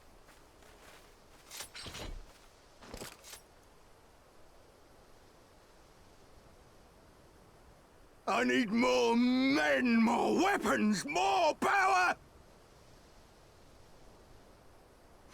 Ah! As if we'd lose to the likes of him. And we're only gonna get stronger.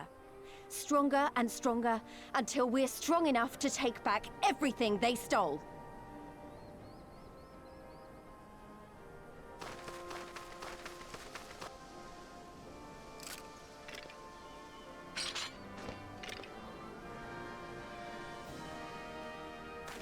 I have kept my promise, Serena. They are yours to command. Oh, yes, of course.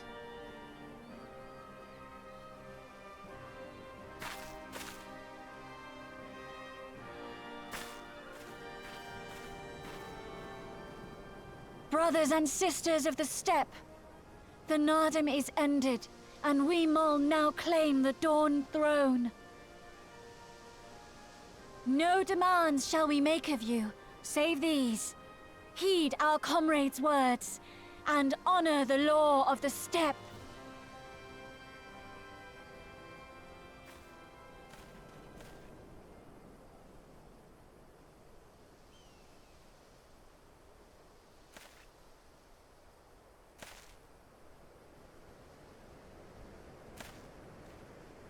Before I fought for the Mole, I fought for my homeland, for Doma.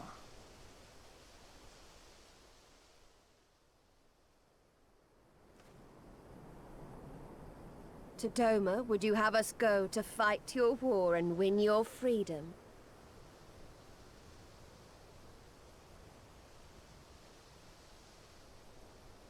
Very well. The battlefield matters not, nor else the enemy. In battle do our souls burn bright. And better the mole's law than that of the sun. Arrogant and foolhardy were their pronouncements. Already you and yours show better sense.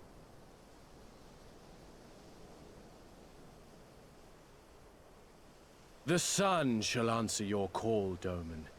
Wild as the wind the Otun and her brood may be, but they will deliver you naught. We will deliver you your kingdom.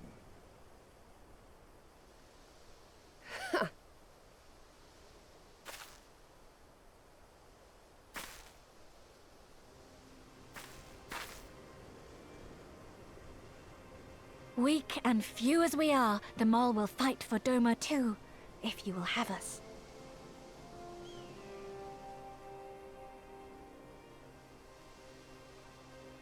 Well then, I believe naught remains but to return to Doma at the head of a Zayla army, my lord.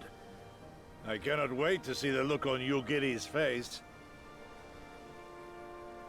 Nor I. We shall depart as soon as our forces are assembled and rejoin our comrades. And then, my friends, we shall bring freedom to the people of Doma!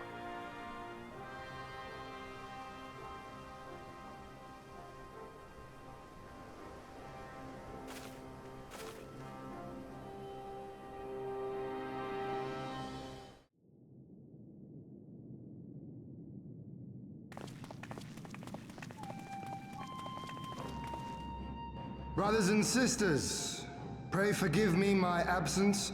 It has been far too long. Lord Hien.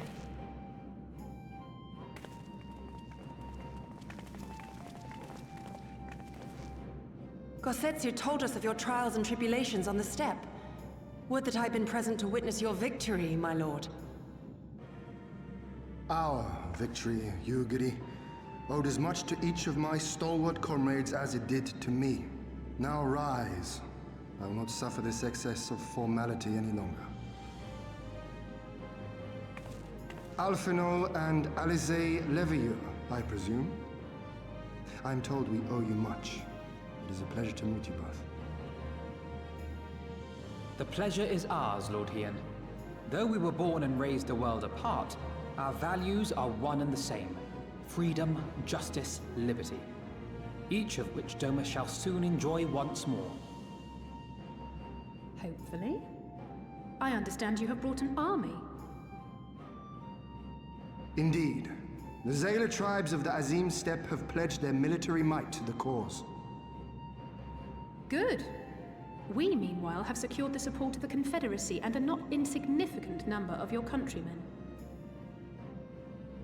The Blue Kojin, too, have expressed a willingness to join the fight, provided you agree to certain trade agreements following the liberation of Doma.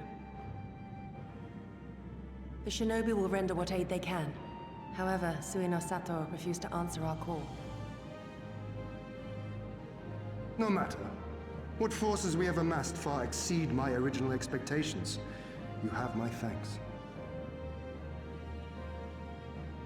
You should know that Xenos departed Doma not long after you left to find Lord Hien. We know not the reason why, but it would seem he was eager to return to Gir Abania. What? Have you heard anything from the Resistance? There hasn't been another attack, has there? Tataru assures me they are quite well. You need not worry. If anything, this turn of events would seem to be to our advantage. But there the good news ends. Yotsuyu retains her position as acting viceroy, and we have reports that the garrison at Doma Castle is preparing for a massive operation. We suspect that the Empire's attempt to eliminate you on the steppe may have been a prelude to a larger effort to purge the remaining pockets of resistance within Doma.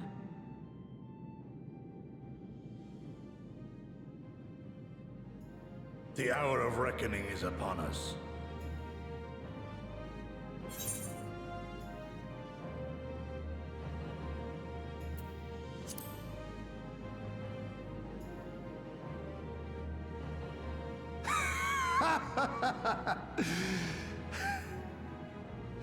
The Khan has spoken, and I, for one, am not inclined to argue.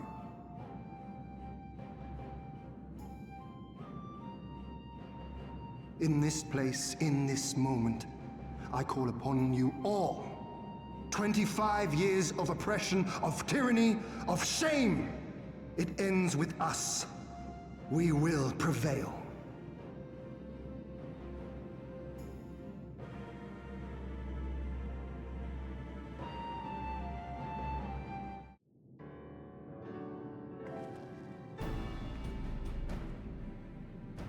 If all are in agreement, I will outline my plan to retake Doma Castle.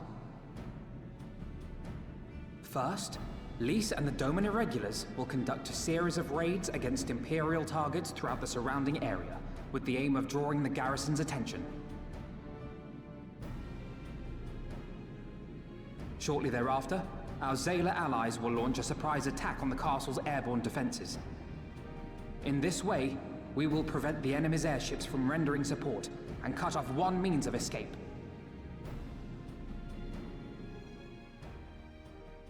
Alize and I, together with the shinobi, will exploit the ensuing chaos to infiltrate the moon gates and disable the Magitech field generators. Once the barrier is down, we will be free to cross the One River and reach Doma Castle. It is at this point that we must turn to our Confederate and Kojin allies. They will commence to bombard the castle with cannon fire, while sailing west towards the Doman Enclave. Wait, the Enclave? Why would you want them to sail away from the castle?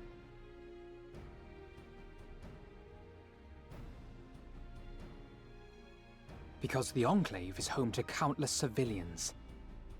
Once pressed, the Imperials may well think to take them hostage, and I would fain forestall any such attempt.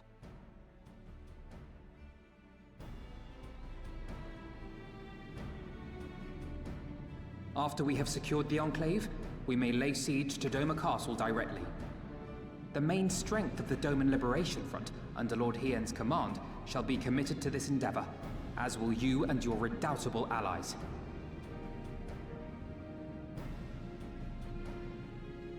The rest is simple. We scour the castle for the Viceroy, we find her, and we subdue her. Without their leader, what remains of the Imperials' morale will crumble, and they will surrender or attempt to flee. And Doma will be free.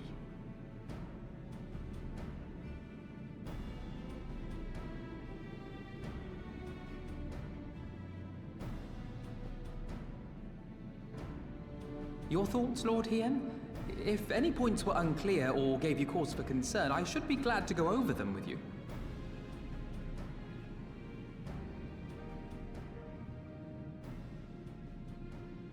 Nay, 'tis a fine plan. You have a talent for this. That much is plain. We shall carry out Alphino's plan to the letter. Time is of the essence, as you know, so let us each see to our respective preparations. Carry on.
May I present the Blue Kojin's emissary?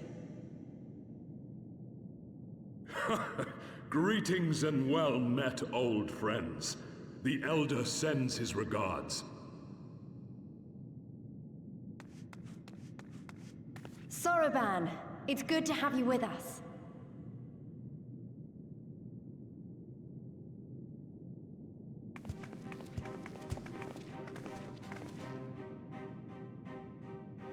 If, you might humor me.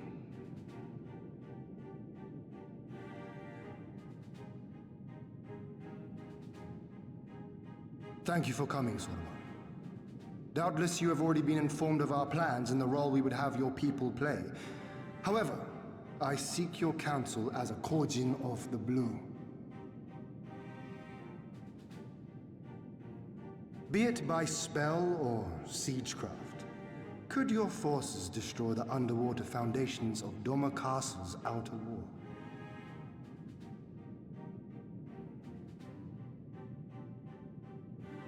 Explosives coupled with a few incantations. Yes, that might produce sufficient force. Such a thing could indeed be done. Then I wish to revise the plan. Instead of assisting the Confederacy in securing the Enclave, I would have the Kojin advance upstream beneath the water and breach a segment of the outer wall. I mean to flood Doma Castle.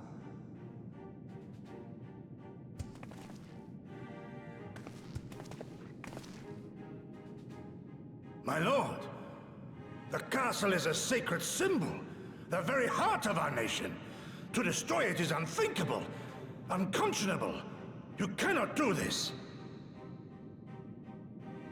I can and I will if it improves our chances. By flooding the castle, we remove the better part of their forces from the field and force Yotsuyu to retreat to the highest levels of the keep. Tell me that is not a worthwhile trade.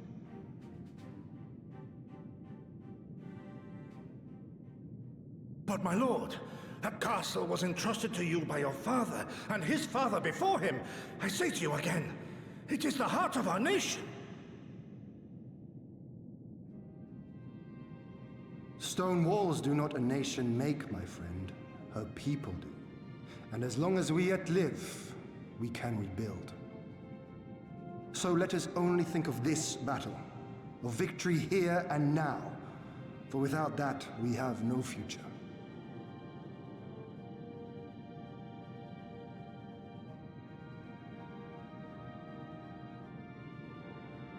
I see that you are resolved, Lord Hien, and I would not presume to gainsay your decision.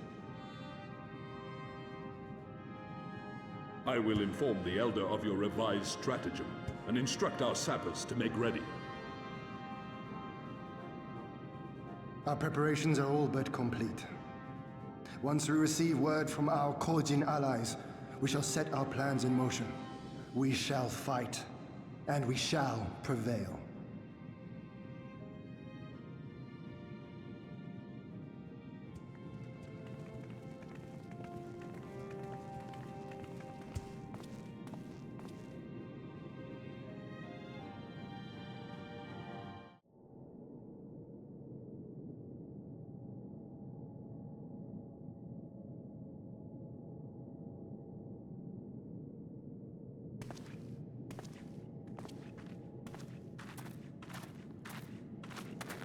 You're awake. I was just, well, they threw me out, actually. Told me I needed to get some sleep. Ready for the big day. Not long now, eh? I'm nervous, of course, but I also feel like I didn't know where I was going, but maybe, finally, something's gonna change, you know? Really, really change. And when the dust has settled, we'll see what we've won and what we've lost.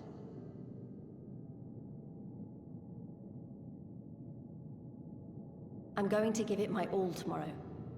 Everything I've seen and felt, I won't let it be for nothing.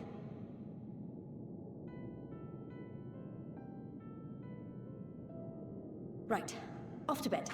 Don't want to overdo it, and neither should you. Oh, but before you sleep, you should look in on Elfino and Alize.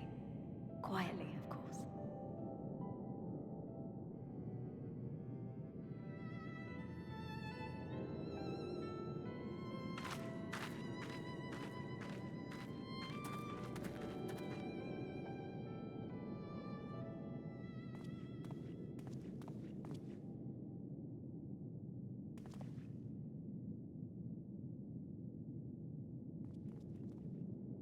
Ha! Another restless soul. Come, come. Raise a glass to freedom.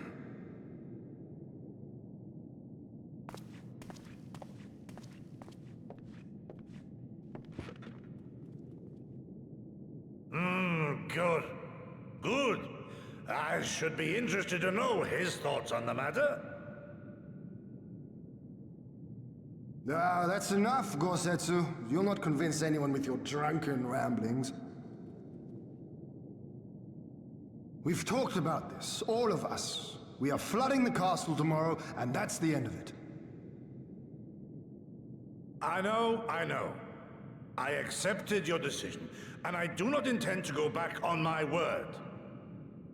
Nevertheless, as the battle draws near, I cannot help but recall our many travails, and it fair compels me to speak.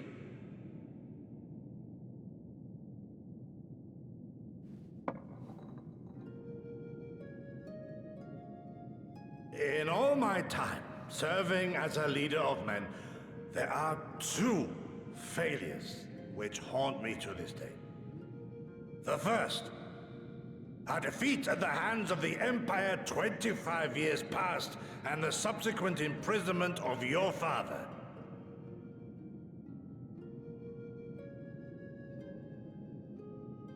Long did I consider offering up my life in atonement, until Lord Kyan, allowed at last to receive visitors, called for me, of all people, for my unborn child, he said, for my dearest Shun, live.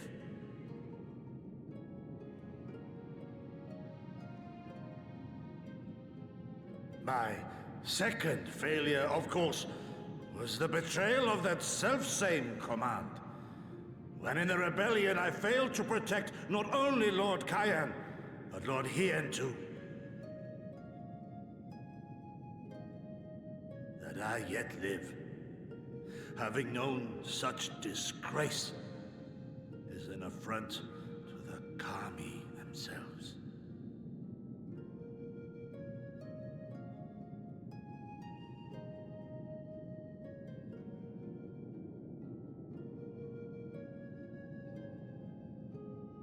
Yet you, all of you, saw fit to grant this shameful creature, this failure, another chance to serve a greater purpose.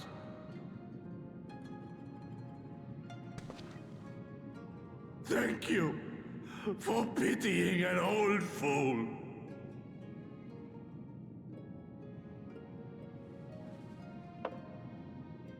Now, it is far too soon for that. Save your tears for the morrow. You may be sure we will have ample cause to shed them, be they for joy or despair.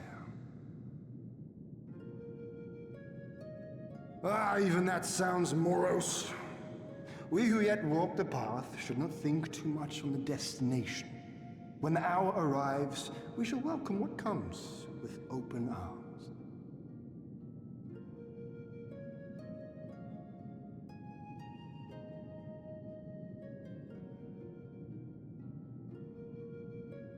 He is right about one thing, though. We have you and yours to thank for this chance. All debts will be repaid. On that you have my word.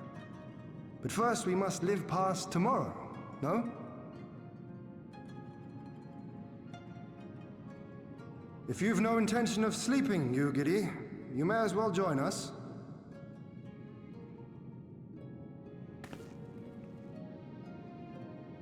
Forgive me, my lord. I did not mean to... if that is your will.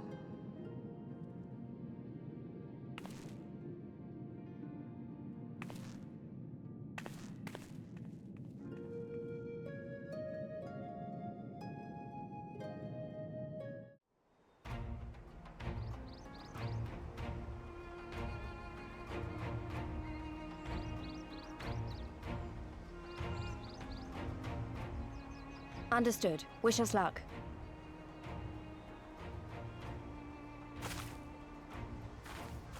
Right. You all know what you have to do. Are you ready? Oh yes. Ready to show them what a good job they made of breaking us.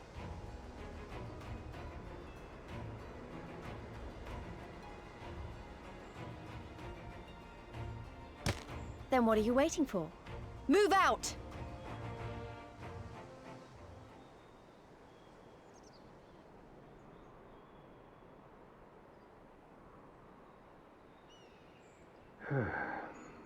Why must we waste our time guarding this blasted...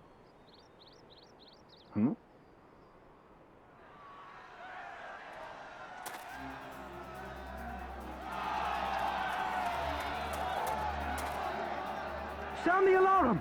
Fluminus is under attack! Armed insurgents have breached the perimeter! We need reinforcements!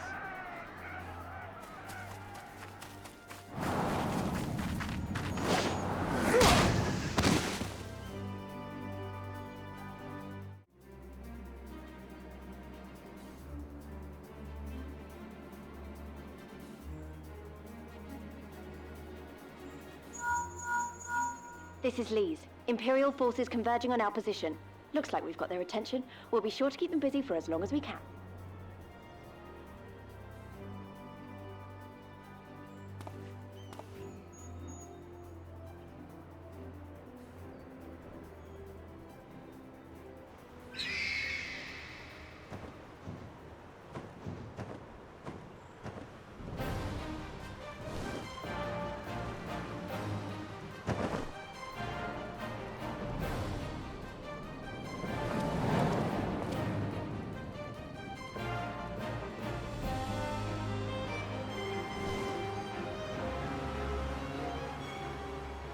Ah, war! To wield power, to make men kneel before you. There is no better feeling.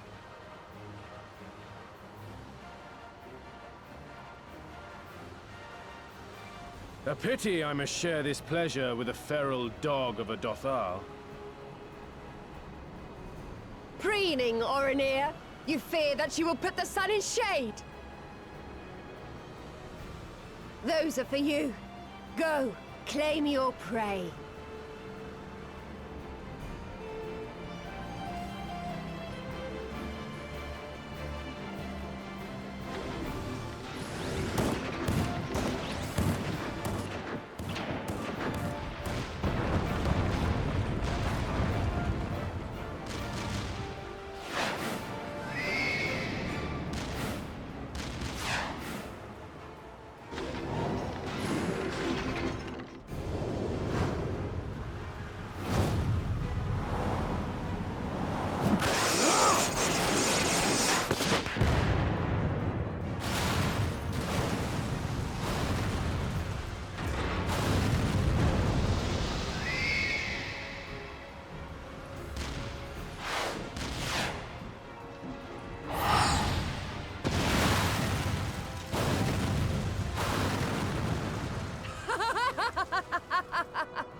Come to me!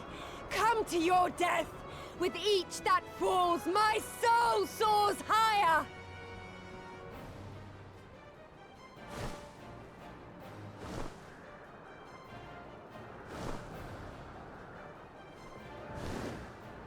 Swiftly, brothers! Fall not behind!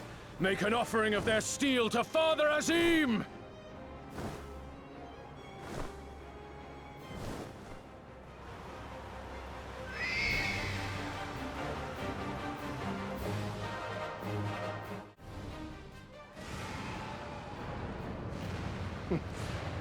They seem to be enjoying themselves. My lord, the barrier!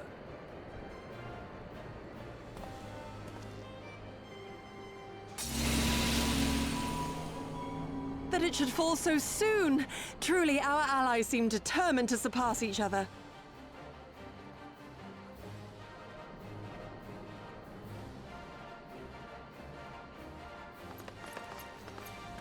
The Magitech field is down. I repeat, the Magitech field is down. Confederate vessels, you are clear to advance upon the Enclave.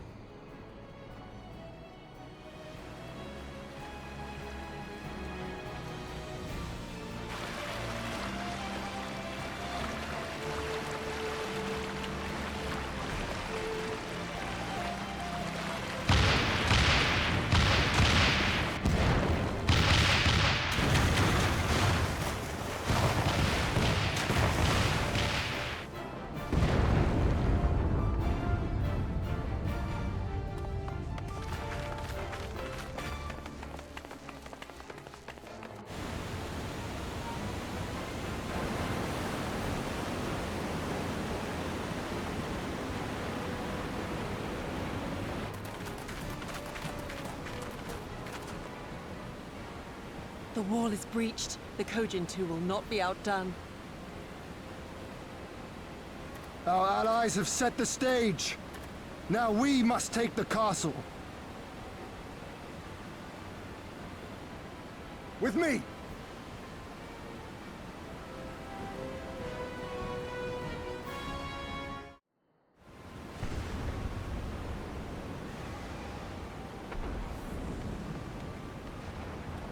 My lady, the riverside wall has been breached. The lower levels are already flooded and the water is still rising. So I gathered. You would tear the whole thing down, all for the promise of freedom. A noble sacrifice, or the last desperate flailings of a fool. Speaking of which, how fares my brood? The procedure was carried out as instructed by Lord Owless. By all indications, it was a success. Is that so? Then he may yet be of some use. Devotees of vengeance should rightly pursue their cause unto the bitter end, don't you think? Their hearts aflame with passion until the last few embers fizzle and fade, leaving naught but ash.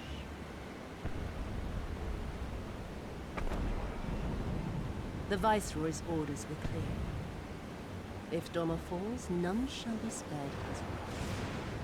Tell the men to fight as if their lives depend on it. Because they do. As you command, my lady.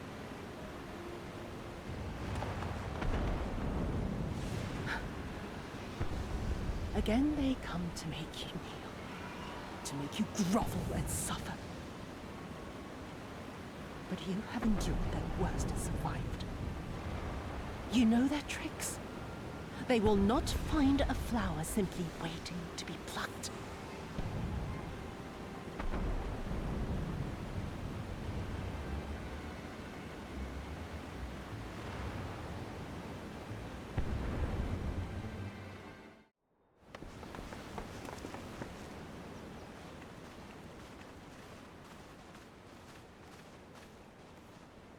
Have you aught to say for yourself? For what you have done to our people? Your people?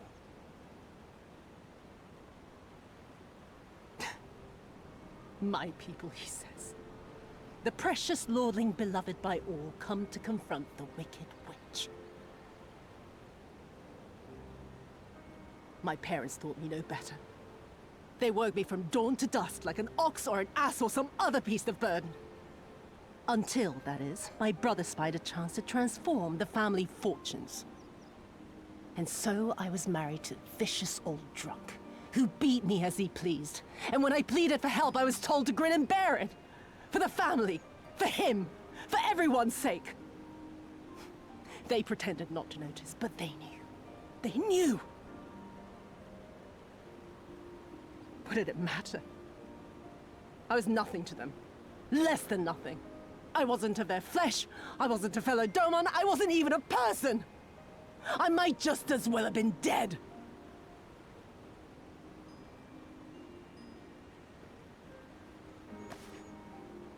And then my husband passed away one day. And so I was sold off yet again to pay his debts. But this time, I found a way to live for myself. To survive as a spy for the Empire. Oh, those were the days when the scales first fell from my eyes.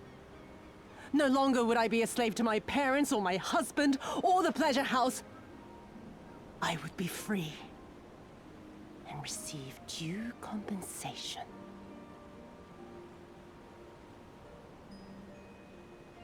That would be enough, I thought. Until I saw a doorman in the road, beaten and broken. And my heart skipped a beat.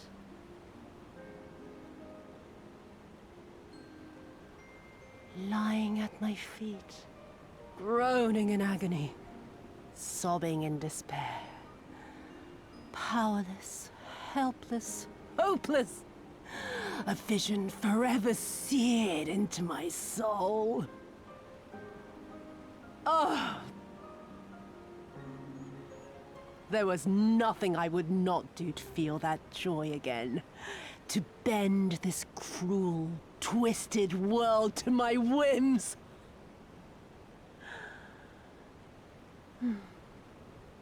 Now, having borne witness to my life's work, have you aught to say to me?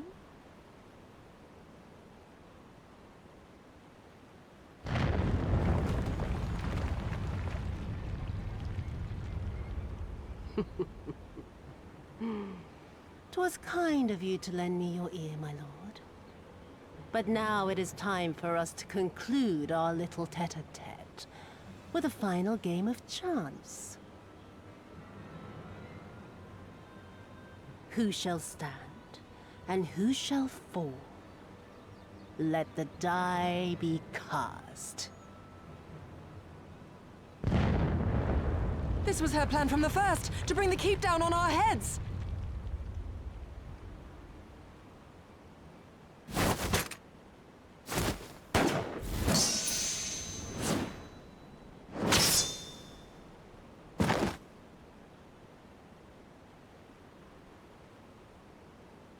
I will remember your words.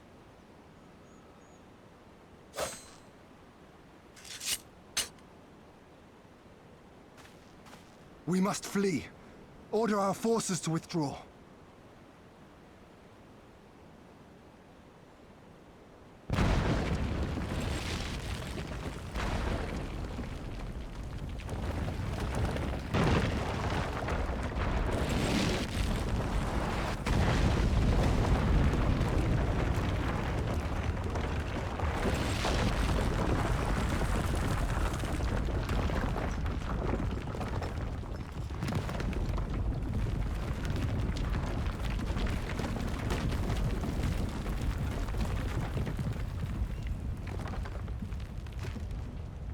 Go, my lord! While you still can! I cannot hold it forever! No! We will not leave you behind! Do your duty! Deliver Lord Hien and the others to safety! Now! Forthwith! I shall manage on my own!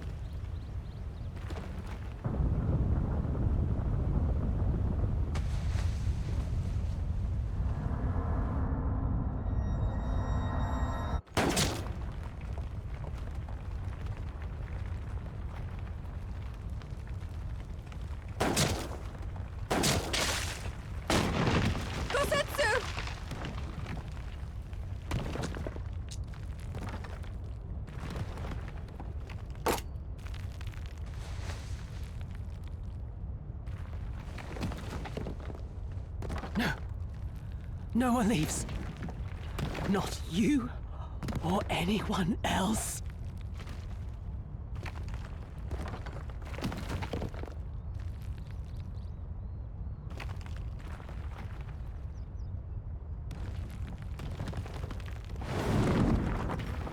"'Tis naught this old frame cannot bear.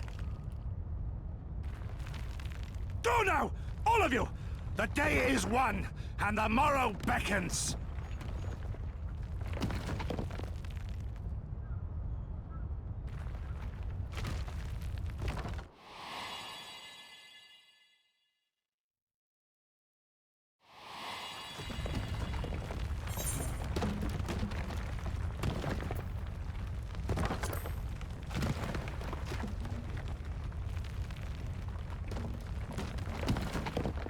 Nay, thank you for granting me new purpose and a measure of peace.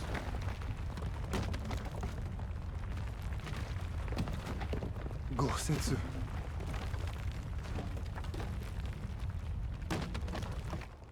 You never failed us. Not once. You served my father faithfully, and I'm a better man for your guidance. And the Doma we built together shall be better for it too.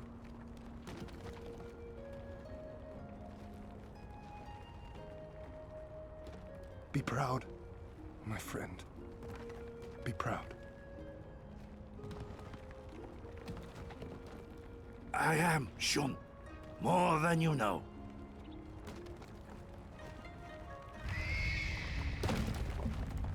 Hien! Hien!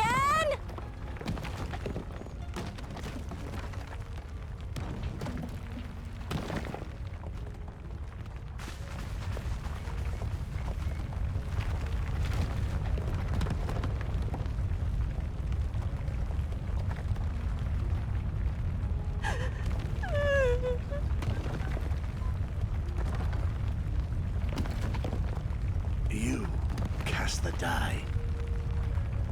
Gambling was never my vice.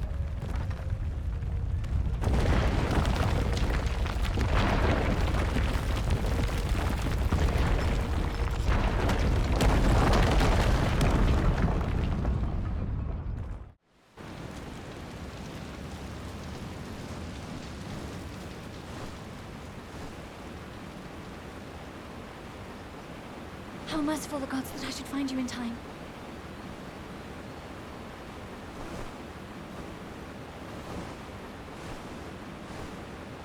Kasetsu?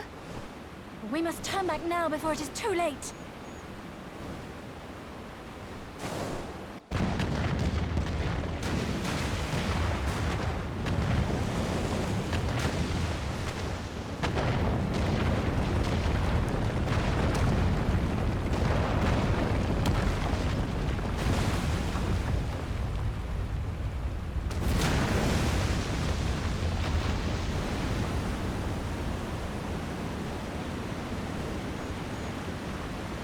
Eyes forward, Cyrano. That was his wish.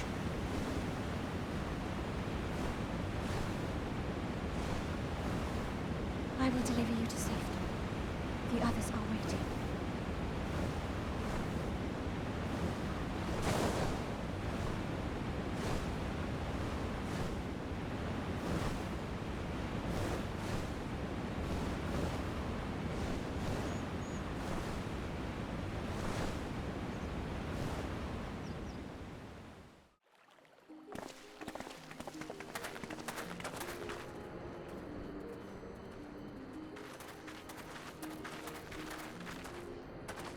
We brought everyone here. You were the last to arrive. I see. Thank you. We owe the Confederacy a great debt. I have waited 25 years for this moment. You owe us naught.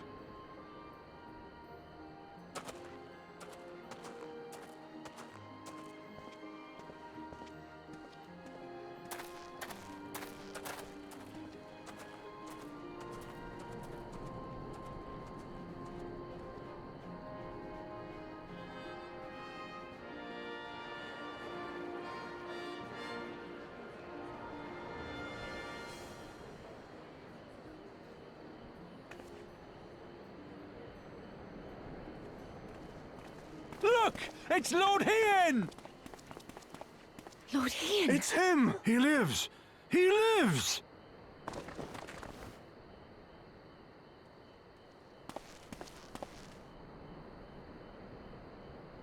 Some few words of encouragement would not go amiss, my lord.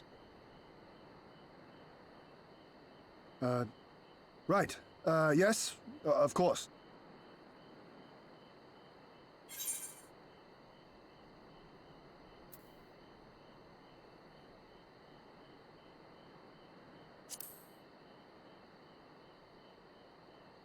Forgive me. This is rather more daunting than I had anticipated. But you are right. I must be strong. Wish me luck.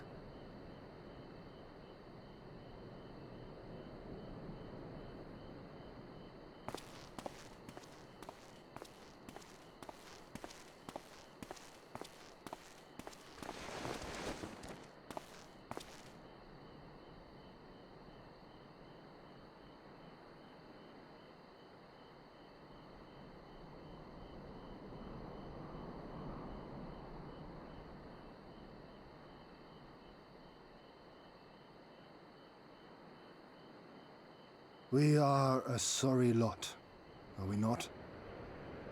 Tired, dirty, stinking of blood and sweat and ash.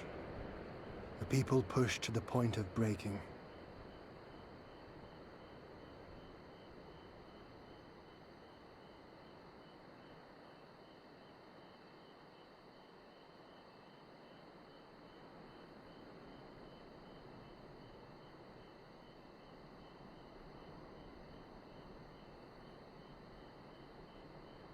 And yet, we won. The perseverance to endure decades of oppression. The will to carry on the legacy of those we have lost. These were the bonds that held us together and gave us the strength to reclaim our home. After 25 hard years, the shadow of the Empire no longer darkens these lands, and we may at last look forward to the dawning of a new day. But, my friends, it will be a day of work.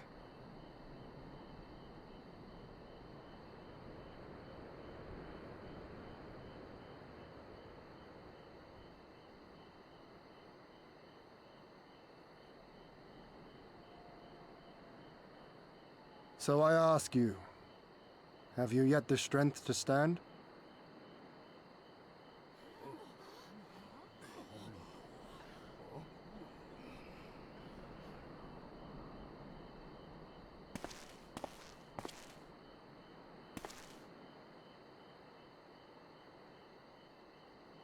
To rise up with me once more, here and now, and begin to rebuild our homeland?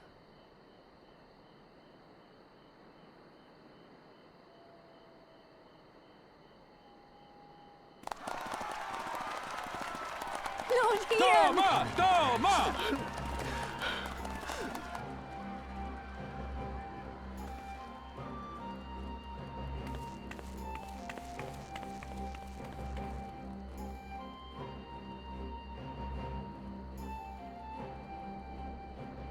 This will not end with Doma. We will see to that, right, Lise?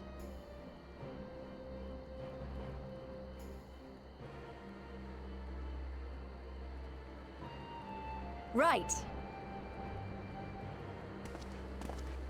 Indeed, this is but the beginning. The tide is turning, and it shall soon bear us back across the seas and onward and to the next battlefield.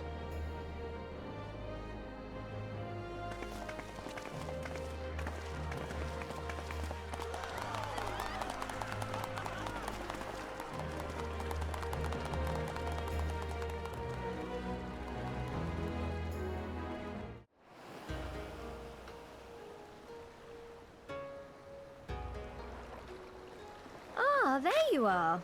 All packed and ready to go? To the best of my knowledge, yes. Apologies for the wait. The task of tying up loose ends invariably takes longer than one allows. Happily, however, all now seems to be in order. Then there's nothing left to do but to board the ship. Do try and enjoy the journey, won't you? It may be your last chance to rest for a while. That would depend on the good captain's choice of route. As ever, Tataru, I pray you take all due precautions while making your inquiries. Better to avoid the local authorities altogether than risk a repeat of our Ishgardian episode. And what sordid episode is this, pray tell? Naught to speak of, I assure you. You there! Hold that ship!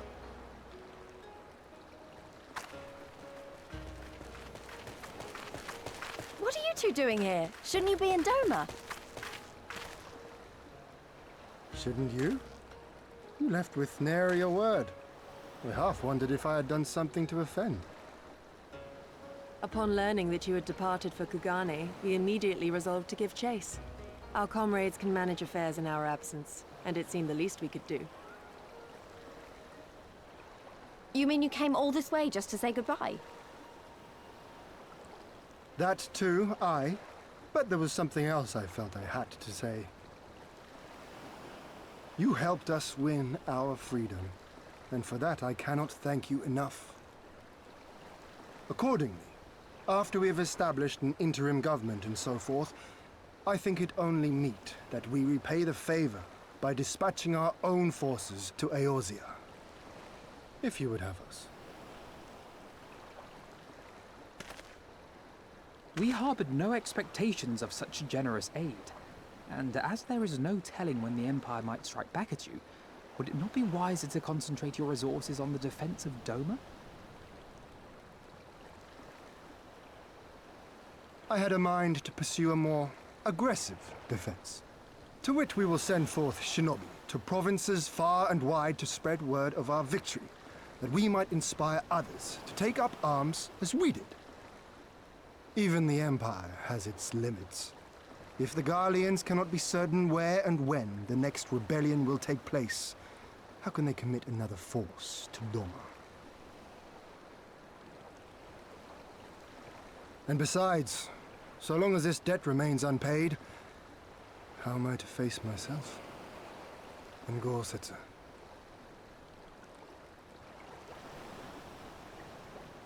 As you wish. I will relay your offer to the Eorzean Alliance.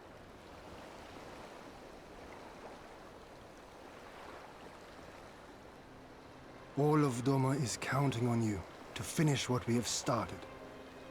You have it in you, Lys, to seize the future you want. Never forget. I won't, Hien. Not your words or anything else. Everything that led us here, that will drive us forward, I'll carry it with me always. And that's a promise. I will hold you to that. Go with them to Eorzea. Tell their people of our triumph and of our pledge to stand with them. By your leave, I shall pave the way for our new alliance.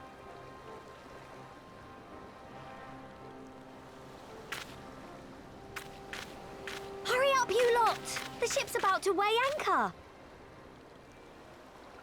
It seems our time is at an end. Go well, my friends. And may we meet again beneath a western sky.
I always knew that woman was unfit for command.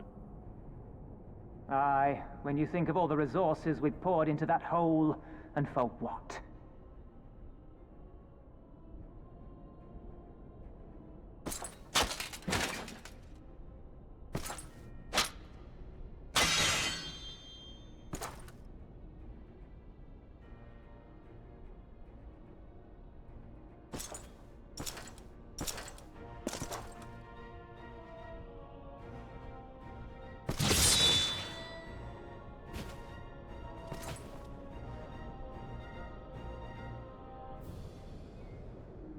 The beast yet lives.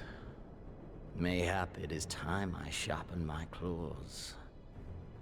I wonder, will you walk into my parlor once more?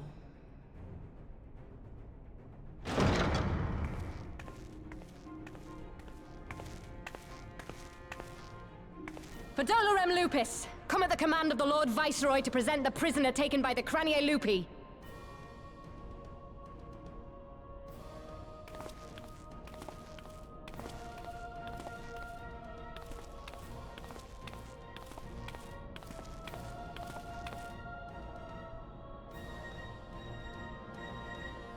Xenos ye Galvus, I presume.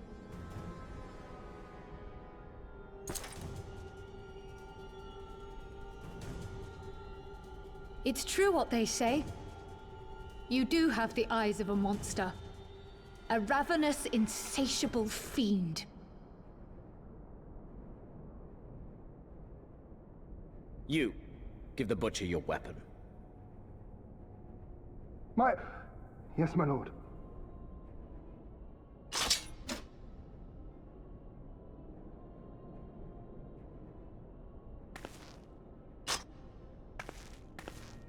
My lord, this is...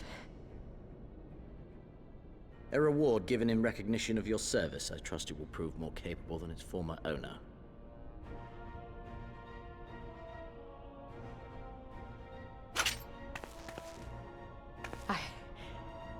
I swear, I'll not disappoint you, my lord. Good. Now, silence that mewling little piglet. I will not hear another sound pass her lips. Until I strip the fat from her.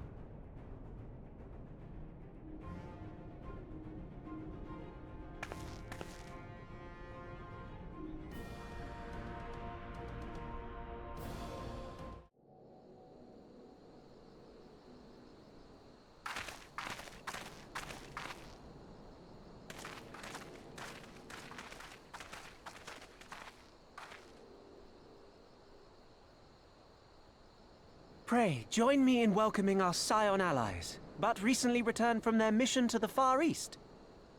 We have been most eager to hear a first-hand account of your time there, eventful as we understand it was. Very well. Allow me.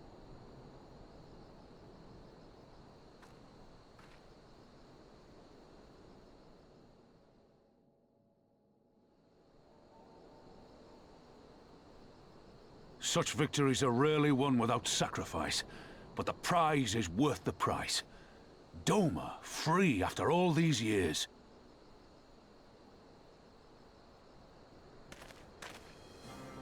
Bloody hells.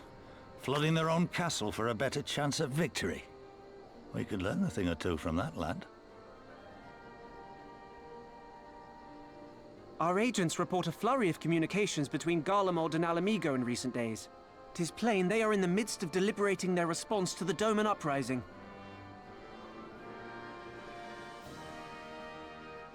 Good.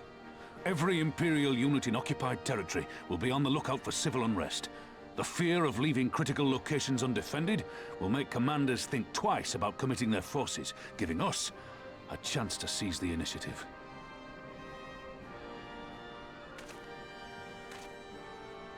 We have a chance, aye. Mayhap the last one we're ever going to get. While we've done our best to rebuild the Resistance, the Imperials have only increased their efforts to root out sympathizers. If we keep on playing for smaller prizes, it's only a matter of time before they crush us again. And that we won't come back from. A swift advance seems best for all concerned, not least poor Mistress Kryl.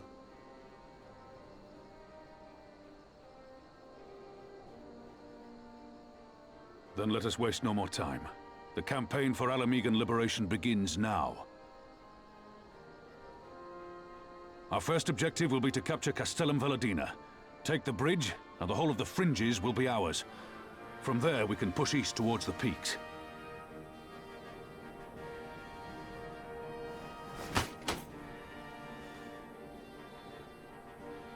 I name this operation Rulga's Beacon. For as Rulga once sent his star to guide our ancestors to these lands, so too shall it see us home.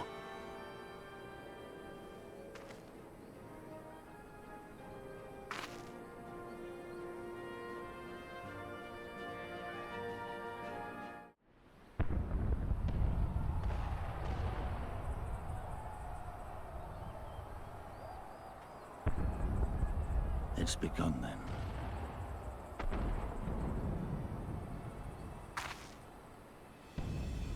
Good.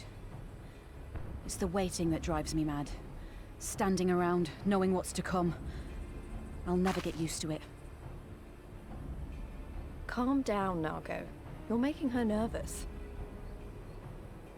We've come this far, haven't we? We just need to make it the rest of the way. Right.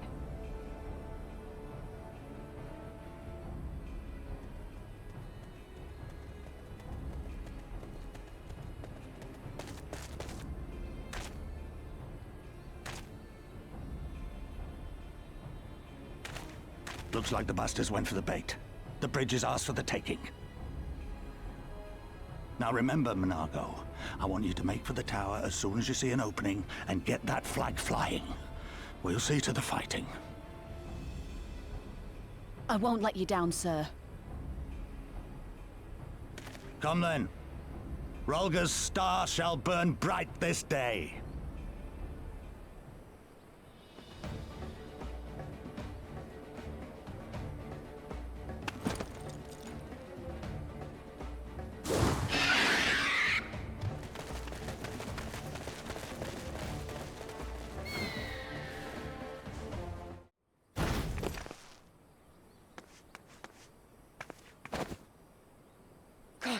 Damn you!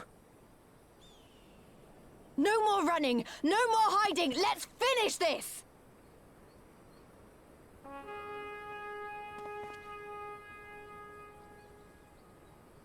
Look! The flag!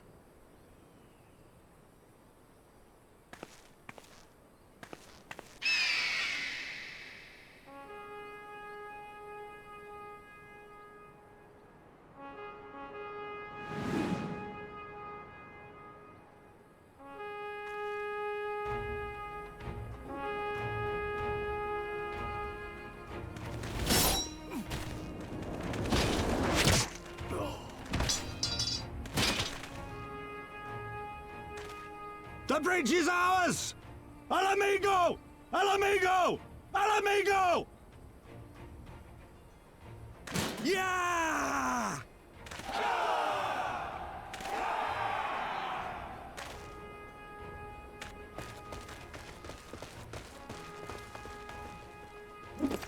Stand your ground! It's not over yet!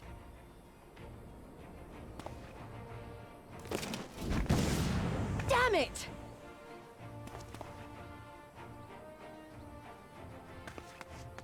Let them go, Lys. We've done what we came here to do. That's enough for now.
Villadina is fallen? Impossible! We have them on the run! Forward! No mercy! Regroup! Regroup! We have to regroup! All units, fall back!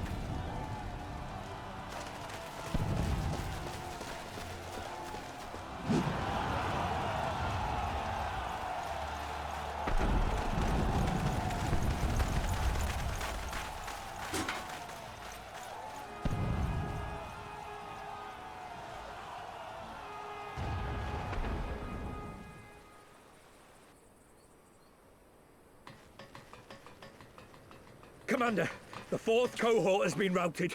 We'll be at the mercy of the enemy's reinforcements if we don't fall back now.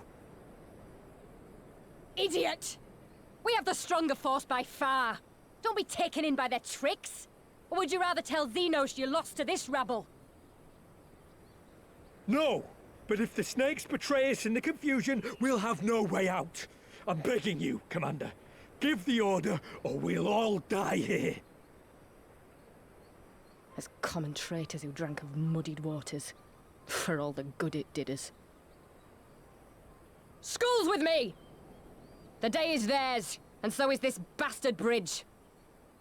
Someone bring the snake.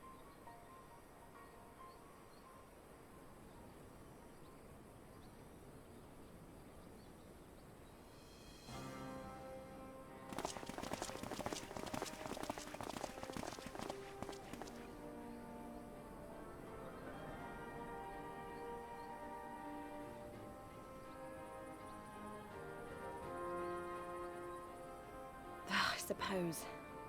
It's our first victory, isn't it? And that has to be worth something.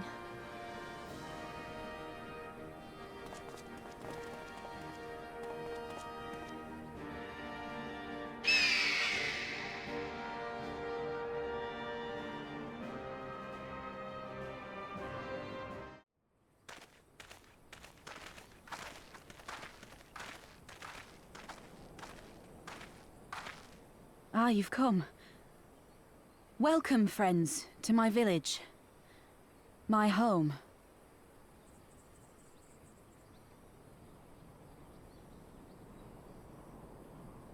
How fare your people? Good, all things considered. Better than the Inanta at any rate. They've sent an emissary. I'll take you to her.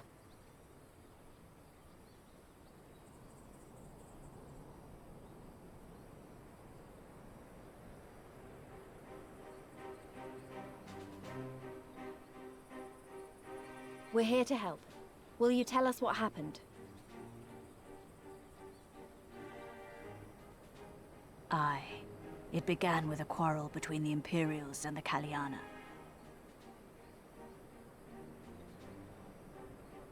The Kaliana are another Inanta tribe. The strongest and the most influential. Unlike the Vera, they want no part of our troubles. They swore fealty to the Empire, and were content to remain within their borders. Just so.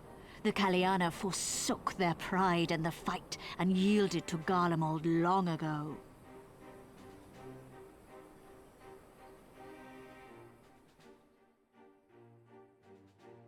But then a new commander was sent to hold the Black Bridge. She demanded the Kaliana surrender a hostage, this butcher. Fordola. It doesn't make sense, though. The Vera are the ones working with the Resistance.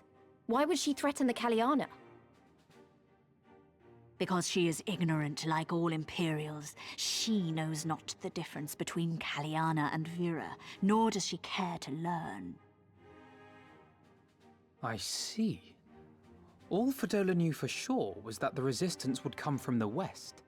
She reasoned, therefore, that if the Inanta on the east bank turned their coats, she would be trapped. I take it the Kaliana had no choice but to oblige her.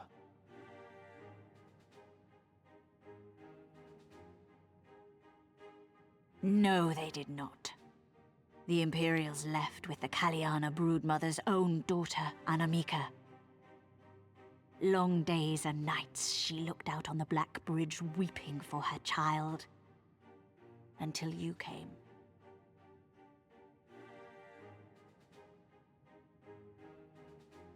The broodmother knew at once which way the winds would blow.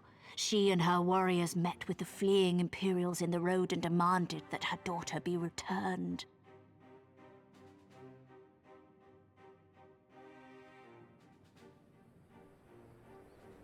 Bad idea. Fordola's not the kind to take threats lying down. You know her well. The butcher turned her blade to Anamika and bade the Kaliana move aside. But the broodmother would not yield. I know where this is going.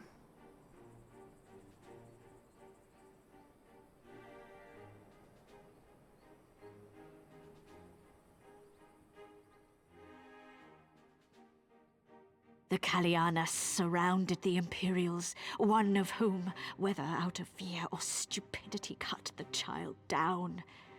There was naught that could be done. What madness.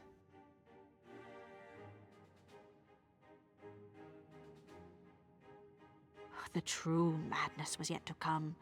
For in her despair, the Kaliana broodmother cried out for her daughter to be restored to life. She beseeched Sri Lakshmi's intercession. She summoned a primal then and there? That she did, if only for an instant. Bereft of courage and honor, the broodmother sought solace in her faith. The Imperials fled in terror at the sight of the goddess, abandoning these lands to the Ananta.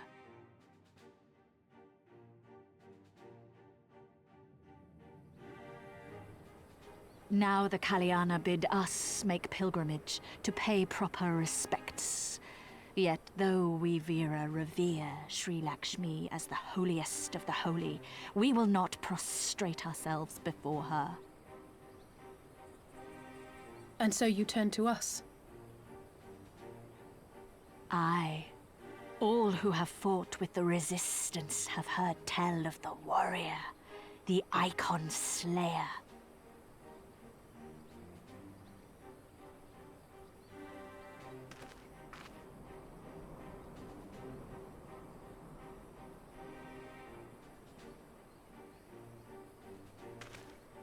I believe we have heard enough. Inconvenient though the timing may be, if a primal has indeed been summoned, we can scarce afford to ignore it. We must needs discuss how best to resolve this situation.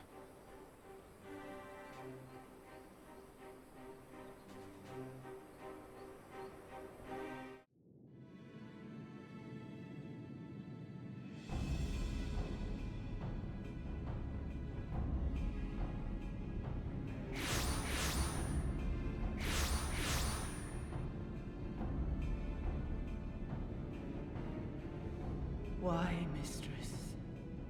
Why does my Anamika slumber still?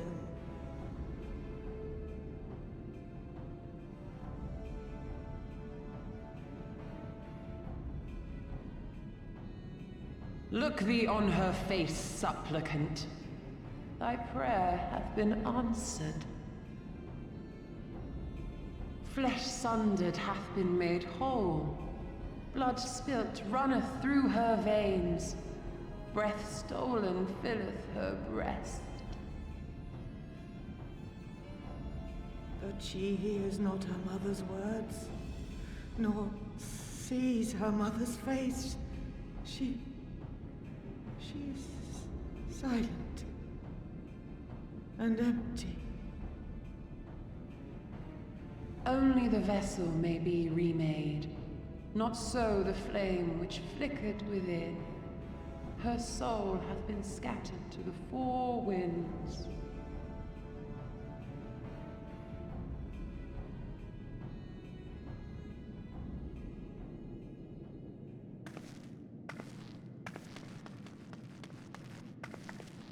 Now do you see her promises for what they are? Alisaie, have you gone mad? Mayhap I have, but I refuse to stand by and watch yet another tragedy unfold. Who intrudes upon this sacred ground? Imperials, thirsting for blood!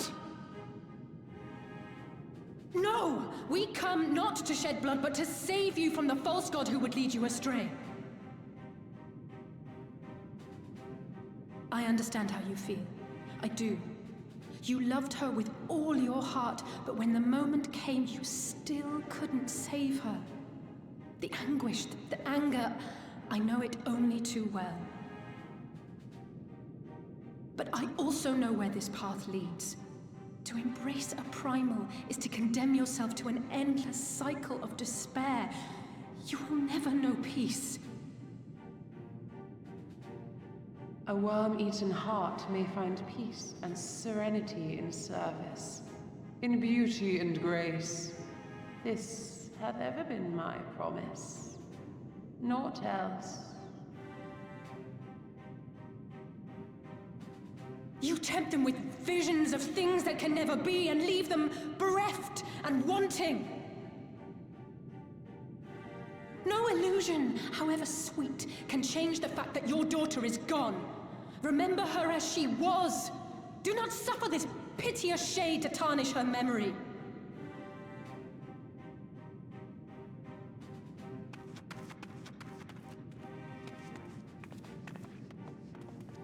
For every prayer that primal answers, it'll demand payment in kind. Do you have any idea how many more Ananta will die to feed its hunger for crystals?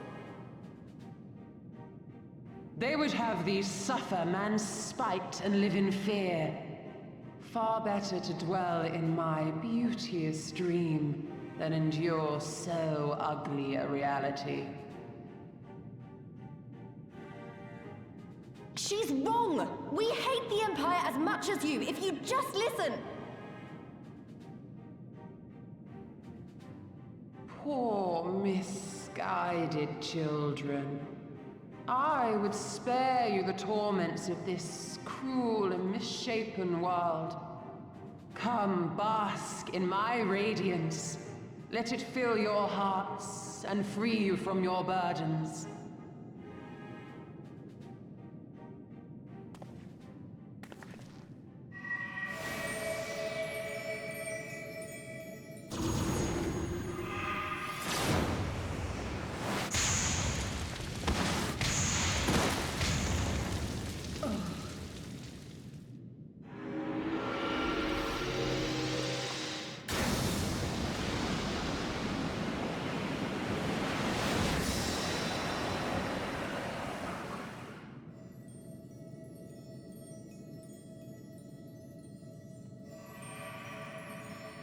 Abide in misery then, fools. The Ananta are more deserving of my blessing. Leave these lands and my dreamers be. I will not warn you a second time.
You did it again. You saved them.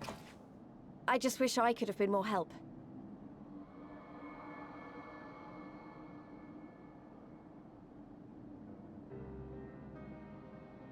So, it looks like the Ananta did have a mountain of crystals after all. Like every other tribe. Gods were all such slaves to our weaknesses. You slew our mistress! She was our hope! Our salvation! Is there no end to your cruelty? Listen to me, please. I know that you're only trying to protect yourselves because you feel frightened and alone. But that's how we all feel. Don't you see? If we could just turn to each other for help instead of the gods, I'm sure we could find a way to live in peace. Your crystals are important to you, aren't they? Reflections of your souls, right? Well, you shouldn't have to sacrifice something so precious to a primal. Who are you to question our choice? You, who fight without fear? We wish only to live in peace. And if this be the price we must pay, then so be it! I know there's nothing I can say to convince you. But I hope that one day you look back and see we only ever wanted the same thing.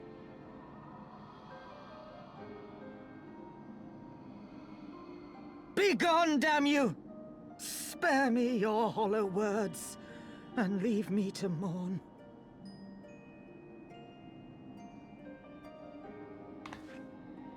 I'll go. But it doesn't mean I'm giving up. Girabania is our home too. And one way or another, we're going to have to learn to live together. Come on. Alphino and Alize are waiting.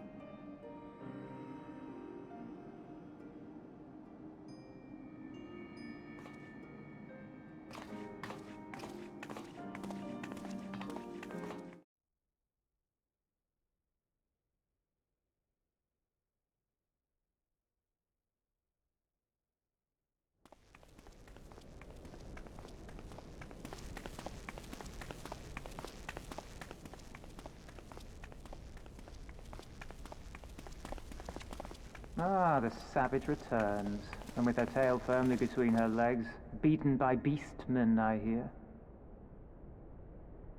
It was a shameful display, by all accounts. She may have curried the Viceroy's favor with her bold promises, but in the end, she's just another plodding bungler like the rest of her kind. Strange. You would think him a better judge of character. Then again, I hear she's not averse to a more physical mode of persuasion. I thought she rose through the ranks rather quickly, but no longer. If only she had been content with her lot, she might have lived to see the morrow.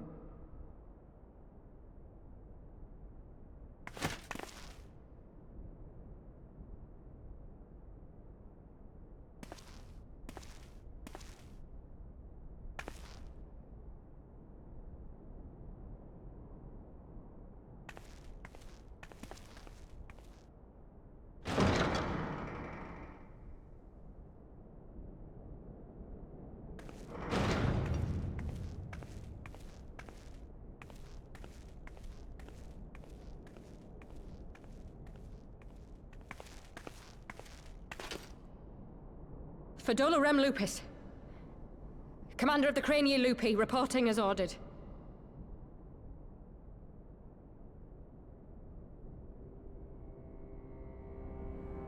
Why do you tremble so? Could it be that the Empire's butcher is afraid? That she who walks with death is terrified of her own? I'm terrified of dying having achieved naught. Gladly would I give my life to win a great victory on the battlefield, had I but the strength.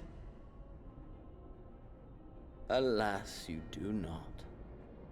Indeed, you are weak. And born of this weakness is a blind fervor, a raging inferno which threatens to consume not only you, but everyone around you. Yes, my lord.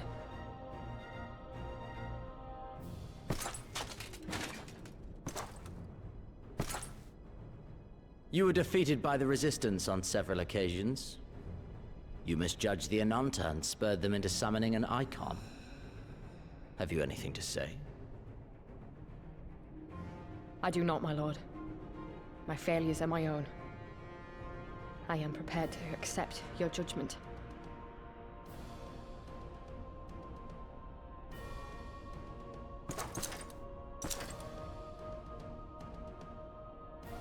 And that is very admirable.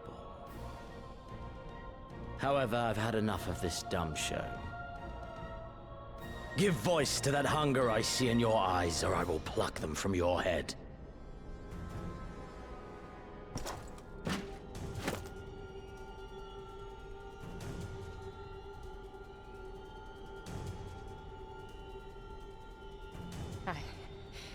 I want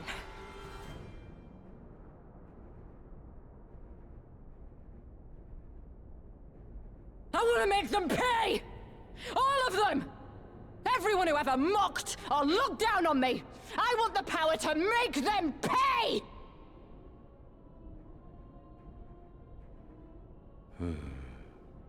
Very well.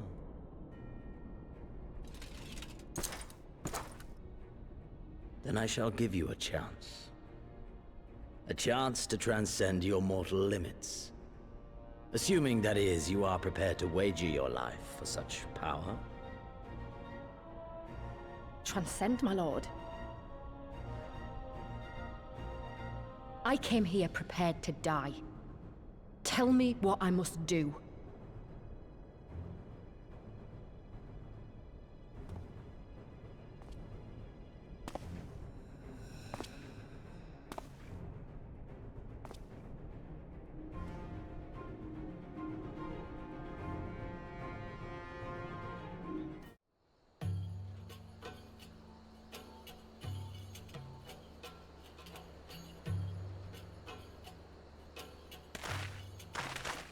I remember how they laughed. Alliance and Resistance soldiers, eager for battle, trading jokes as we marched east towards the peaks. Beyond this last line of defenses lay the locks and the city. Breaching it would be no small feat. But we beat the Imperials back, just like that. And we liberated a village, the first of many.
Oh, my head.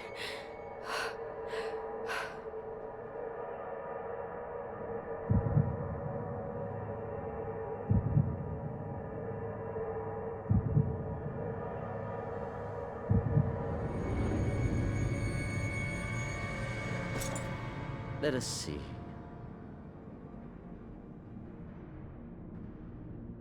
So, she lives. Impressive. Or merely lucky, though that too may prove a useful trait. My lord, what have you done to me?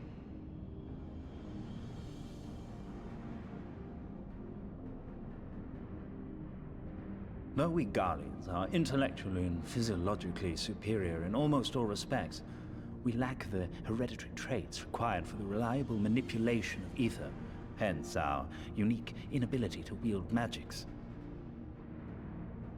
This deficiency, for want of a better word, saw us subjected to decades of oppression by the lesser races, and we were eventually driven to seek shelter in the cold northern reaches of Ilsabard. Fortunately, said region was replete with vast deposits of ceruleum, which proved instrumental in the development of Magitech, a revolutionary technology conceived to compensate for our disadvantage. It was with Magitech that we grew strong, that our nation became an empire. Yet, ultimately, this was an extrinsic solution to an intrinsic problem. What I wanted was not a crude device to be used in lieu of magic. Through modification of the Garlean genome, I argued that it might be possible to enhance a subject's ability to manipulate ether, effectively empowering them to wield magics. Alas, my theories were met with consternation in the Imperial Court. Only Lord Xenos, with commendable foresight and wisdom, deigned to support my research. You gave me this treatment, but I'm not Garlean. Alamegan through and through. What you have been granted is far greater than mere magic. Before that lesser light, it is as a second sun. I am informed that Alagiri was recently occupied by the Resistance, and that an attack on Specular Imperatoris is considered imminent. This could provide an ideal opportunity to test her performance in the field. Your skulls, was it? They have joined the garrison at the Watchtower? Yes, my lord. By your leave, I would rendezvous with them and lead a counterattack against the insurgents. No. Even were you to leave now, you would not arrive in time. There is another duty I would entrust to you.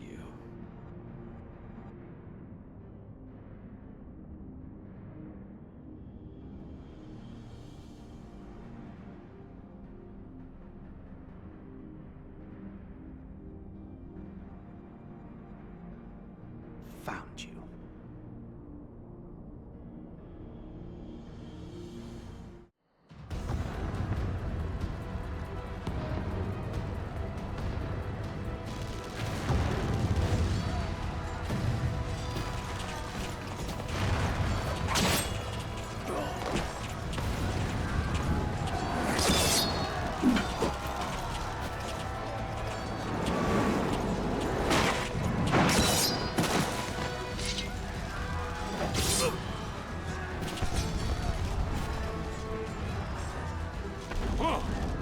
You've improved, lad.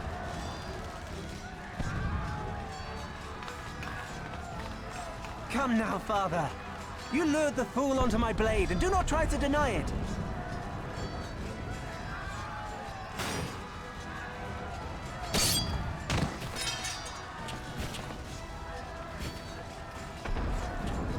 Our work here is all but done. What of Conrad and his men? They are for the main tower. The skulls have offered fierce resistance thus far, but Conrad seems to believe he can convince them to lay down their arms.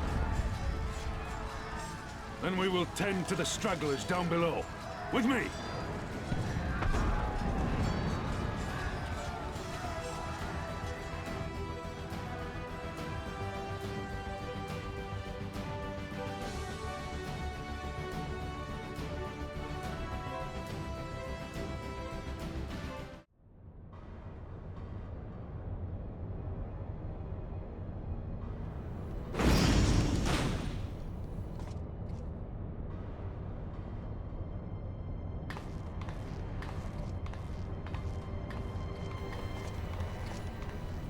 Report.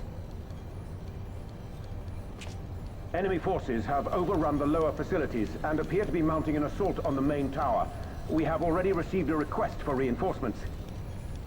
A unit of legionaries has been mustered and is ready to depart. They await your orders, Commander.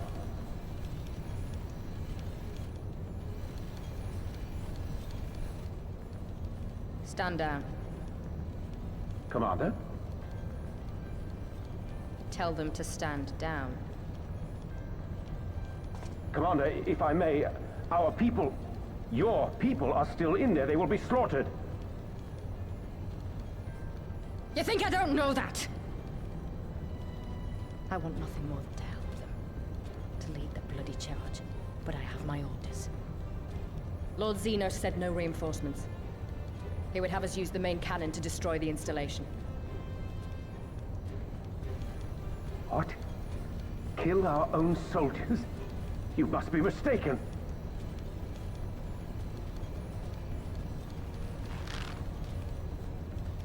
Mayhap you'd like to ask Lord Xenos yourself.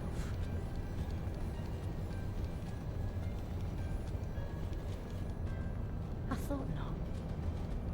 Initiate the firing sequence.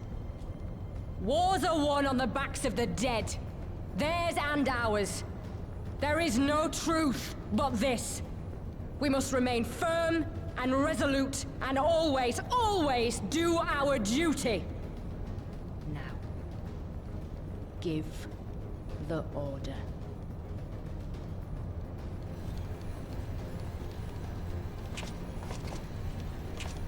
Initiate firing sequence. Aye, aye. Initiating firing sequence. Release safety locks. Deploy main cannon.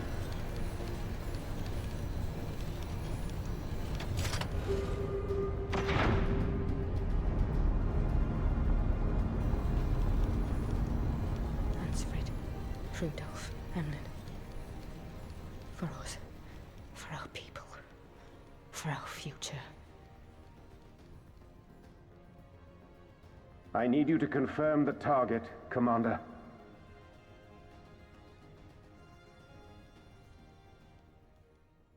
Specula Imperatoris, main tower. Fire when ready.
What in the seven hells? Long-range artillery. Those treacherous bastards. Their people were still fighting. Full retreat! Now! Relay the orders! Understood.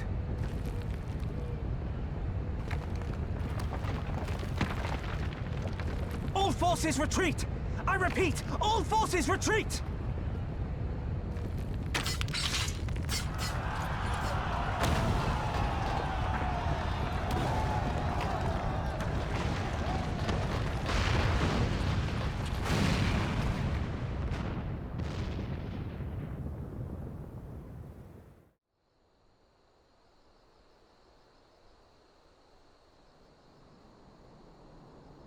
Conrad! Conrad, speak to me!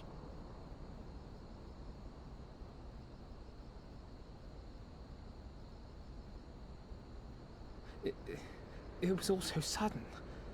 Conrad had just convinced the last few skulls to surrender when we heard the bang and everything started to shake. We carried the survivors to safety, but Conrad's... We have done what we can for him. All that remains is to pray.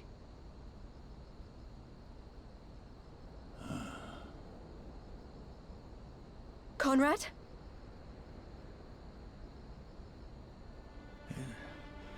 Is that you, Lise?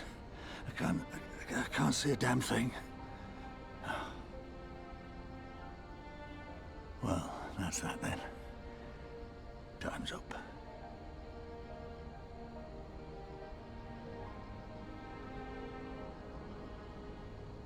What are you talking about? You'll be on your feet before you know it!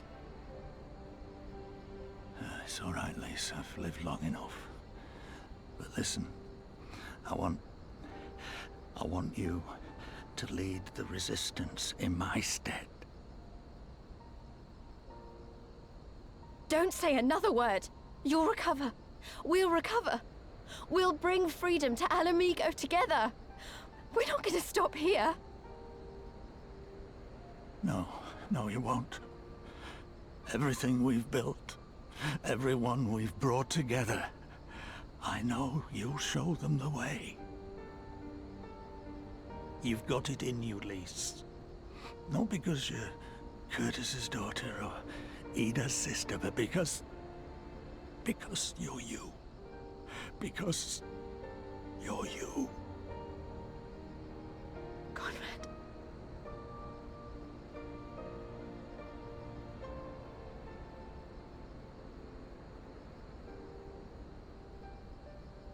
Lead them to victory.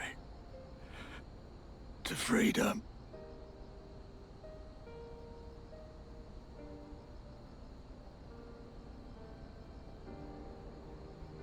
I will, Conrad.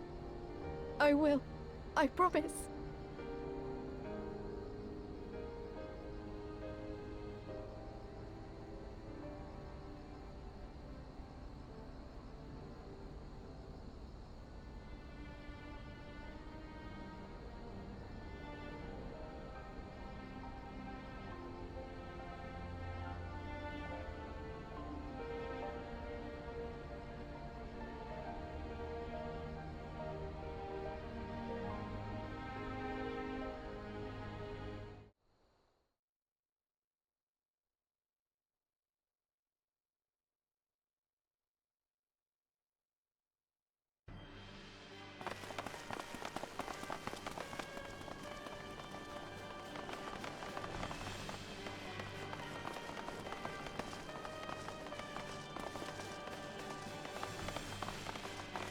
Next round, double the charge.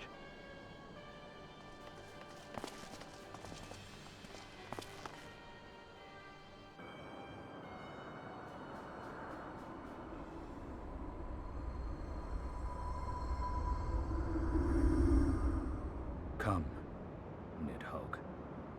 We are needed.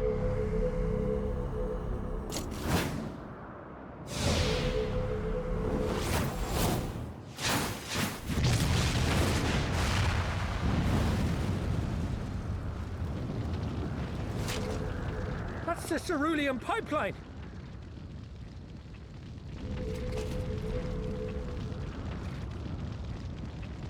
Impossible! How can one man... Shoot the bastard! Shoot him!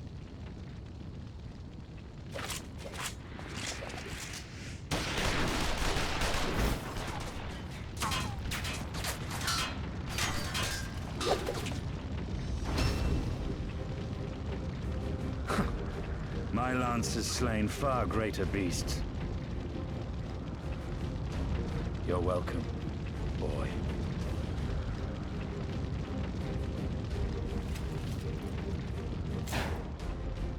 Notify all units! I want that intruder found! And get the engineers to fix my bloody cannon!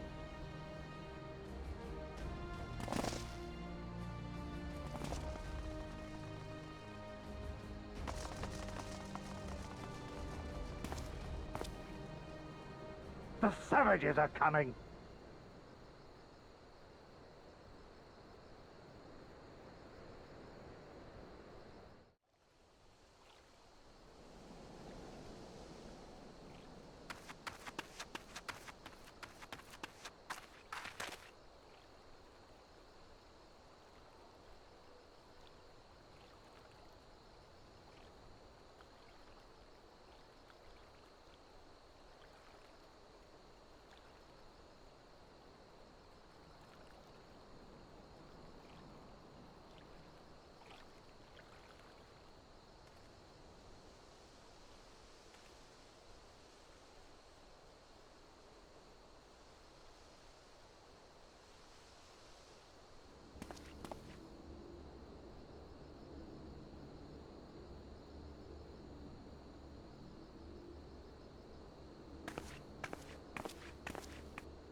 Understood. We're on our way.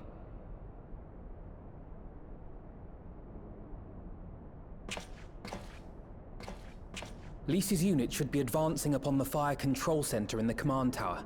Let us join them.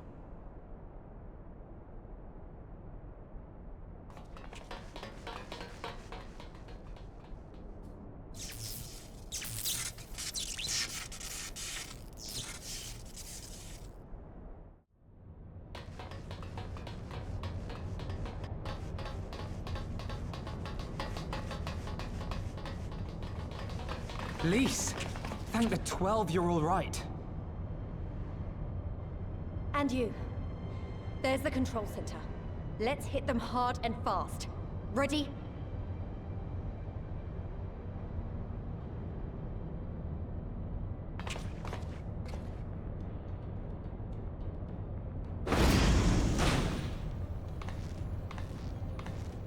They're here!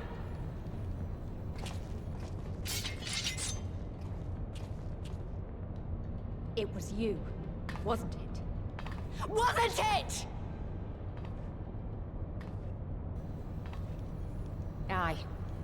I gave the order to fire. It was over!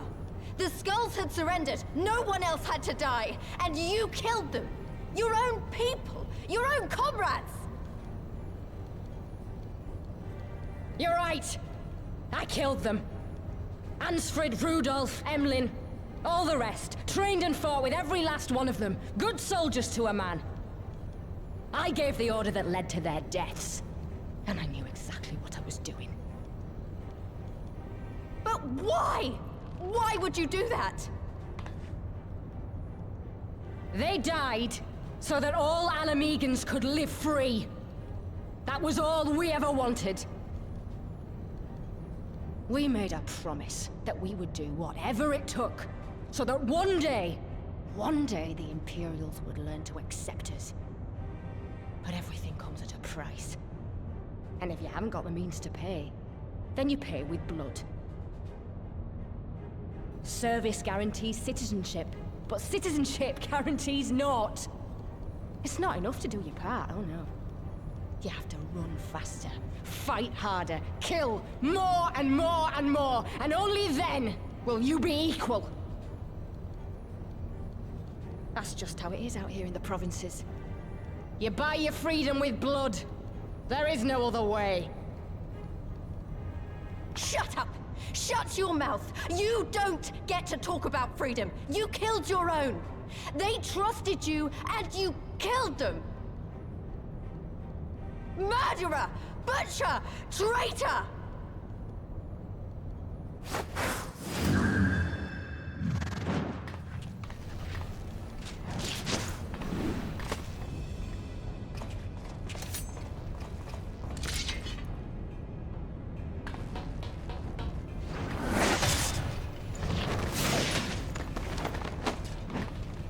Lys!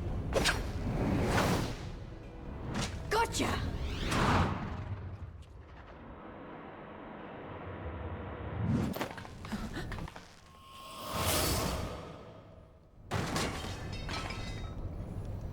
I know what you can do.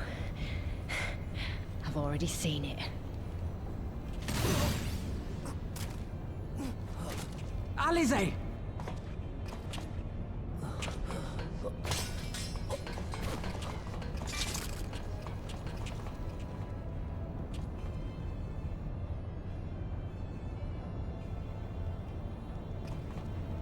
Even so, the odds are against me.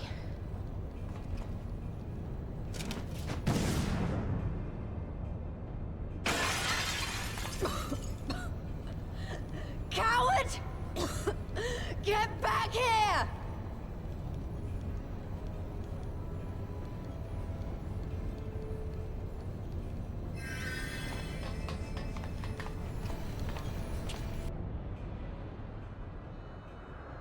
Hero! Lord Xenos invites you to join him for the Royal Hunt, to be hosted at the palace. You may bring your horde, if you like. All are welcome.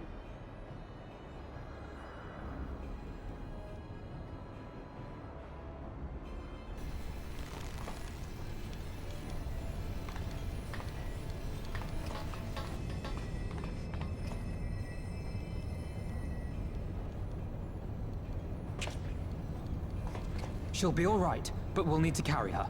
Will you help me?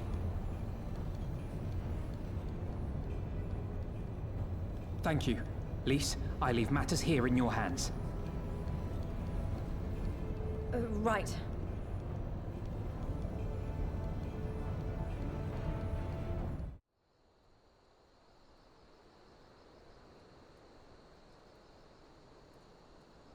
I wanted to show you this house. My house.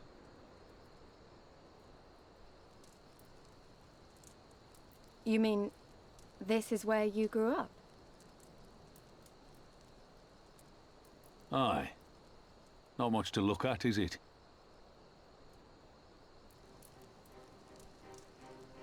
Same could be said of the village. It was damn near impossible to live off the land, barren as it was, which is why so many of us traded our plowshares for swords. Swords and uniforms, mind.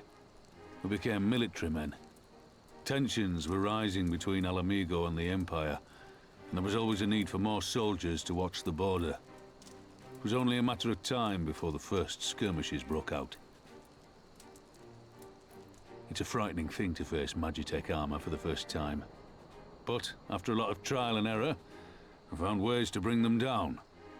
After a few victories, people even said I had a knack for it. And then one day they hit us. Hard. I was wounded and sent home to recover. Back here.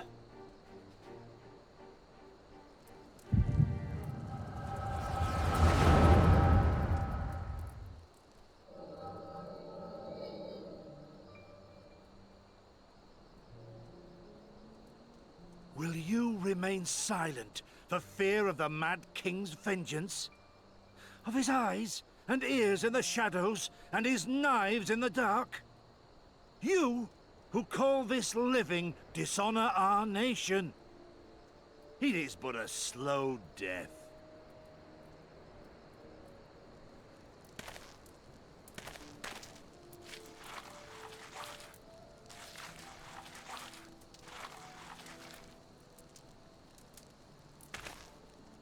Liberty or death? Liberty or death! If this be your creed, then raise up your hands, raise up your voices! Together we will tear Theodoric from the throne! Together we will reclaim our freedom!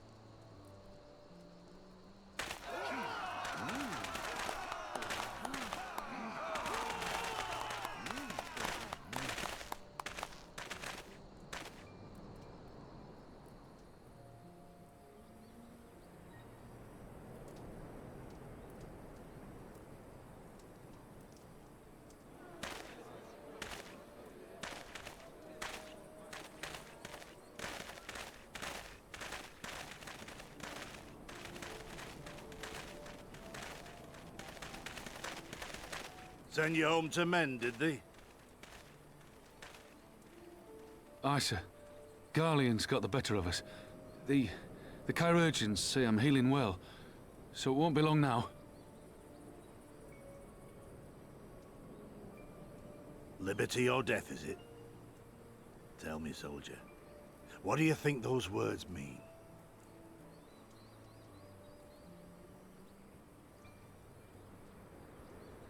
We must needs be willing to die for liberty. Spoken like a true patriot. But liberty should not be the end in of itself. Liberty is a chance to build something better. A stronger, more prosperous home for our people. It's not quick or easy work. And it is never truly finished. But if you neglect it, then sooner or later, you look up to find you've traded one tyrant for another. Well, sir, I've never asked for much. Never wanted to live like a king, just wish it were a little bit easier is all. For me and everyone else. And I'm willing to die for that, if that's what it takes. Dying is easy, soldier. Living is harder. Rest, mend. Regain your strength. You'll need it in the days to come. And mayhap one day we will need it too.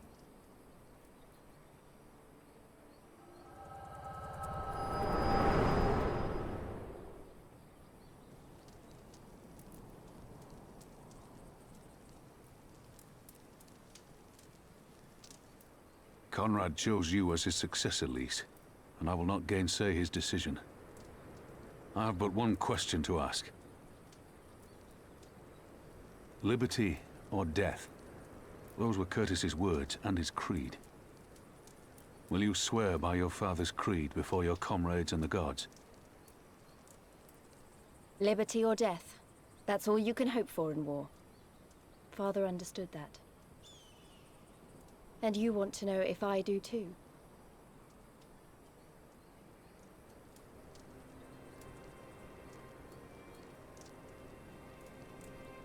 I swear to you, here and now, I will fight until the end. Be it liberty or be it death. But the freedom we win must be for every Alamegan, even ones like Fordola, though they may hate us, and the Enanta, though they may fear us. We'll fight, and we'll talk, and we'll find a way to make it work for all of us. Compared to all that, retaking our home will seem like the easy part. A good oath. And there is naught else to say. You are indeed your father's daughter.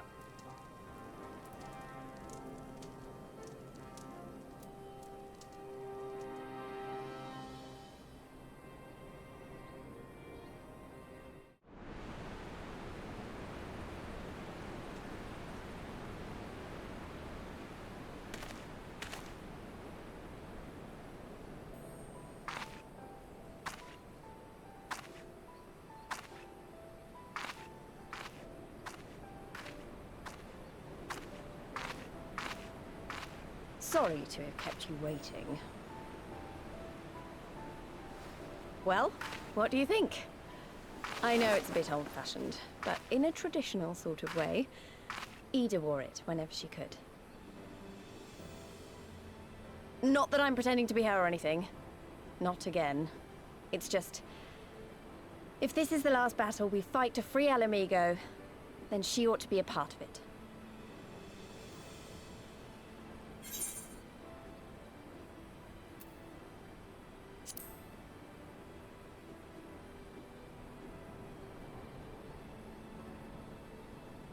It's nice of you to say so.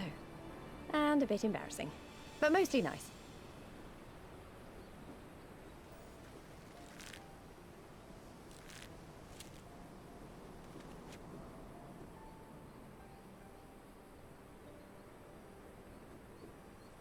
Anyway, the real reason I asked you here was to sneak in a warm-up before the final battle.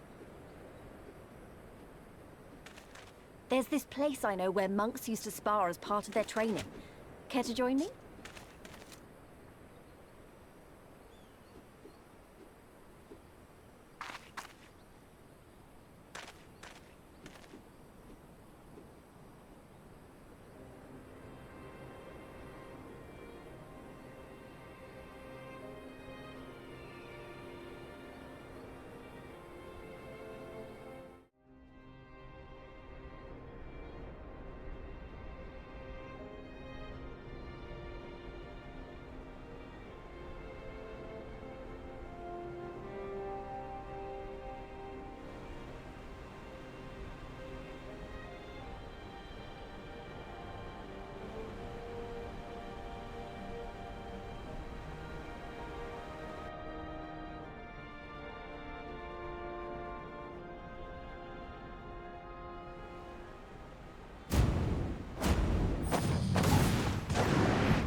I remember my father's words, how they rang in my ears as we left Castrum Urbania behind and looked out over the locks before us.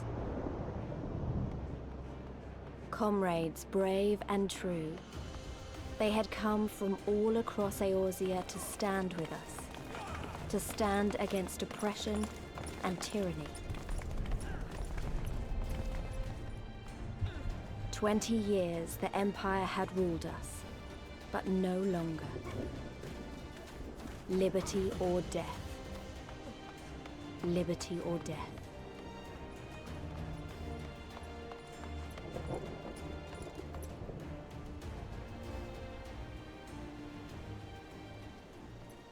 Ere we begin, I would say to you as a proud son of Alamigo that I am grateful to each and every one of you for your part in this endeavor.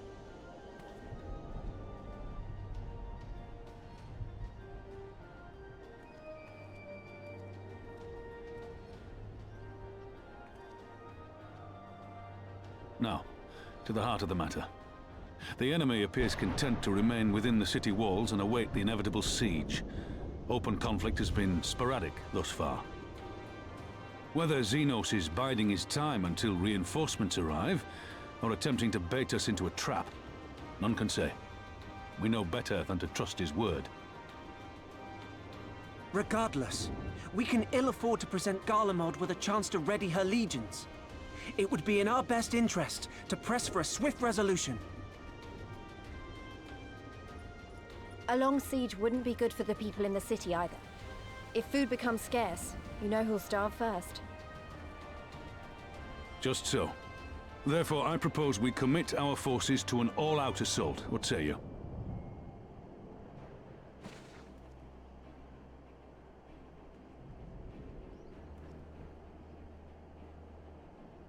Twould seem we are of one mind. Then let us proceed to the how of it. The Immortal Flames will form the vanguard, supported by the archers and the conjurers of the Order of the Twin Adder, under the Elder Seedseer's command.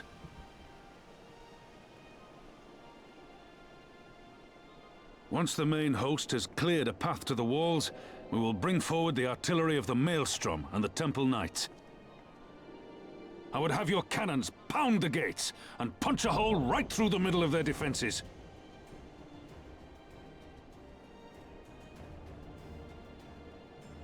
What about the resistance? Your part will be to occupy the residential district and keep civilians out of harm's way. The people are more like to trust their own. Of course. You can count on us. Remember that there is a second entrance to the city proper there. If all goes to plan, we will have secured 2 points of entry. Once both objectives are complete, we press on into the city, surround the palace, and hunt down Xenos.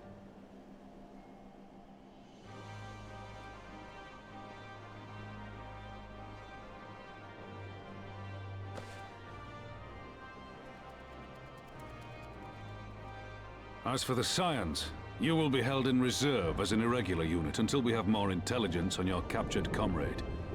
Kryle's rescue will be your primary concern, but I dare say we'll find a use for you once her freedom has been secured.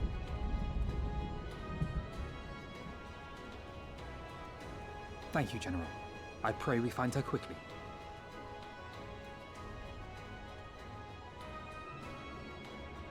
Rhalga's beacon nears its end. Soon, my friends, Alamigo will be ours once more!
No. Not after everything. I cannot lose. I will not! Oh, but you will! Without your tricks, you're nothing!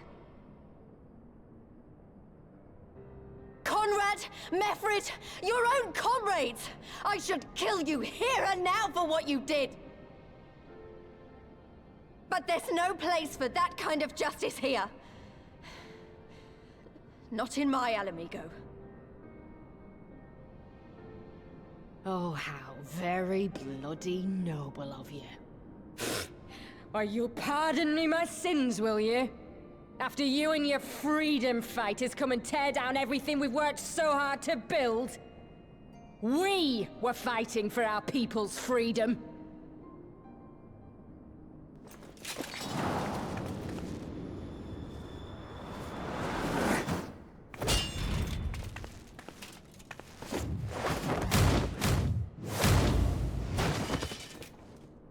You're slaves to a tyrant! There's no freedom in that!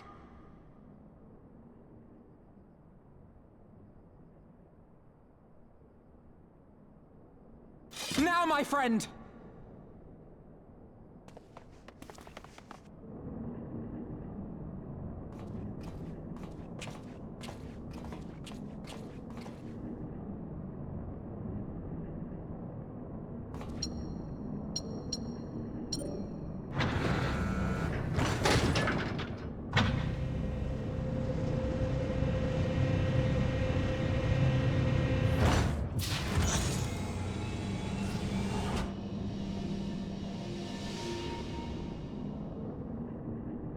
Croyle!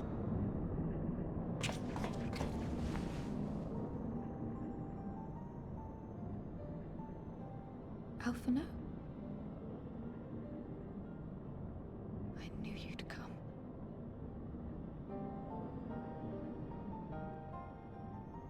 Touching as this moment is, it will have to wait.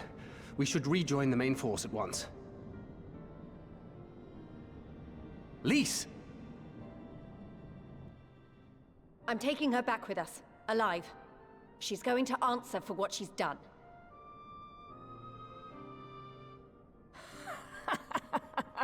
Listen to you, talking like you've already won. Xenos is gonna tear you apart. He commands a power, echoing that of the Icons. What are you talking about? The hunt, you stupid cow. I'm talking about the hunt!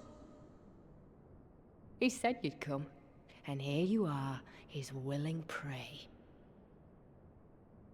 You and your friends are dead, just like mine.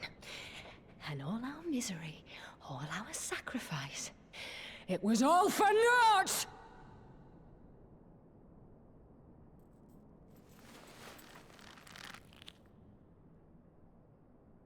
No!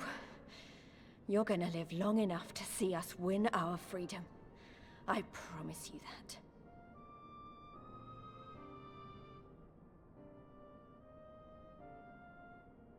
May I live 1,000 years. Interrogations can wait. Let us be off.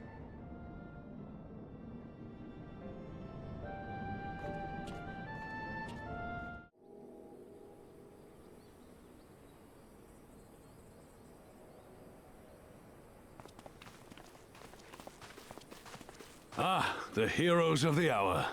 Not content with securing the residential district, you gifted me an Imperial commander. What are you after, a medal? The work is its own reward, General. I must say, however, that Fordola's claims were not a little disturbing. What manner of power could Xenos have acquired that might equal an Icon? Might she speak of our missing Omega?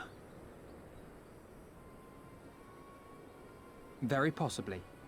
The Empire's fondness for comparable Allagan technologies is exceedingly well documented. Have we made any progress with our own investigation? None. The search goes on in earnest, but Cid has thus far found nothing of note. Mayhap the Garleans beat us to it. If they were working desperately to repair the machine, that might explain their decision to remain within their walls.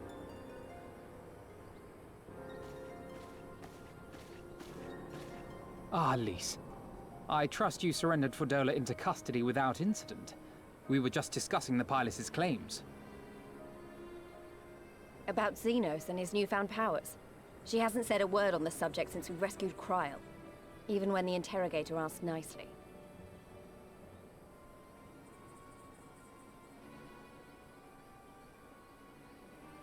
Mayhap I can offer some insight into her claims, or at least into the facility and the experiments they conducted during my time there.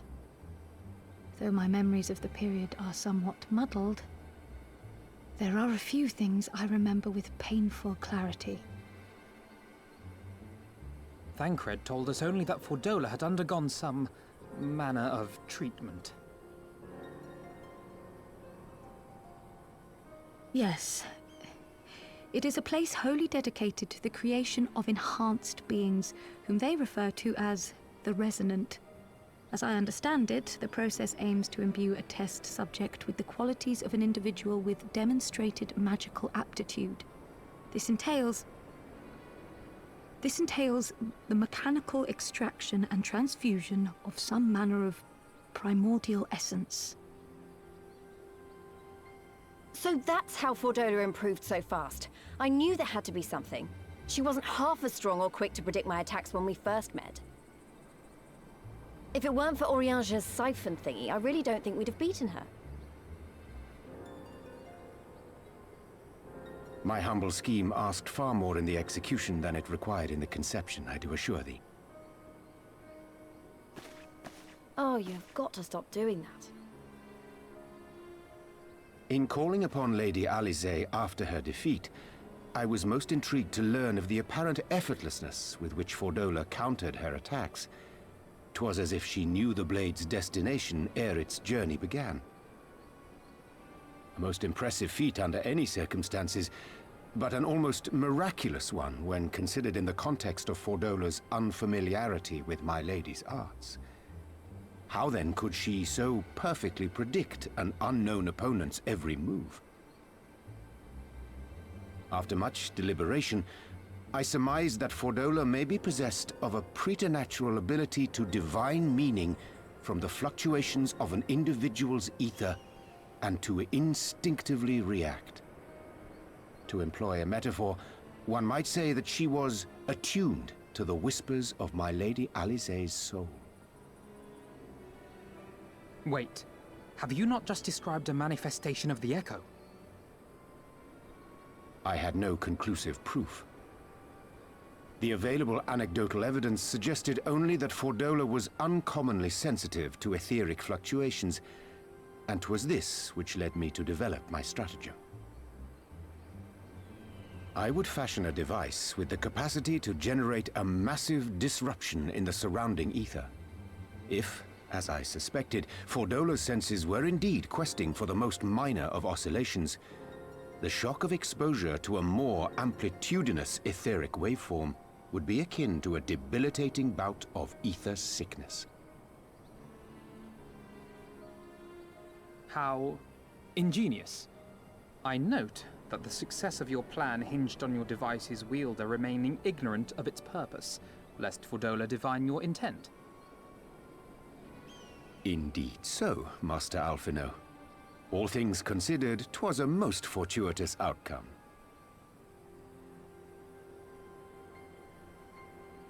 That's putting it mildly. In any event, if Oriange is correct, that would mean these Resonant have been granted the power of the Echo via artificial means. A sobering thought, to say the least, and one which makes me wonder what else Xenos has in store. Whatever the Viceroy's newfound powers, I know of none better equipped to face him. And face him you must. For there is now but one path forward, and it leads straight to Alamigo. And it's not as if we came unprepared. We've got all our friends and allies fighting for the same thing. Honestly, right now, I feel like we could take on anyone and win. And I mean anyone.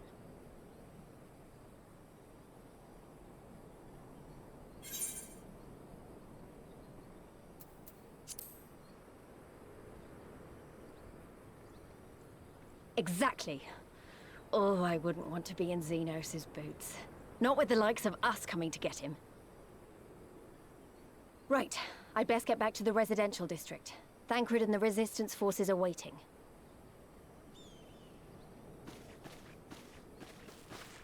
It is time we join the main host. Kryl, in light of your recent ordeal, might I suggest that you remain with the rearguard for now? Oh, if you insist. Just this once.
Ah, you are returned.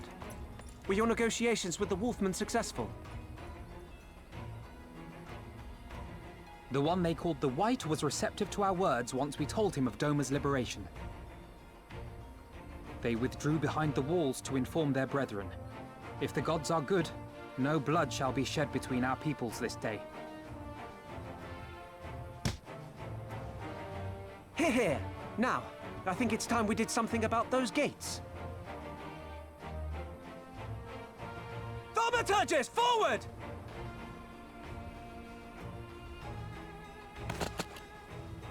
Give me hellfire! Give me Ifrit's bloody inferno!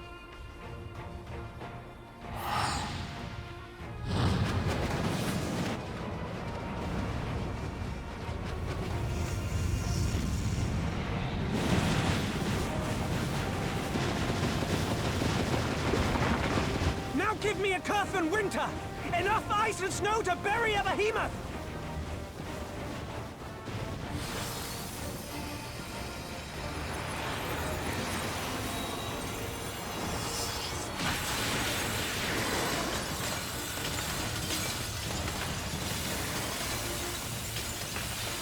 All cannons! Fire at will! Let no man say we neglected to knock!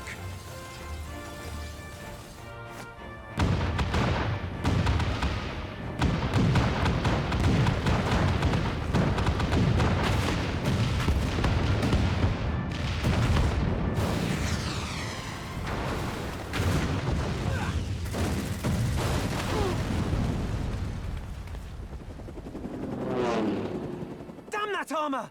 We nearly had it!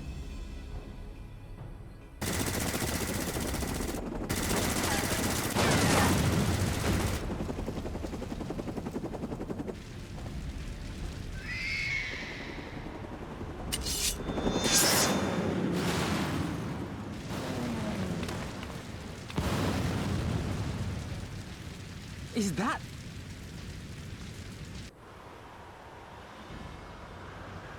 Bear witness, my Eorzean brothers and sisters! Doma is come to pay her debts! Lord Hian! We will deal with the flying machines! Forward, my friends! For freedom and justice!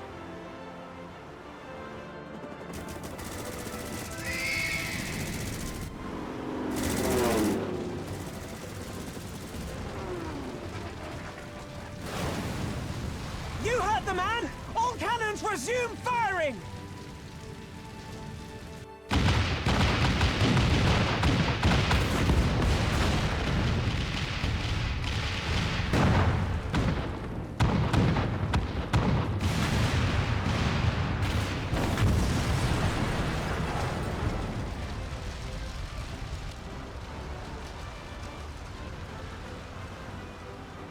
We're through. The way is clear.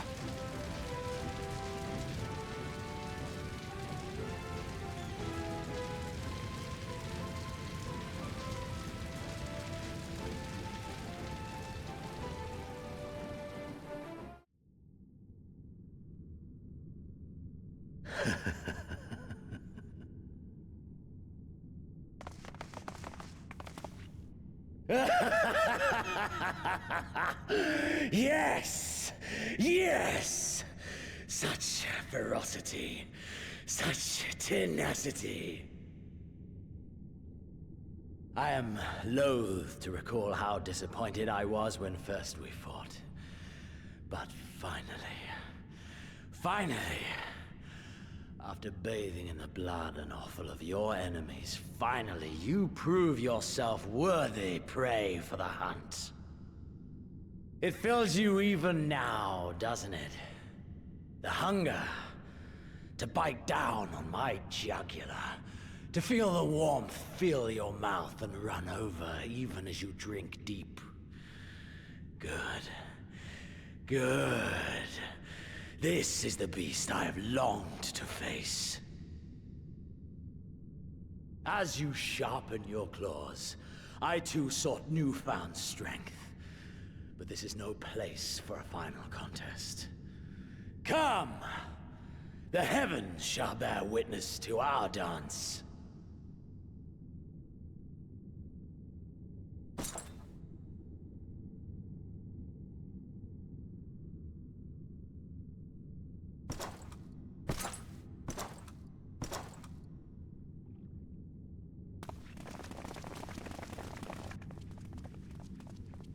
Confound it.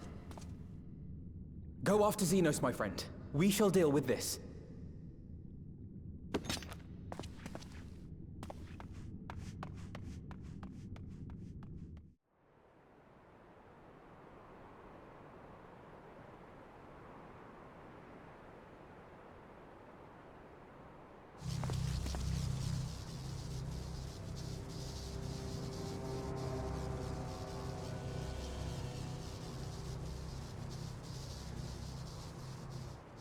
Welcome to the Royal Menagerie.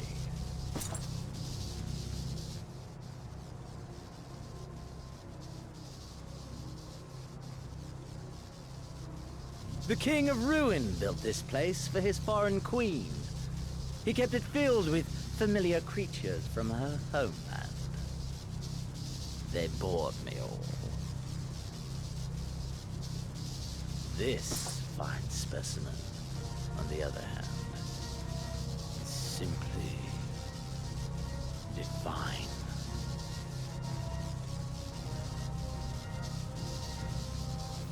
Your fates are entwined, are they not, Icon Slayer? This dragon, this embodiment of unbridled despair, born of a desperate man's burning hatred for the Empire. How raw the raging tempest that churns within its breast. No myth made manifest this, but a being of pure violence.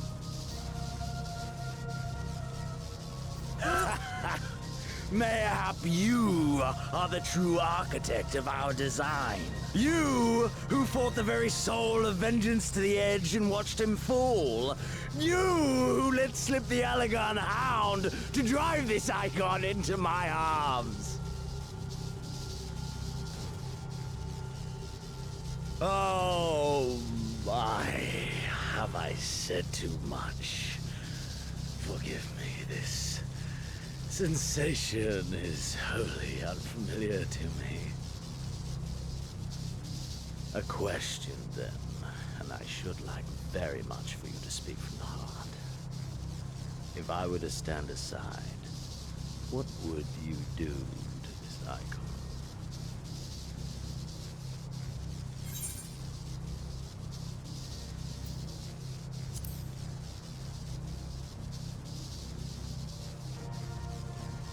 Ah, as simple as that. But of course, you are the Icon's slayer. Such certainty is to be expected. A pity. There is another alternative. Or there would be, had you only mastered your ability. I speak of the Echo, of course. Does it merely render you immune to iconic influence, or is it rather that your influence is far greater than theirs? Granted, these implications are of no moment to a savage who thinks only of killing the beast before him. But when I read Van Belsar's reports, I immediately saw the boundless potential of the Echo. I saw how it could be instrumental in binding an icon to one's will. Hence my research and the Resonant to know so much more. All icons must be exterminated without exception. Such was the Imperial mandate issued by my great-grandfather, after he saw firsthand the destruction wrought by one such being. They are a blight upon this star, he felt. And so he began his great and just crusade. Ha! 'Twas not justice which spurred his campaign, but fear! Fear of the Icons! Fear of their power! Cowardice made them march forth to battle. Pathetic. Man should fight for the joy of it. To live, to eat, to breed. Lesser beasts snap and howl at one another for this. Only man has the wisdom and the clarity to embrace violence for its own sake.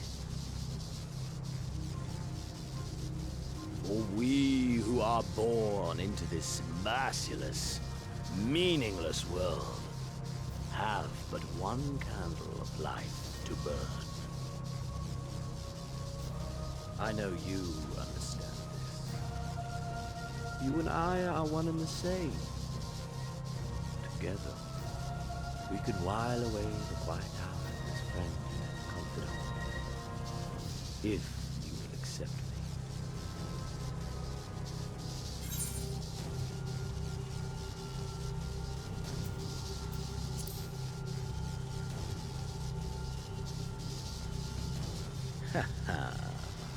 Are we to embrace and let bygones be bygones? Do our deeds weigh so little that you would cast all aside?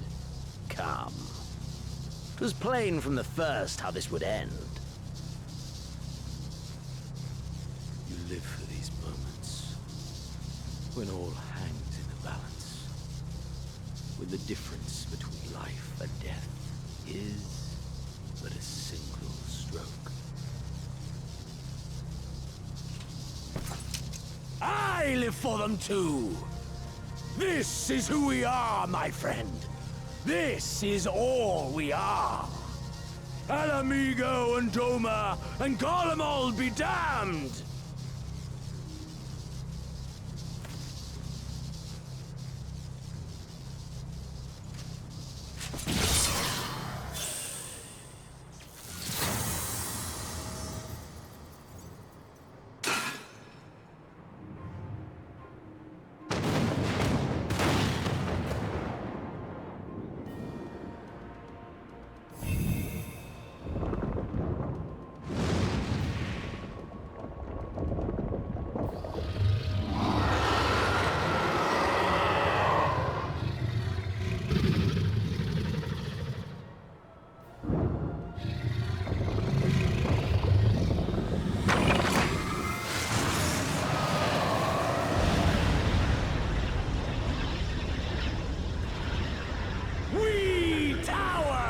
The gods!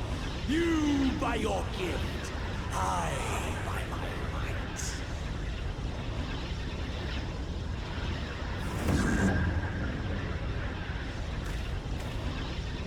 And before the resonance, the gods shall be made to kneel.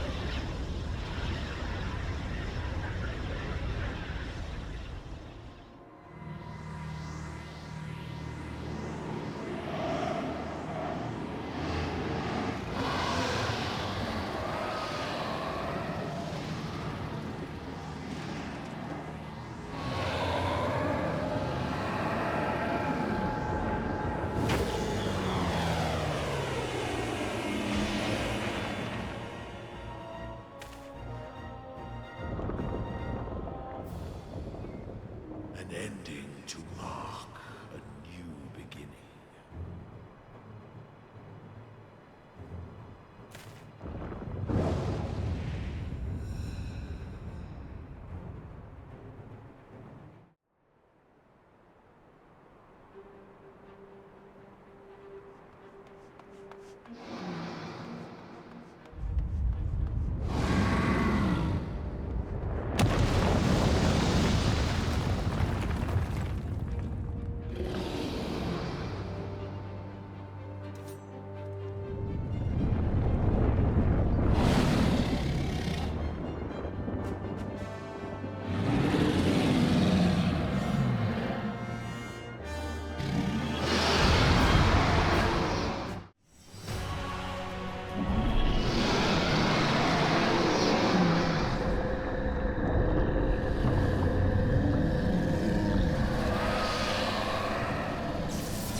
Are you all right?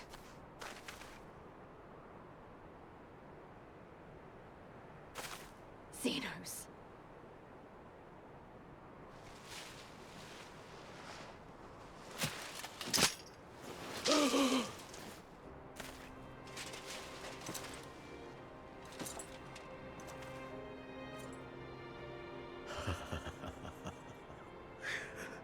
The hunter has indeed become the hunted. And yet, there is only joy. Transcendent joy that I have never known. How invigorating, how pure this feeling. Is that what this was all about? All the meaningless death and destruction, so you could feel something? Meaningless. Men die that others may live. Those who survive are stronger for it. Not that you could ever understand. To have stood upon this great stage of fools. To have played my part to perfection. Oh, this moment. Let it be enshrined in eternity. My heart beating out of time. So clear, so vivid, so real. So real.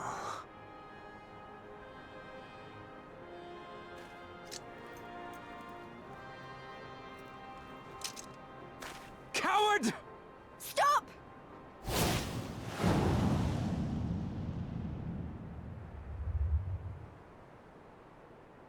Farewell, my first friend. My enemy.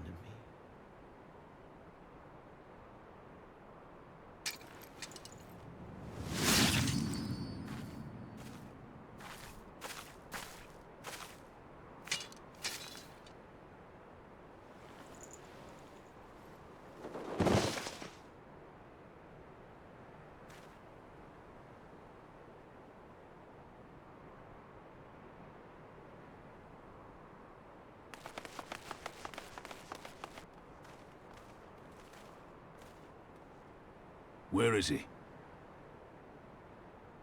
He's dead. By his own hand. Then justice has been done.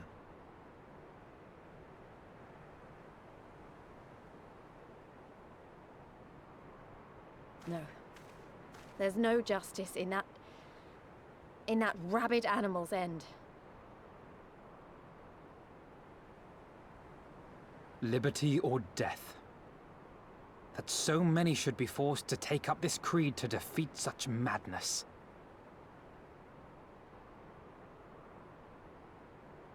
We won. Forget him. The living have need of us now.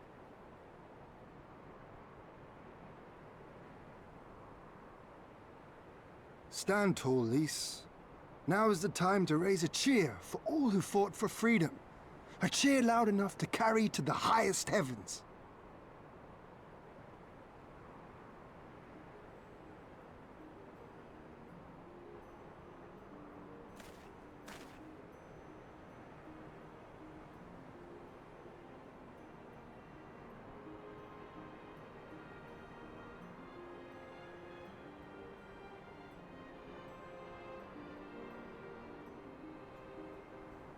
You're right. Thank you. Without you... well, you know. So let's do it together. For Alamigo!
In crimson it began, and in crimson it ended.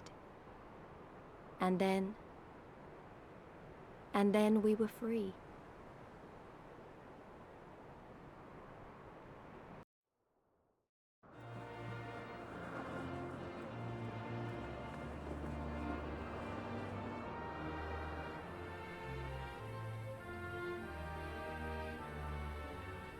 But what is freedom, really?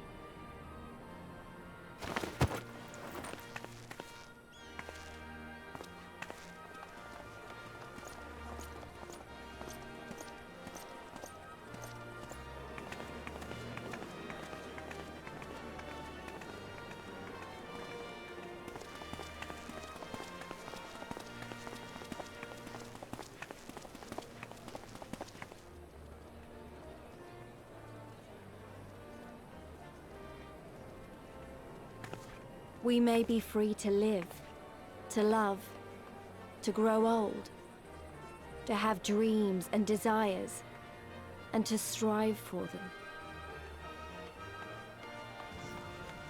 But in the end, we're defined by the legacy our forefathers bequeathed to us. Even Xenos was once a baby in the cradle, innocent and pure. He was made into a creature that lived only for death, not born one.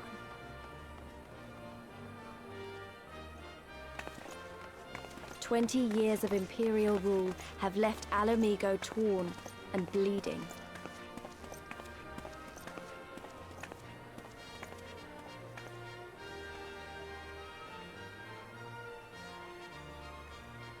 It won't be easy to heal a generation's worth of wounds, to bridge the gap. But I won't give up, Papalimo. I won't.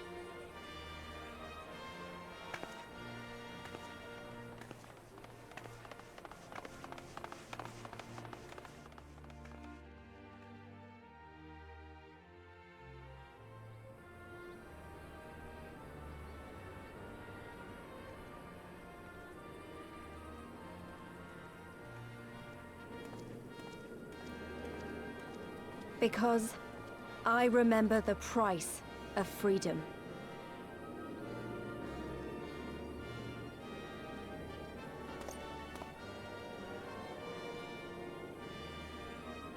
I remember the smoke, and the ashes, and the blood. I remember the screams, and the silence. And I'll do whatever it takes to honor their sacrifice, to build a home for us all. I promise you.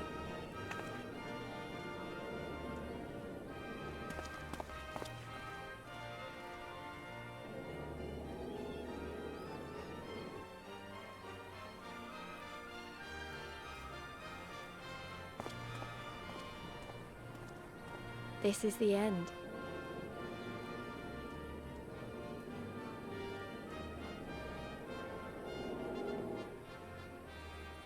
The end of the Imperial province of Ala Mhigo, and the rebirth of Ala Mhigo, the free nation. Long may she endure.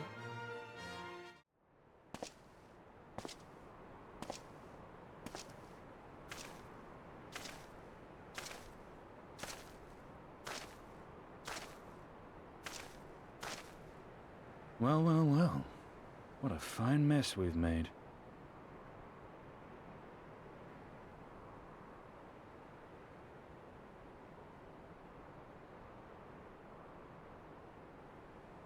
All but spent feeding that primal, eh? Well, you won't be making any mischief with that amount of ether.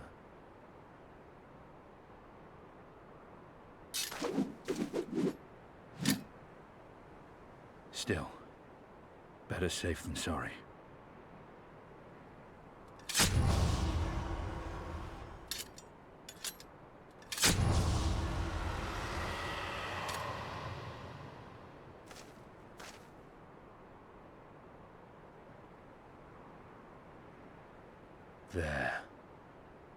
There ends your hateful legacy.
We've been through a lot together, haven't we? I can't thank you enough. There's something I need to say to you all. That is, if you have a moment.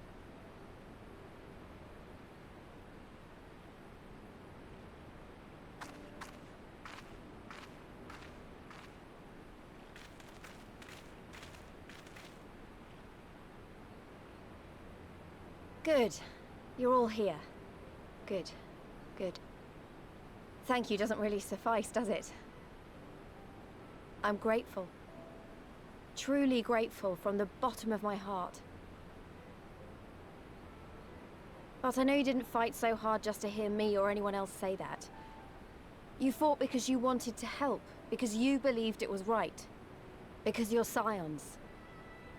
Now, I'm obviously a scion, but as Conrad left me in charge of things here, I also have responsibilities to Alamigo. When I put it like that, though, I realized I couldn't even pretend to be impartial anymore. So it seemed best to make it official. As long as I serve Alamigo, I can't be a scion. It might be selfish and short-sighted, but that's my decision.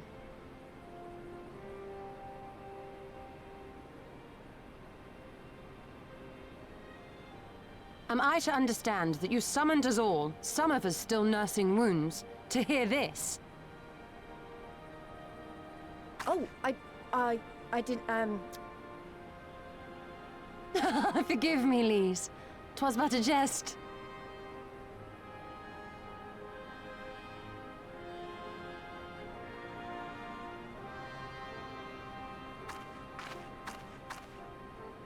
But this I say with the utmost sincerity. Scion or no, we are comrades, now and ever after. Is that not so?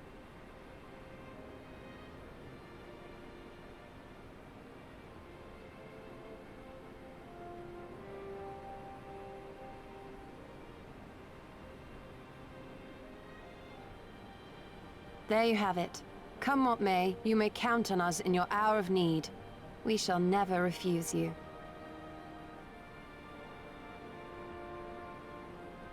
Stola.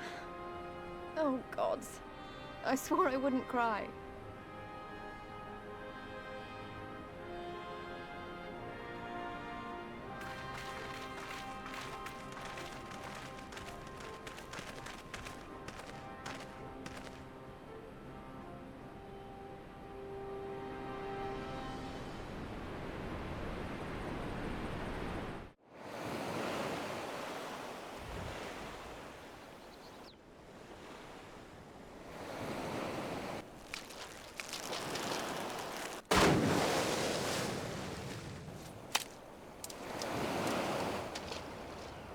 Come back here, you slippery little devil. To think fishing could be so difficult.